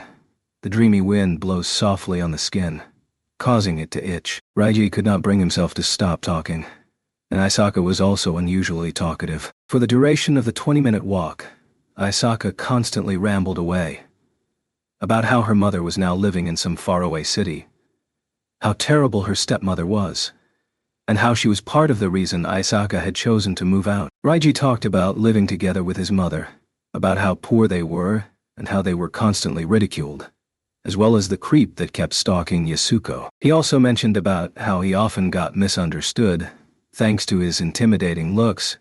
He even spoke about the daily embarrassing stuff experienced through puberty. Raiji had never told anyone else about these personal woes. Maybe it was because Isaka too had told him about her personal problems. Am I right? Though he didn't ask that question as it was too intimate. But that was what he thought. And then there were those happier days, and they lamented how time flew by too fast. Still, no one can stop time from moving forward. It would flow slowly and finally... Damn it. Under an electric pole in the street corner. The unlucky pole had become the target for Isaka to vent her frustration. Whack! Pong! The destructive attack went on. Looks like she's drunk. This is so unfair. Why must this world be so cruel to us little people? Who can understand just how frustrated we are? That tormented voice echoed throughout the residential area in the dark. Raiji didn't stop her, and instead simply stood by Isaka nodding approvingly. That's right. Damn right. Nobody knows that people with scary looks like me and Isaka can also get depressed. This pisses me off. So pissed off. Pissed, I'm so friggin' pissed. She performed a series of kicks which a normal person wouldn't be able to pull off, then panted and turned her head suddenly. Hey Raiji! You feel troubled whenever you think of Minoran, right? Thinking about how there's no progress between you two, and what you should do to get together with her, right? You get all frustrated thinking of that, right? Yeah, maybe. He only really started to begin thinking about that question after giving his answer. Come to think of it, I was always worrying about how to pass each day peacefully with Isaka that I was too exhausted to even think about the torment in my heart. Then does Raiji ever...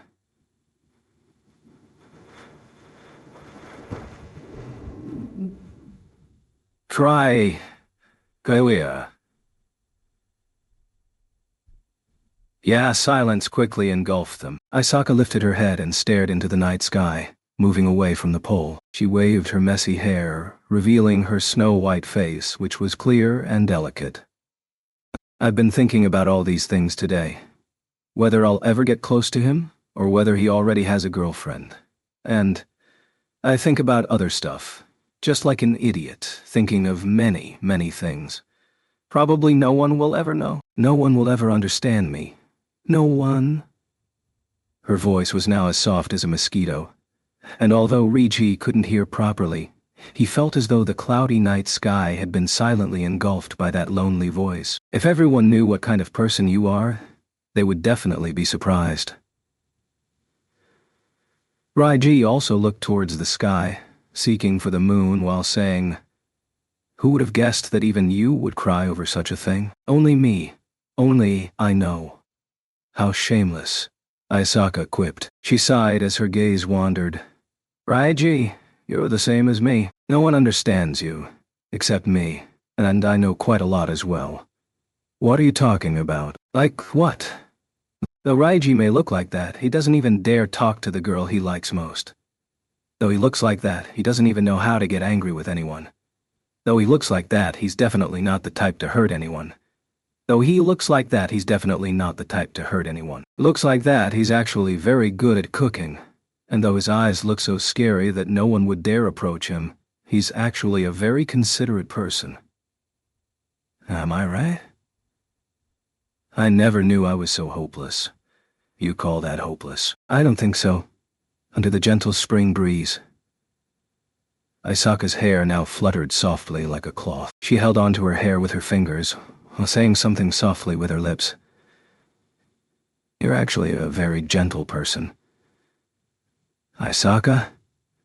Am I just a boring nice guy? He originally wanted to reply, but he couldn't say anything, because Isaka's face seemed to be twisting in pain. I'm just the exact opposite of you. I'm such a useless person. I'm not good at being gentle, and there are many things I don't know. Or I should say, there just aren't many things that I approve of. Anything that gets in my way should just Scram! All of them! All of them! Lifting the edge of her skirt, she stuck out her pure white legs and began kicking away. I am so pissed. She gave the icy cold electric pole a finishing blow. Raiji was scared silly by this sudden burst of emotion and began to back away. Yikes, he muttered and thought. Besides protecting this ferocious tiger, there was nothing else he could do. Damn it, damn it, damn it. What palm-top tiger? Do they seriously think I wouldn't give a damn? Why? Why doesn't anyone understand it? The yellow moon appeared above them, as though summoned by the howls of the tiger. The shadow of Isaka abusing the electric pole lengthened on the cold tarmac road. Raiji simply stood and watched, and then, as he moved slightly closer to shorten the distance, his shadow too elongated. Their shadows overlapped, though they did not actually come into contact with each other. Everyone, every single one, pisses me off. That idiot Minoran. Why wouldn't she listen to me? Same for Kitamura-kun. Why does everyone have to believe her? Why won't anyone try to understand me? Minoran, Kitamura-kun, everyone, all of them, even my parents, everyone, I'll never forgive them, because nobody understands me. Nobody understands me.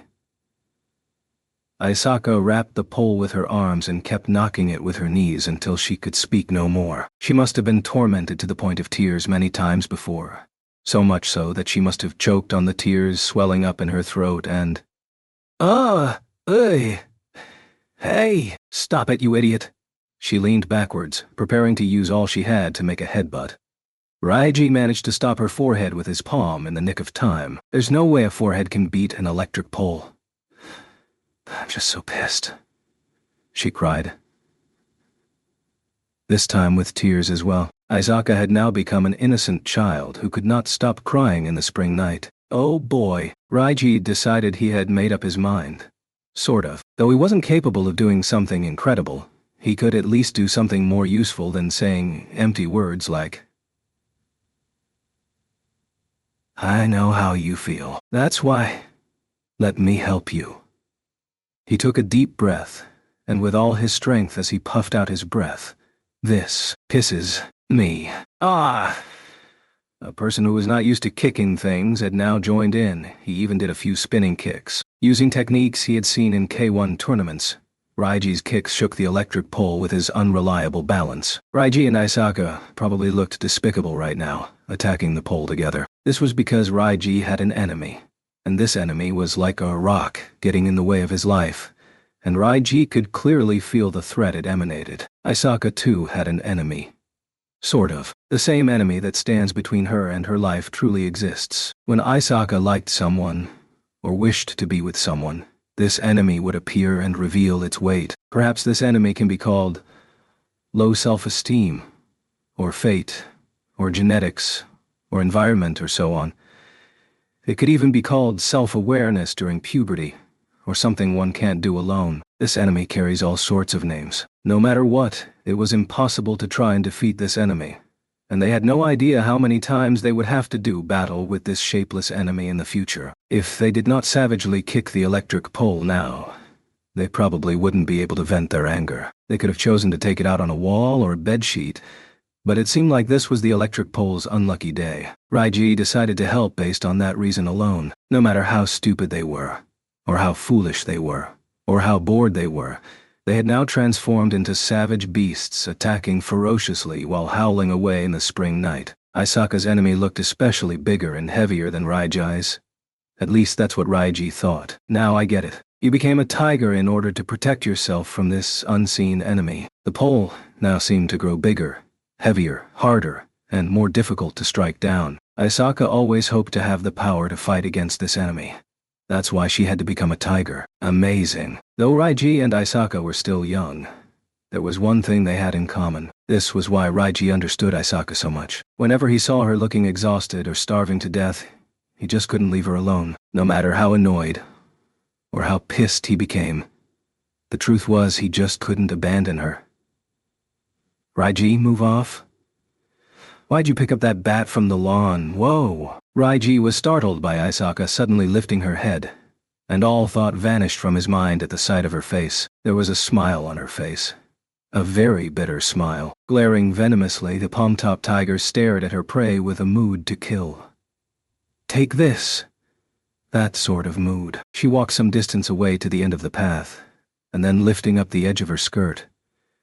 "Just you wait, Kitamura-kun. I'm going to confess to you right now who." The audience, Raiji, gasped. After an explosive run, she did a flying kick with perfect timing. Her tiny body flew elegantly, and under the illumination of the moonlight, stretched out her right leg and aimed it towards the pole. Raiji couldn't help but close his eyes at the sight of such an exaggerated scene, and did not open them until he heard a loud thud of something landing on the ground. He then ran towards Aisaka, who had fallen beside the pole on her bottom. "Idiot, your leg." "Raiji, look." Aisaka pointed at the pole sticking up towards the sky. "What about it?" Raiji turned to face Aisaka again and saw her smiling triumphantly. "Don't you think it's tilted now?" "What? That's not possible. How can it tilt?" "Just by someone kicking it." Raiji glanced at the barbed wire beside the fence and was quickly overcome by horror. "Damn, it's really tilted." "Told you, yes, I win." Aisaka smiled to herself. Of course, it was possible that the pole was tilted to begin with. Or maybe the barbed wire was crooked all along. Instead of Aisaka kicking the pole off balance, those two possibilities just sounded more plausible. But Raiji believed her. He believed that the pole had indeed been bent by Aisaka the palm-top tiger, because she was smiling, after all. "Shoot! Is that a cop?" Maybe it was because they were too noisy, as they saw a silhouette riding a bicycle heading in their direction. It was indeed a uniformed policeman. Raiji frantically turned to Aisaka. "This is bad. Let's get the hell out of here." "Huh? What's wrong? You okay?" Raiji looked at the fool who simply sat there without moving. "It hurts." "No way." Aisaka still looked very pumped up from when she attacked the pole. Now she sat with the edges of her skirt spread out, rubbing her right knee with her tiny hand. She looked at Raiji with a hopeless expression. "I think I may have injured myself during the kick." "Ow!" Her mouth formed an inverted V shape. "Oh dear." Raiji scratched his head. "Isn't that obvious?" "Jeez. It seems to have swollen up." Raiji knelt down in order to look more carefully and fretted his brow. Under the dimly lit street lamp, he could clearly see on top of the tiny leg a red lump on that white skin. The pole must be very hard. "Ow! Of course it is." "Real." Raiji sighed deeply. "You're hopeless." He then knelt with his back towards her. "I guess this is what they call chivalry." He seemed to be enjoying the feeling as well. "Come, I'll carry you." "Hey, wait." "Umph." He was looking forward to carrying her, but he forgot one thing. She was the palm-top tiger after all. Despite the pain in her leg, she still managed to leap up with a great force and land on Raiji's back. She also held tightly onto Raiji's neck, causing him to nearly suffocate. I can't breathe." Raiji frantically slapped on Aisaka's hand, which was pressed against his windpipe and artery, trying to tell her that his life was in danger. "Oh no, Raiji. Isn't that a cop? We'd better run." Didn't I already point that out a while ago? Since his throat was being strangled and unable to talk, Raiji had no choice but to start running. Taking the long route into a quiet alley, Raiji ran silently in the dark. They came to a small alley devoid of illumination. In the surreal silence, neither said a word, sensing each other's warmth. They didn't even convey how scared they felt to each other. Raiji was indeed carrying Aisaka on his back. Aisaka's chin softly rubbed against the rapidly beating pulse on Raiji's neck. Without speaking, she simply pointed ahead, towards a traffic light which was barely visible at the end of the alley. "Ow!" Clang! A low smashing sound resonated. Aisaka gave a yelp. "What? What happened?" Raiji quickly stopped and turned to look at Aisaka on his back. Feeling her breathing very closely, they exchanged glances in the dark. "Toot, there seems to be a road sign." And I bumped my forehead into it. "What? Why didn't you dodge it?" It was too sudden, and I can't see anything in this darkness. Did you not see anything either? Oh. Damn it. Where'd it hit you? Over here? Raiji stretched his hand and touched Isaka's burning forehead since it was pointless to look in such darkness. Doesn't seem to be bleeding. And there's no lump. I think you'll be fine. How unlucky. This has got nothing to do with luck, you're just too stupid. What did you say? Raiji quickly carried Ayasaka, who was protesting and catching her breath, and started running again. Once they reached the main road, they wouldn't be far from home. It's good that you weren't hurt. As the sound of a police whistle blowing could be heard some distance away, the person riding on Raiji's back probably couldn't hear his muttered words. You'll have to confess your feelings tomorrow. It'll be bad if you scratch your face. So it's ok. Isaka said nothing. It's good. He felt Isaka's soft cheek pressing on his neck, riding on his back without any injury. That's good. As long as she stays like this, it'll be fine. After making sure the police bike wasn't pursuing them, they finally emerged from the small alley and returned to the dazzling light from the street lamps of the main road. As they walked, they crossed paths with commuters returning home after the day's work, as well as some old ladies walking their dogs. Everyone was busy in their own way, and didn't bother to look at Raiji and Isaka. Whether it was commuters, blue-collars, old ladies, or old geezers, everyone had their own enemy to fight against. And they probably all wanted to have a night where they could kick the crap out of an electric pole, though the reason they didn't do that was because they were all grown up. Suddenly, the image of all those people taking their frustration out on the electric pole popped into Raiji's head, and he couldn't help but laugh to himself, which Asaka noticed and asked, "What are you laughing at?" Asaka stuck out her head, her breath landing right on Raiji's cheek. "Nothing. Just something useless, eh?" "What is it? Come on. Tell me." His neck was being strangled. "Why you?" "'Cause I'm curious. Just what are you laughing at?" "Like I said, it's nothing important, so don't worry about... I can't breathe. If you don't want to say it, then I'll make sure you won't be able to for the rest of your life. Seriously. How can people like this exist?" Raiji wondered while keeping his windpipe clear so he could argue with her. As a tyrannical tiger, she's forceful, violent, selfish, and obnoxious. Just how many times have I suffered thanks to spending time with her? There's that time, and that time, and that, come to think of it.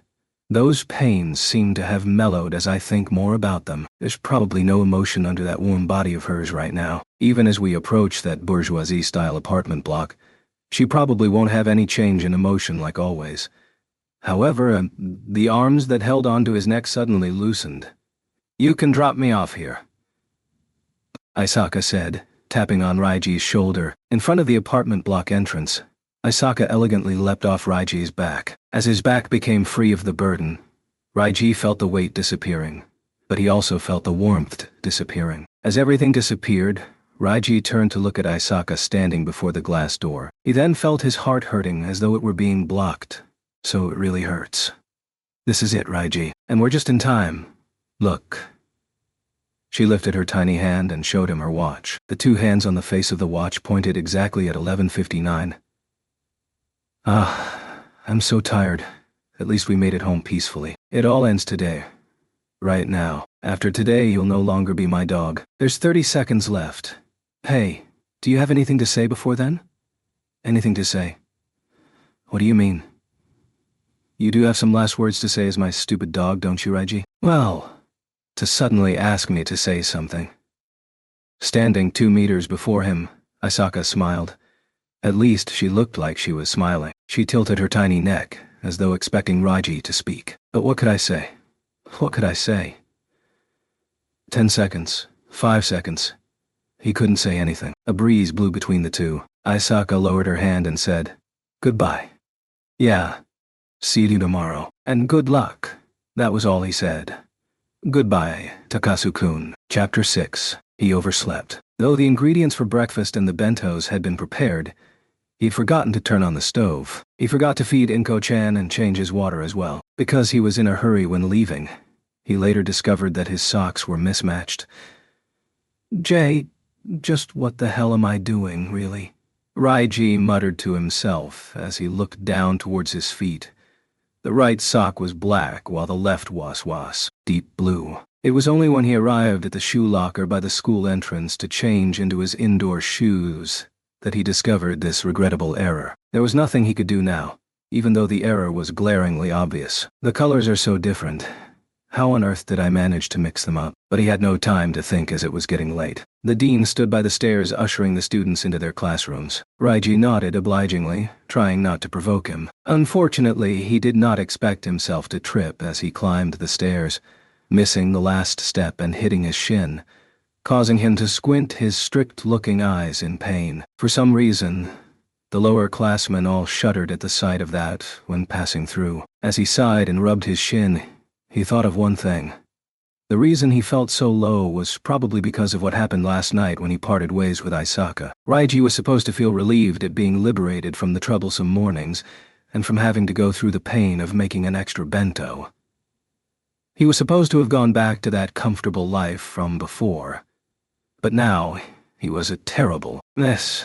I guess this temporarily messed up life won't go back to normal so easily. When he considered that he might have become used to living his life as a dog, he couldn't help but feel pathetic. Yet for some reason, he didn't feel as spirited as before, without those yells every morning. How's Isaka doing? Raiji limped slowly while thinking of useless stuff. Could she get up on her own without me calling her? Is she late? Did she bring her own bento? Though he thought of that, he himself went to buy food from the convenience store. What's the point of thinking about these things? He cast away those thoughts in self-pity and opened the classroom door. As he was about to enter, "Oh," he exclaimed and backed off, closing the door along the way. What on earth happened just now? He returned alone to the corridor. Anyway, breathe deeply. Oh, okay. I've calmed down. Let me think. What did I just see a moment ago? What could have caused this to happen? He couldn't think of an answer no matter how hard he tried. He had to go inside to confirm for himself. Taking a gulp, Raiji once again put his hand on the door handle and carefully slid the door open. Do I make myself clear? Raiji was stunned. He felt a deep foreboding voice entering his ear with an intent to kill. Dissenters will be killed without mercy. Determined words that struck down everyone on sight. If I ever hear anyone saying something useless again, I'll definitely make him pay. Standing in the center of the classroom, with her back towards Raiji, was Isaka Taiga, also known as the Palm-Top Tiger. Surrounding her were a bunch of her classmates, struggling to keep their distance from her while hugging the walls, all nodding their heads vigorously. What's going on here? Besides this question, Raiji could think of nothing else to say, no matter how many times he repeated it. What's going on here? I hope I've made myself clear. I do not like to repeat myself, the tiny tiger repeated. Yes, sir. Everyone, both the guys and girls, replied feebly, shuddering in fear. Upon closer inspection, the desks and chairs around Isaka were all thrown over. The bags and their various contents were scattered everywhere. The whole classroom looked terrible, resembling a wreckage that just got devastated by a passing typhoon. Though Isaka's voice was calm, her shoulders trembled exhaustingly, as though she had just yelled loudly. Could she have... No, I can't be wrong. This has to be Isaka's work. But... Oh, Takasu. Someone's noticed me. Yes, I am indeed Takasu, but... Dabu, what happened? What is it? Why is everyone looking at me with such a weird expression? Though it's a good thing it's not one of contempt. But they look uncomfortable.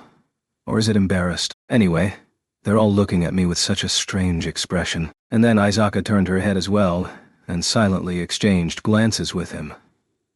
She didn't even say good morning. Instead, she lifted her chin ambiguously, and simply told the whole class dismissed. Their trembling classmates who were huddled together began to return to their seats in groups of 2s and 3s. One of them came towards Raiji. Takasu.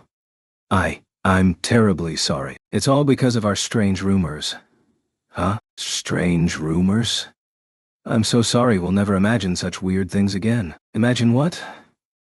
Just what are you trying to say?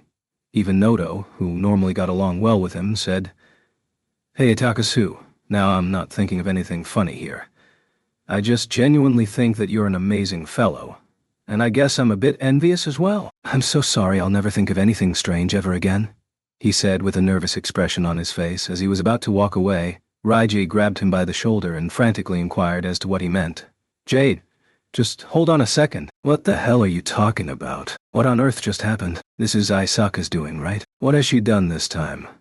No. Well, you explain this at once.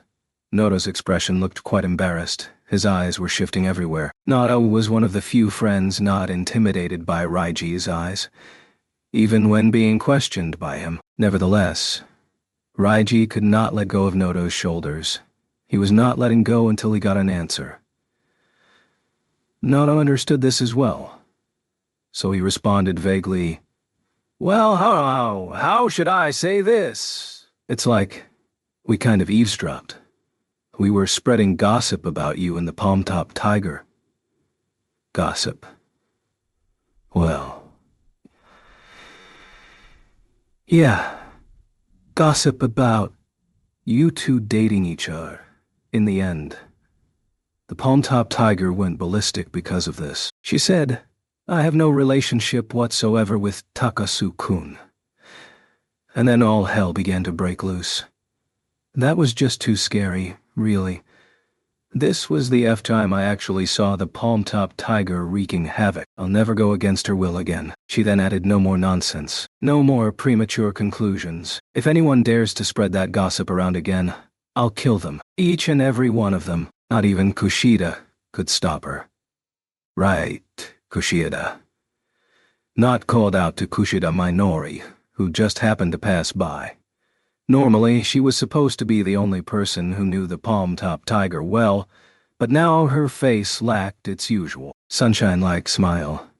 "Oh, Takasu-kun, Her solemn eyes seemed to be considering something as she looked at Raiji's eyes. She looks as though she wants to say something, and then, "Minoran, don't spew any more useless nonsense, or I'll get mad, even at you." Aisaka promised forcefully behind her, "Minoran, you must apologize to Takasu-kun as well. Tell him that you know that it was all a misunderstanding yesterday. You must apologize sincerely. This is all thanks to those classmates spreading these rumors. Because I want Minoran of all people to know that this is all a misunderstanding. Taiga, say it, Minoran." Aisaka's mouth turned into an inverted V shape as she became more and more agitated like a child. Her eyes glared straight into Minori without flinching or looking at Raiji, while her brows were locked in place. Minoran remained speechless for quite some time, and simply received Aisaka's glare. In the end, she was completely defeated and said, "All right," while turning to Raiji once again. "Takasu-kun, I'm sorry I misunderstood you yesterday." Well...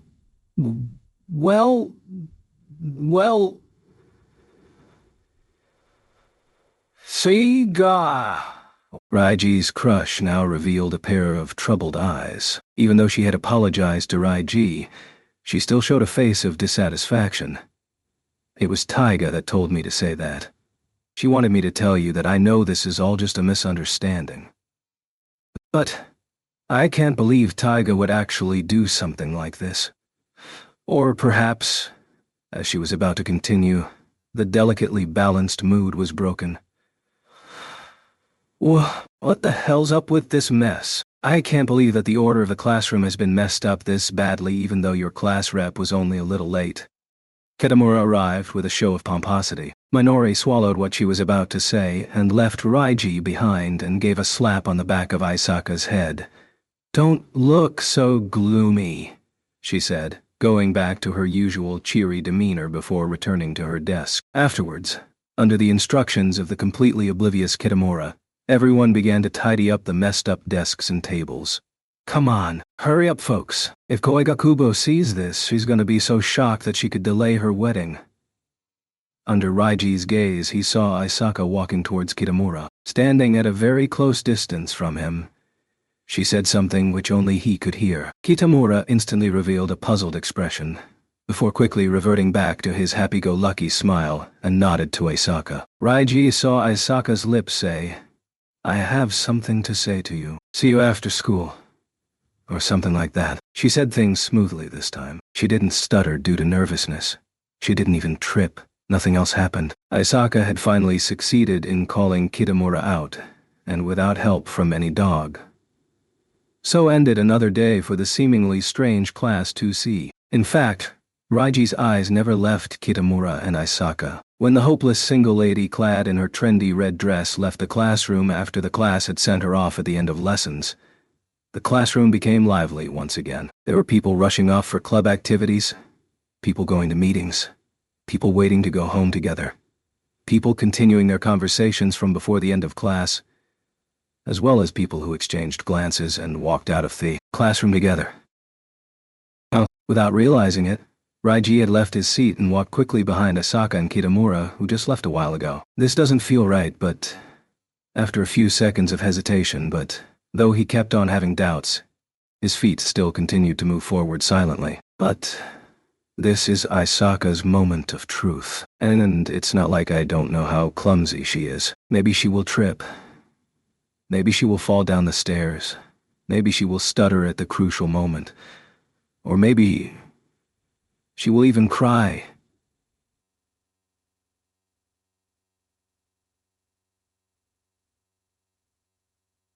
Since Aisaka's clumsiness is simply spectacular and only I know about that. That's why I'm so worried.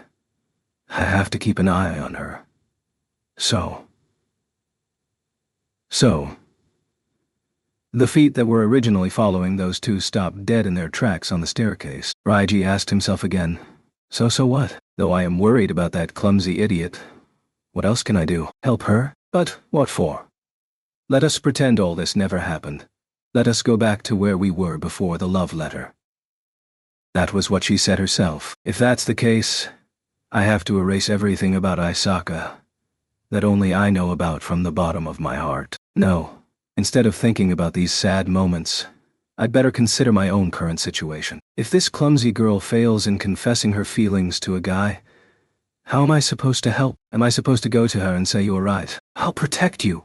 I mean, how lame can that be? It's not even funny. Raiji fretted his brow and squinted his fierce eyes as though a dangerous beam was being fired, though he wasn't mad. I guess I'll head towards the entrance, but not because I want to block any annoying people from passing through, but though no one would really understand, that was not the real reason. Sigh.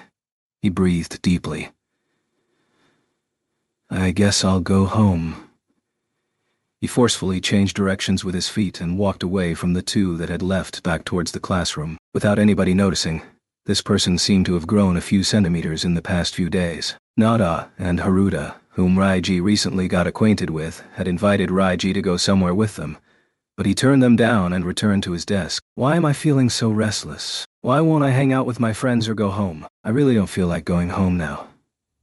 So instead, Raiji decided he would go kill time in a bookstore. As he made preparations to go home, guess I'll head to the bathroom first. And so he walked alone down the corridor. After walking past someone who had just wiped his hands dry, Raiji found himself alone in the bathroom, which was eerily quiet. An abnormally strong fragrance of the detergents could be smelled. As he washed his hands in the basin, Raiji stared at the face in the mirror. It was the same boring face, though that was nothing new to him. In fact, he was getting a bit tired of that, so just as I thought, Raiji's thoughts weren't directed at his face. What he was thinking was, instead, her expression sure looked scary. Is that palm top hole tiger doing her best right now? For the whole day, whether during lessons or recess, Raiji was constantly glancing at Aisaka's face. As the end of school approached, every second Aisaka's expression would change considerably. By the end of the last period a while ago, there was no longer any expression on her face. It was neither red nor green, but pale white. Raiji thought, she's about to confess, so she ought to show a cute face. What a dense fellow. Speaking of dense, he now recalled that commotion this morning, when she wrought havoc upon the classroom, and even frowned at her best friend Minori. It was because it was Minori that she made such a serious expression. That means she did it for me. It was all done for Raiji. She did it so that his crush Minori would stop misunderstanding him. It was for this sole purpose that she had created such a ruckus. When you think about it, Aisaka never did the same thing for herself. That is, end Kitamura's misunderstanding of her. Namely because Kitamura wasn't around when she went ballistic. In other words, she did all this just for Raiji. That was why she... What a... as he sighed.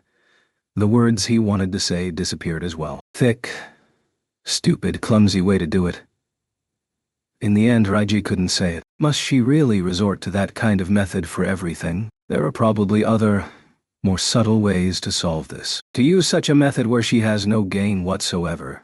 She's really gentle to the point of being pathetic. Raiji genuinely believed that Aisaka's actually a really gentle girl. Without realizing it, he had used such a laughable adjective to describe the palm-top tiger, but he couldn't help it, as it was true.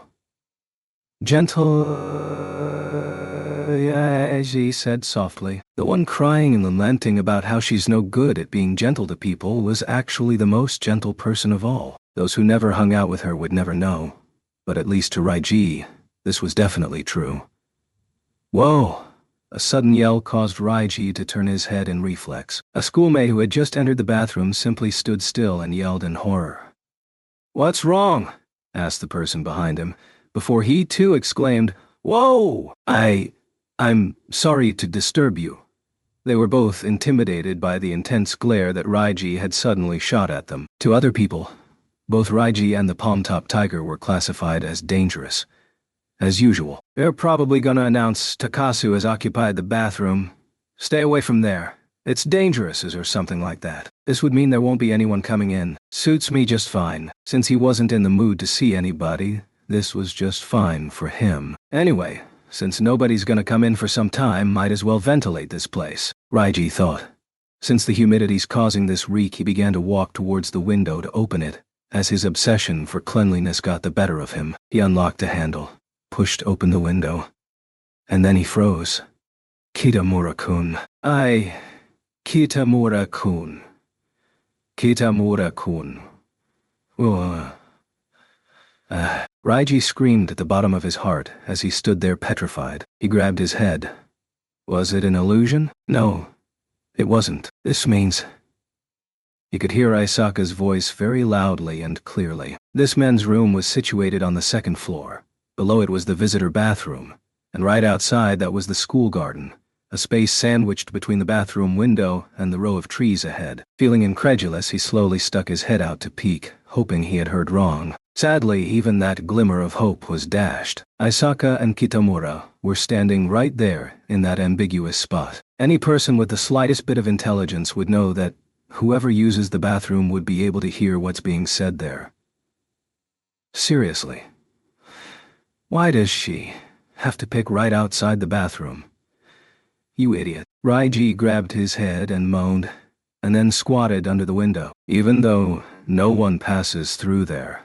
The reason for that is because it sometimes stinks. Without touching the ground with his backside, Raiji was close to suffocating as he squatted with his head between his knees just like that under the opened window. Aisaka, you really are an idiot. More importantly, what's gonna happen if someone like me were to enter and open the window? Wouldn't they be completely seen? I don't believe this.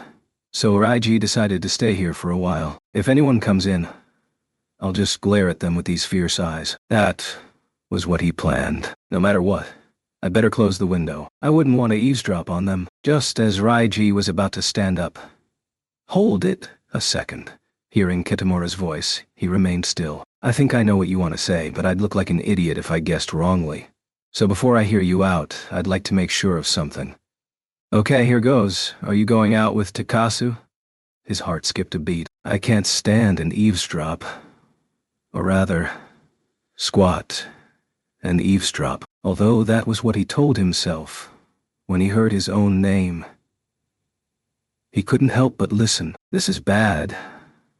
I gotta close the window or get out of here at once. Takasu-kun. Even though that's what he had in mind. But he couldn't move. Raiji seemed to have been tied down by Aisaka's high-pitched nervous voice. Takasu-kun is, he's... There were no words coming out after she repeatedly uttered the word he's many times. Idiot. What are you doing? What are you waiting for? Hurry up and confess. Or what are you standing outside the bathroom for? Raiji screamed inside while squatting there silently. But Isaka just couldn't continue. Under such intense silence, she couldn't even utter the word he's anymore. At this stage, a normal guy would usually freak out by such intensity and say something like, "If that is all, I guess I'll be leaving."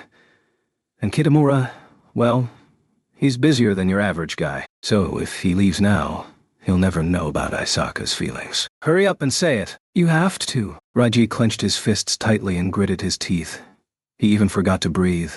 And yet Isaka remained silent. It seemed like this silence would go on and on. Could it have been mission impossible since the beginning? She couldn't even call out to him in the classroom normally. And now she wants to confess. That's just too reckless. Is this the end? Raiji closed his eyes in resignation. It was at that moment. My relationship with Takasu-kun was all a misunderstanding by Minoran. The person I really like is... There came a breeze. Kitamura-kun. Ah! Raiji's legs lost their strength, and he nearly ended up falling on his backside. He quickly held onto the wall. Holding his breath and trying not to make any noise, he kept his mouth shut. Eventually, he even covered his mouth with his hands while exclaiming repeatedly in his heart, "Way to go, girl!" Even though she couldn't even start a conversation with him, even though she was very nervous, Isaka still managed to confess her feelings to Kitamura. I probably couldn't do the same. If right now I had to go and confess to Minori like how she did it, I don't think I could do it. Although I keep pushing Isaka to do her best, if I really had to go and confess like she did, I couldn't do it. There's no way I could be as direct as her. As the word "like" was uttered, Raiji the outsider felt like he had been shot by a shining arrow filled with determination and pureness. The arrow carrying Isaka's feelings no doubt had been fired into Kitamura's heart as well and into his body. Yes, that's good. With this, feelings will go to where they should belong, and delivered to where they should go. So this sense of dejection must just be my imagination. You like me? The thing with Takasu was all a misunderstanding. Did Kushida get it wrong? She misunderstood you and Takasu. Why? Yes, I told her, but Minoran just wouldn't believe me. Kitamura thought for a while and remained still. In the end, he finally understood and said, "I see, and I'm really sorry that I got it wrong. This is because Kushida can be quite assertive with her thoughts. Yeah, I think I understand now." Kitamura's voice was as calm as usual. Isaka's was as ambiguous as usual. Raiji sighed with his hands over his mouth to prevent any sound from coming out. The silence quietly filled the men's bathroom. As he squatted and tried his best not to make a sound, Raiji felt the silence vibrate around him. Raiji wanted to get rid of his incessant breathing and stand up, so he could close the window and go home. But, at that moment, Isaka's voice outside the window once again spoke loudly. "But, I definitely don't hate Takasu-kun at all. Absolutely not. When I was with him, I didn't feel like my breathing had stopped. I always thought I would suffocate every time. But Takasu-kun... Raiji would even prepare some tasty fried rice for me. Whenever I needed someone to be by my side, only Raiji was there. He encouraged me even when it meant he had to lie. It's always been like this. That's what I think. Even now, it feels painful, as though I'm being torn apart, me and Raiji, no matter when. Even now. Because Raiji was at my side. It's because he was with me that I'm able to be here." Raiji instantly froze. "What are you doing? What the hell are you doing?" At that moment, Isaka was proclaiming loudly to the point of tears, "I definitely don't hate him. To me, Raiji... This sounds completely like Is that so?" Kitamura's voice sounded cheerful. "It's all right, I think I understand Isaka's feelings. Anyway, you and Takasu really do get along quite well. Seeing you say that, I feel relieved." "Are relieved?" "Yeah. And do you remember? It was exactly at this time last year that I confessed to you. I remember saying how I was smitten by your beauty and your directness in expressing your anger, I think. Raiji was so shocked by this revelation, which he had just heard for the first time, that he came close to tears. Asaka remained quiet. The only one whose legs were trembling from all the shock was Raiji. The only one who didn't know anything was Raiji. Though, I was rejected in the next second. Yes, I remember. How could I forget? It was a strange confession.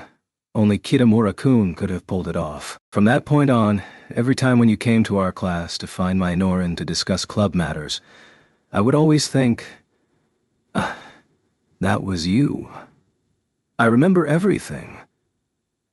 So you do remember? Since you never seemed to notice my existence, I had thought you had forgotten already. I confessed to you back then because I thought you were really beautiful. But when you started to hang out with Takasu, you looked even more captivating, because you would always have such very interesting expressions. Interesting expressions. Interesting expressions. Me? Yep. Whenever you were with Takasu, you'd always make some really interesting faces, so I was relieved. Takasu really is a nice guy, and for him to be able to understand a girl like you, I really think that he's amazing. Kitamura seemed to be smiling cheerfully, and then, What did I just say? Realizing her blunder, Asaka screamed. Wait a minute. What was I saying? And Kitamura-kun, what are you saying? I already said there's nothing between me and Raiji that... My face looks interesting? No, wait. Did I just confess? Did I really just confess? But, no way. Oh, no, how did it come to this? The palm-top tiger kept on repeating as though she had lost her bearings. If it were anyone besides Kitamura, they probably wouldn't know how to handle this. Asaka, it's all right. All right. What do you mean, all right? I don't even know what on earth I just said. How can this be all right? I'm very grateful for your feelings, and I'm really happy. I'm sure we'll become good friends from now on. Friends. Asaka was so shaken that she became lost for words. Yes, good friends, good friends. This wasn't exactly the relationship Asaka was looking for. So Asaka should respond by saying, that's not it. She has to, Raiji thought. She was supposed to, but... Friends? Me and Kitamura-kun? She was expected to say it, but Asaka never said it. She never said I like you. But I don't want to be your good friend. I want to be your girlfriend. I want to be your girlfriend. In the end, Asaka's whispers became harder to hear. I rejected you after you confessed to me before. But while watching you afterwards, I grew to like you myself. Now I really do like you. And I would like us to go out together as a couple. She never properly repeated the most important part of it all. The supposedly ultra-self-centered palm-top tiger was now trapped by her own claws. She uttered, backed down and was finished. Well then, I'll see you tomorrow, Kitamura said in his usual carefree style. The good news. His attitude was still the same as usual. The bad news. He had completely no idea what just happened. Asaka also picked herself up, calmed her frantic mind, and reverted to her deadpan style. See you tomorrow. Raiji lowered his head in dejection. He scratched his head and closed his eyes. From the sound of the footsteps he could tell that the two of them had walked off in opposite directions. All that he could do was moan. Such a dense girl. Kitamura never really got your message, damn it. That directness of yours that Kitamura talks about, how much of it does he actually know? Your tears, laughter, timidness, loneliness, your love for him. How many of these fragile feelings have you kept hidden? No matter how painful or gentle these feelings are, you never really let him understand them. You never really let him understand you. Getting up on his stiff, cold legs, Raiji slowly walked out. Goodbye? Asaka looked really calm when she said that, though she must have hidden some feelings which no one could understand when she left in solitude. She must be crying in a voice no one can hear while walking with her back towards Kitamura. Her tears must be falling down as she walked quaveringly without anyone seeing her. It has to be, if that's the case. Since only I know about this, Question. What should Takasu Raiji do now? Answer. Simple, really. Though he said it with confidence, even he wasn't so sure. He wasn't answering with his head, but with his heart, skin, bones, and flesh. With this body that had spent a lot of time together with Isaka. Let it move on its own then. If things don't go wrong, then this body will take me to where she is. Definitely. On the path towards home, under the rays of the usual sunset. What do you want? Raiji finally caught up with Isaka and grabbed her on the shoulder. They were in a quiet residential alleyway with no one else in sight. Isaka turned and gave a puzzled expression. She then looked at Raiji, who was still trying to catch his breath, and said, "Stop it already. You're no longer my dog. There's no need to follow me anymore."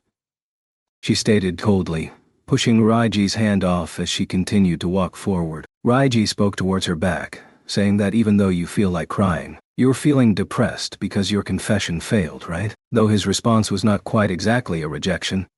After leaping backwards quite a distance, Isaka exclaimed, You saw. Let me put this straight. I didn't mean to eavesdrop on you. It's your fault, really. How can you be so stupid as to do your confession just outside the window of the men's room of all places? I just happened to hear the whole thing while going to the bathroom.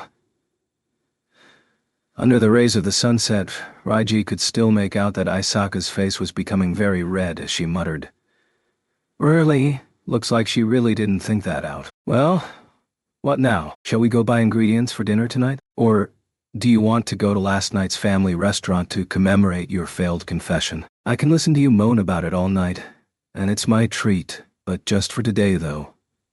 What are you talking about?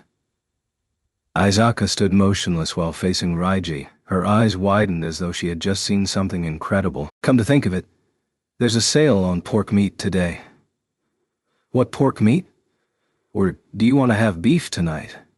Not beef either. That's got nothing to do with it. None of it. What's wrong with you? Why? You're no longer... Or do you want to cook yourself? Enough, I said. Enough. Stop it already. It's all. I'll be by your side. Isaka was left speechless by that clear declaration, and fretted her brow painfully. Raiji looked straight into Isaka's eyes and continued to elaborate. I'll be by your side. I'll cook for you. You can come to my place to eat as usual, and I'll make bentos for you as well as picking you up every morning, so... So what? What the hell are you doing? Isaka yelled, her voice echoing across the alleyway. What on earth are you talking about? We'll get misunderstood again. Minoran still doesn't believe us. You'll make her misunderstand you all over again. Is that all right with you? Yeah. The answer came out easier than expected. When that happens, then it'll be my turn to go ballistic. I'll make sure Kitamura's in the classroom and turn the classroom into a war zone just so he won't misunderstand you again. Why? The tears began to trickle down her cheeks. See? Raiji thought to himself. Isaka is that sort of person. She would go to a place where no one could see her. Except for me. And cry alone. Why would you do such a thing? Didn't I already say you're no longer my dog? You don't have to do this anymore. I don't know either, but I just feel like doing it. Since you're crying, I can't leave you alone like that, because I'll get worried. Worried whether you're getting hungry. At least that's what my gentle side thinks. What the hell? Despite her watery eyes, Isaka still stared at Raiji fiercely. Nobody's asking you to do this. I'm not a kid, so leave me alone. I don't need you worrying about me. Raiji next said. Ah, so that's why. He finally understood why he wanted to be by her side so much, why he was so worried about her, and why he couldn't leave her alone. This was all because... It's because I'm not a dog. That's why I'll stay by your side. What? Actually, dogs can't really stay by your side. That was all. I'm no dog. A dog could never do that. A dog would come over if it was called, but a tiger would never call out to anyone. Since they never need anybody's help, that's why they're tigers. That's the sort of beast a tiger is. And right here, right now, I am not a dog. Even I feel like laughing at what I'm about to say. So go ahead and laugh. Despite this, Raiji decided to go on, because at that moment he wanted to say it no matter what. He wanted to let Asaka know. I'm a dragon, and you're a tiger. Since ancient times, the dragon has been the only beast that could stand equal to the tiger. That's why I have to become a dragon, so I can stay by your side. In order to stand equally with the palm-top tiger, Takasu Raiji had to become a dragon. He had decided to do this, even if it meant getting laughed at, even if it meant being treated like a fool. But Saka. He wasn't called an idiot, and he wasn't laughed at either. Standing before him was a girl who couldn't make any sound. She stood with her feet wide apart.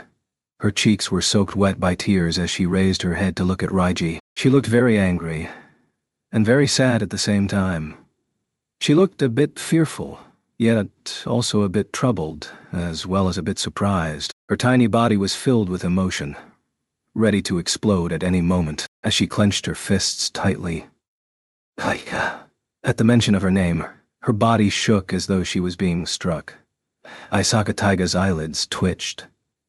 This is part of being equal, right? Since you call me Raiji, then I'll call you Taiga. Is that fine? Just as he had finished. What are you trying to pull?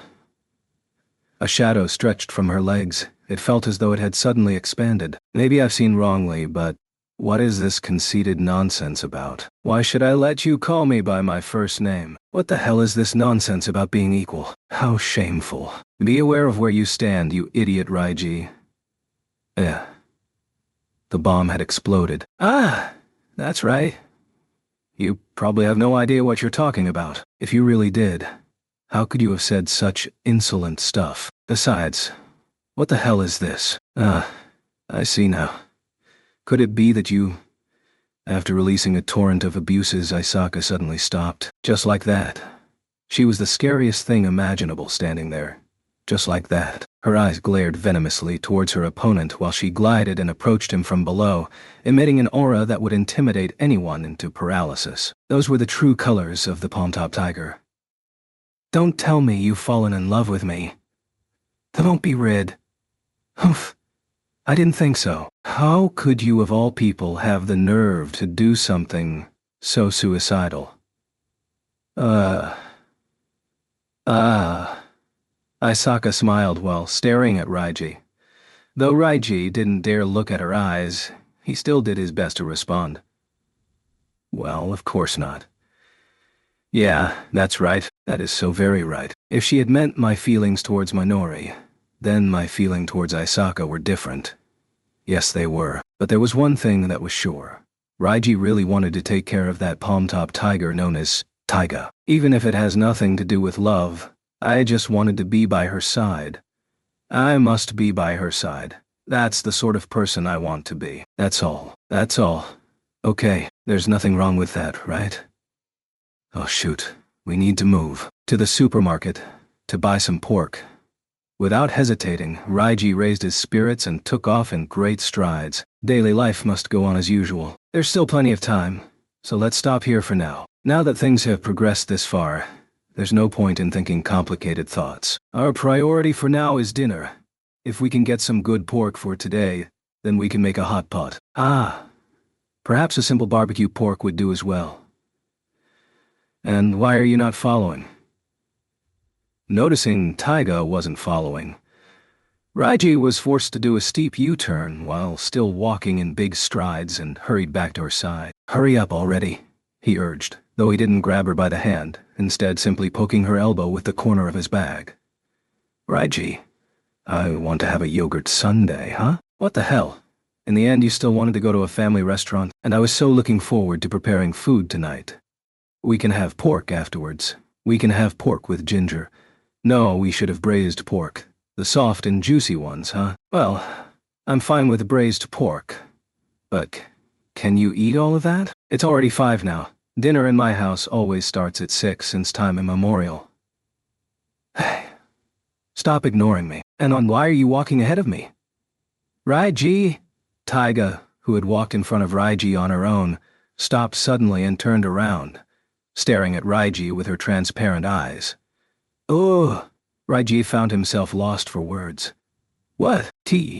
Taiga, he answered frantically while quickly moving his gaze towards the evening sky. But can you shut up for a bit? As the mean words entered Raiji's ears, he wondered if he had heard wrong. Ah. Taiga purposely sighed in front of Raiji and said, You should realize how depressed I am right now. How can you not be worried? I'm counting on you for our strategy next time. I still haven't given up on Kitamura-kun, you know. And you, what was that you said? A dragon? Ah, well, it doesn't make any difference whether you're a dragon or a dog. But since you said you'll be by my side, then you should work very hard towards my happiness. Where did those tears just now disappear to? The palm-top tiger was still the palm-top tiger, and with just a few cruel words coupled with contemptuous eyes. Raiji's heart was dealt a heavy blow. Just how sharp were those claws and fangs? How far will this ferocious, man-eating palm-top tiger be left unopposed? And what will become of him now that he has declared that he'll stay by her side? Maybe I was a little too hasty. Groaning on reflex, Raiji stopped dead in his tracks. This might have been a mistake. Thinking so, he firmly shut both his eyes. That's why he couldn't see it. He couldn't see the appearance of Taiga, slightly away from him, smiling with her face down, as she watched Raiji. He said, Taiga. He couldn't see the expression on her face as her stifled, ticklish laughter turned into the chuckling of a dove. Today, it still has not been seen by anyone in the world.